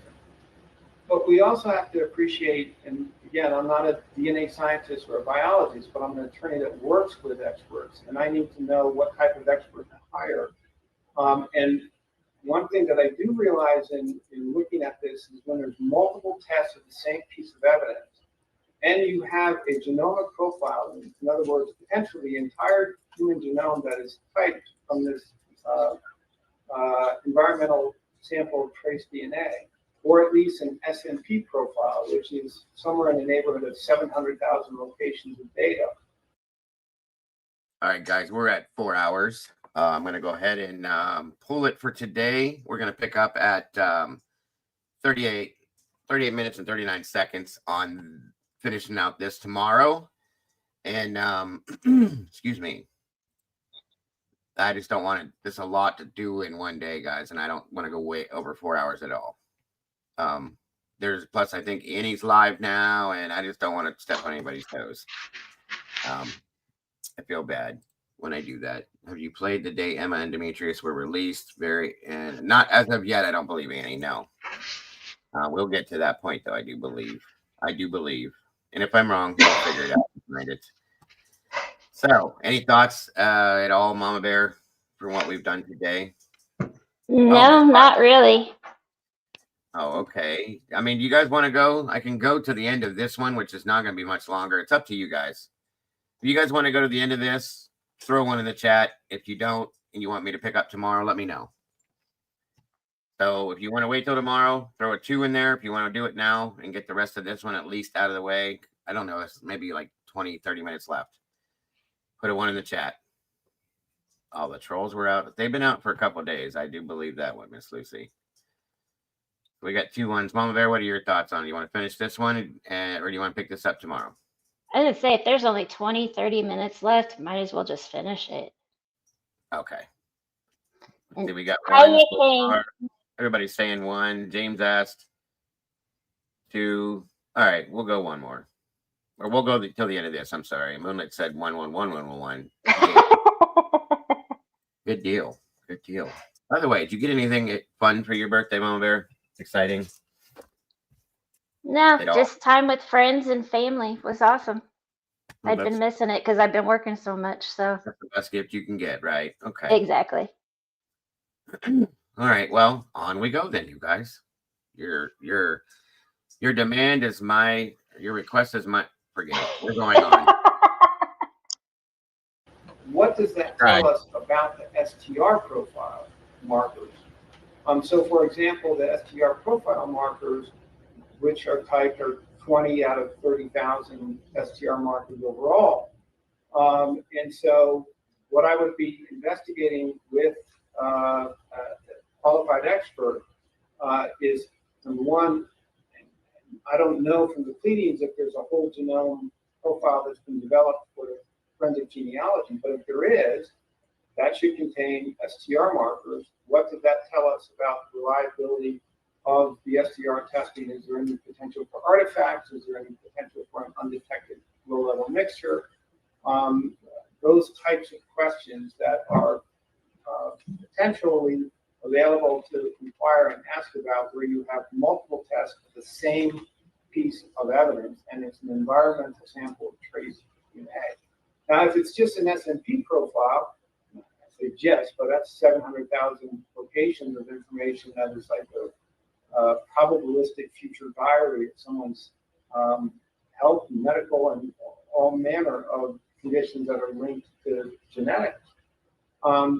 That may not have the STR markers in it itself, but it will have information, SMP markers in the neighborhood of, so to speak, of STR markers that will also shed light potentially on those STR markers and the reliability of those STR markers. So these are, particularly in a capital case, crucial areas of inquiry that must be undertaken by the defense team in conjunction with experts that they retain. But they can't even decide what experts to retain without having the discovery. And that's the minimum practice standard. And that's a point that I've made in testimony before courts where I've been accepted as an expert in Maryland, DC, and Virginia, that the minimum practice standard is that the attorney must obtain discovery of the scientific testing of an evidence sample. And that, particularly so in a capital case, particularly where we're talking about an environmental sample of trace DNA, it's absolutely crucial to get that discovery, because then that informs the scope of the investigation, the experts to hire, and what have you. Now, also with respect to forensic genealogy, it's important not to separate this out into all these different components. It is, you have the SMP testing, and then you also have the development of these family trees through database searching. This is all part of the same testing and experiment. They go really hand in hand, and you can't unravel them. They really have to be considered together as a single cord of different strands of the testing and experiment, because the attorney needs to know how these family trees have been developed, because we're talking now about trial issues, and the government is introducing the STR profile. They have to introduce statistics that explain the significance of any STR match that the government is identifying as central to its case. And so the defense must investigate ways to cross-examine those statistics and the rarity of that match that the government is attaching great significance to. And so an area to look into and to inquire about are the limits of the statistical tool that the government is using or the state is using. I don't believe it. I want to see it. Which is based on the premise that sort of what's called the random person not excluded. I need to see that to believe that. The question of the rarity of a profile in a population of unrelated people. But the key point there is unrelated. I think so we know there's working on no universe where a STR profile has no relatives. And in fact, in a case involving forensic genealogy, the way that the defendant is identified is by searching a pool of related people. And so we need to be able to investigate and evaluate the rarity of a profile within a related population. And that's a different question than what the government answers with its random person not excluded statistic that is typically used. And so, again, without the discovery of the forensic genealogy, both the testing as well as the experiments that are done with the test results, i.e. the database searches, as well as the family tree build out, the attorney can't investigate that. And in that situation, by not investigating it, is not complying with their duty to investigate that is required, especially in the capital case. I've heard you say that when you have a sample, in this case would be an example from a knife, that was STR testing done, and then when you go, when you have genetic genealogy testing, you end up with whole genome testing or an SNP profile. Did I understand that? Yes, and it's unclear to me at this point what type of genomic profile was developed, whether it was a whole genome sequence or whether it was an SNP profile, which contains about 700,000 locations of very personal private information. I think I heard you say that no matter which one of those was done for genetic genealogy, that you need to look at those to test the reliability of the STR profile. Did I hear that right? Yes, so this is as an attorney and not a scientist, but as an attorney who has a duty to investigate. This now is an area where the attorney will look to retain a qualified expert who can evaluate and assess the linkages between the SNP profile or whole genomic profile and an STR profile. To be sure, an SNP profile or forensic genomic profile can't be searched in CODIS. It's not that type of situation. They can't be directly compared.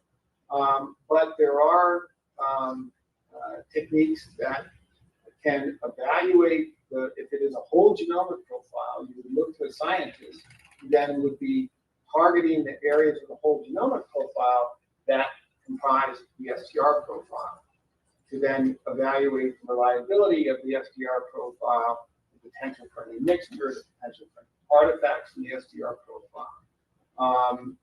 Or if it's an SNP profile which doesn't have the STR locations in it, then you would look for an expert who understands that the neighboring regions around where the STR markers can be evaluated and assessed to provide information about what the STR markers do. Can I clarify something? Sure. So what you're saying is that you need to look at the qualified scientists who have to look at the SNP profile to compare it to the STP profile for reliability of the STP profile. The STR profile. STR. Yes, so there could be clues, absolutely, that could be discerned from an analysis of the SNP or whole genomic profile. Because again, we're talking about two different tests of the same piece of evidence. And there have been, in peer-reviewed publication, I mean, one that comes to mind is Jae-Wah Kim, who published in the journal Cell about how an SNP profile can be linked to an its STR profile. And that's by zeroing in on sort of the neighboring regions and examining those. So again, I'm not a biologist or scientist, but I'm an attorney, who has a duty to investigate, and to investigate requires hiring experts. That hasn't been released yet, and so that's why the practice standard is to get that discovery, so that the attorney can then. Oh, that was long crime screwed up there. Sorry, guys. Assess that discovery and then retain a qualified scientist. Whoever loaded this one in is where the problem lies. Personal hypothesis. Here we go. I would remove my objection on it. Well, I'm going to overrule that because I asked some questions. I apologize. Go ahead, ask your next question. When I'm talking about either the whole genome or the SNP profile, am I Catalina wine looking mixer. for just like a sheet of paper that has a bunch of numbers on it, or is there a packet of information that I need to go to my expert? No, you need the raw data of the profile along with, it's similar to the sort of data that you obtain for the SDR test. You get the raw data of the profile, you get the laboratory protocols, you get all the bench notes, how the profile was generated, but also you should get the discovery about how the profile was then searched in different databases and family trees. That right there, you guys, is why they took the media out of the court and they started using the court's camera system, because the camera people were zooming in on Anne's computer and things she was looking at and all that, because they're idiots. That's what happened with that, just so you guys know. Dago used to terrify his whole neighborhood as a pterodactyl. Okay. That was going to be my next question. I heard you say that we can't look at this whole genome sequencing or the SNP in one category and then look at the building the tree to identify from the genetic genealogy piece, the genealogist piece, in its own separate area. They're not two separate lanes that they combine. Yes, they go hand in hand. You do one or the other. I mean, they go together. Why? I'm sorry? Can you tell me why? Can you explain why you say they go together, why you know? Well, the SNP profile is what is searched in the ancestry database to then identify, potential relatives, and then family trees are built out. That's the object of the SNP testing. What's important to know from a defense perspective in terms of trial work and potential areas of cross-examination, nobody's going to be introducing a statistic that is premised on the assumption of an unrelated universe of people. So what's the chance of finding a profile in a population where there's no relationship, relatedness between that profile and anyone in that universe? And so, as you know from talking about this whole concept of friendship genealogy, people who are related have similar DNA. And so the statistics change when you are talking about the chance of finding a profile within a related pool or related universe of individuals. And that's a legitimate area of inquiry on cross-examination for the defense to demonstrate the limitations of the statistical questions that the state is presenting to its expert witness. And to do that, you need to know, for example, who the population of related people are, who is often, from my work on the forensic genealogy, what I've seen is that when a match is found, when the STR match is found, then all building out, all further testing stops on the forensic genealogy side. And so it's important to know who hasn't been tested on the related person side in terms of developing cross-examination about the limitations of the statistical tool that the state uses in its case to demonstrate the verity of the match that you're presenting. Have you received medicine allergy materials in your Yes, so which wasn't surprising to me, because even though typically the government doesn't seek to introduce the forensic genealogy, in its case, it nevertheless is evidence that is a scientific test of material in the case. And so the discovery rules typically call, for example, in Maryland, in the District of Columbia, call for discovery of scientific testing of evidence in a case, and that's regardless of whether the government is going to introduce it or not. DC is a little different, where it requires either materiality showing or that the item is introduced into evidence. And so even when there's a limitation on the item being introduced into evidence, that really goes to the item tested, which here is the environmental sample of trace DNA. And of course, the government has twice tested it. And so for the attorney to be able to fulfill their duty to investigate and satisfy the minimum practice standards, they should have access to the scientific testing of that item of evidence, which is central to the case. Just 1 minute.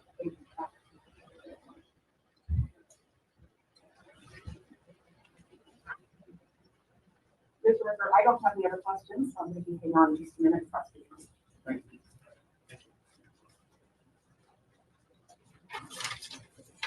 Katie? Your Honor, I have no questions for this witness, and I will be making my legal arguments. Okay, thank you. Okay, may this witness be excused? Mhm. Any objection? No objection. Okay, you're excused. You can now stay in court if you like. Thank you very much, Your Honor. Appreciate you traveling. Thank you. It's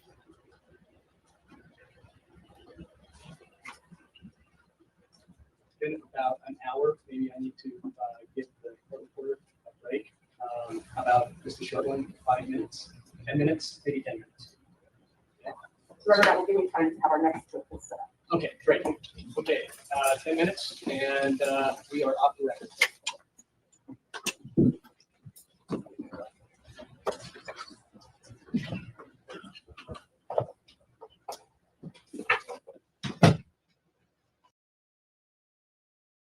All right, that does it, guys. The rest of that is there was another hearing they had, but it was all off record that we didn't get to see or hear.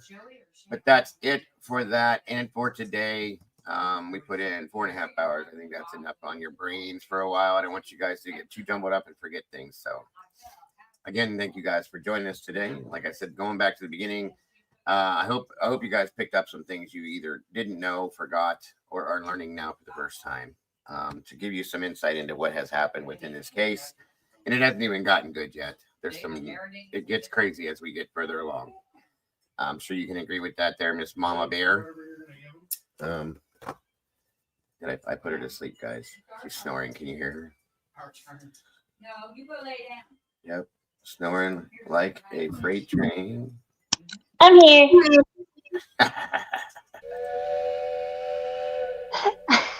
The train. There's the train. So thank you all very, very much for being here, guys. I appreciate that. Oh, yeah. What are you filing your fingernails now too? Me? No, I'm dishes. Sanding, washing dishes, all sorts of stuff. She does all sorts of stuff. Well, she's very, very, very talented in that way. Prosecution said we don't have any questions for this witness because they already know who planted a knife sheath. That's a good point. Jeez, I didn't know these headphones, Mike, was that sensitive. You could hear me wiping down the pan. Oh, that's why we know when you're typing like insane on your keyboard. Yes. You know Jeez, how that Louise. exactly. I can hear you scrubbing your dishes. Yes, ma'am. 100%. It is nuts. Exactly. That train again. I don't know where it's. I don't know. Anyway. So thank you all very much, Mom Bear. Thank you for joining us again. I think this is it for a while for you, isn't it? You got to go back to work. No, I'm still off tomorrow. I got one more day. Yippee-ki-yay. That's awesome. And actually, I was looking, and Friday, even though I'm scheduled 2 to 9, I don't think we have a pharmacist after 3. So I might get one more. That's awesome. It's awesome. Yes. Round of applause. I get excited when I know that you have the ability to possibly be here. Absolutely, Beach Babe. Take care. Everybody in the house, thank you so much again for joining us, guys. Please don't forget to love yourselves and love each other. Self-care is very important, guys, and know your worth. Please know your worth, because you are all so very important. You are the beautiful people, folks. Don't ever change a thing. Mama Bear and I will see you all very, very soon. You have an amazing rest of your night. Take care. And thank you to my mods. Thank you to anybody that may have donated to support our channel in any way, shape, or fashion. Make sure you guys subscribe to those links we threw in chat for you earlier. Show some love over there. It's very much deserved. And I hope you guys have an amazing rest of your night. Bye-bye, everybody. Nothing but love. Bye, guys. All right. Take care, folks.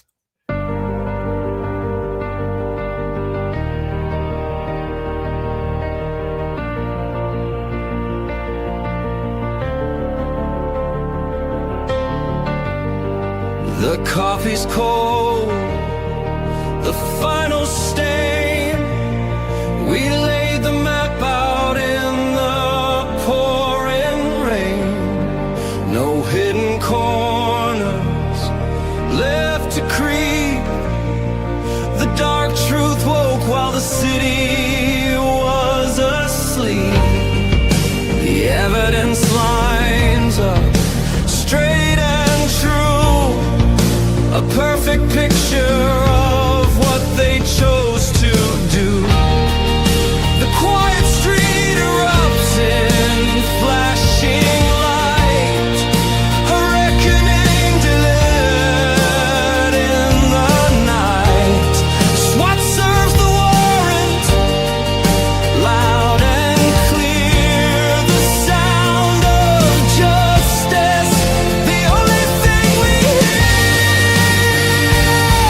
at the True Crime Cafe. We watch the suspect finally pay.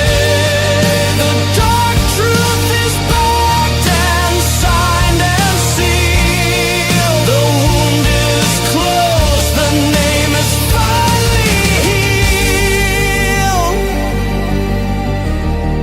It's finally healed.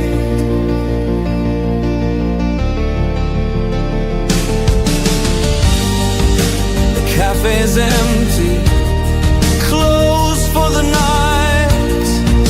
We put the darkness back into the light. We'll wipe the counter, set the empty chair, and wait right here for the next secret laid bare. Until the next one.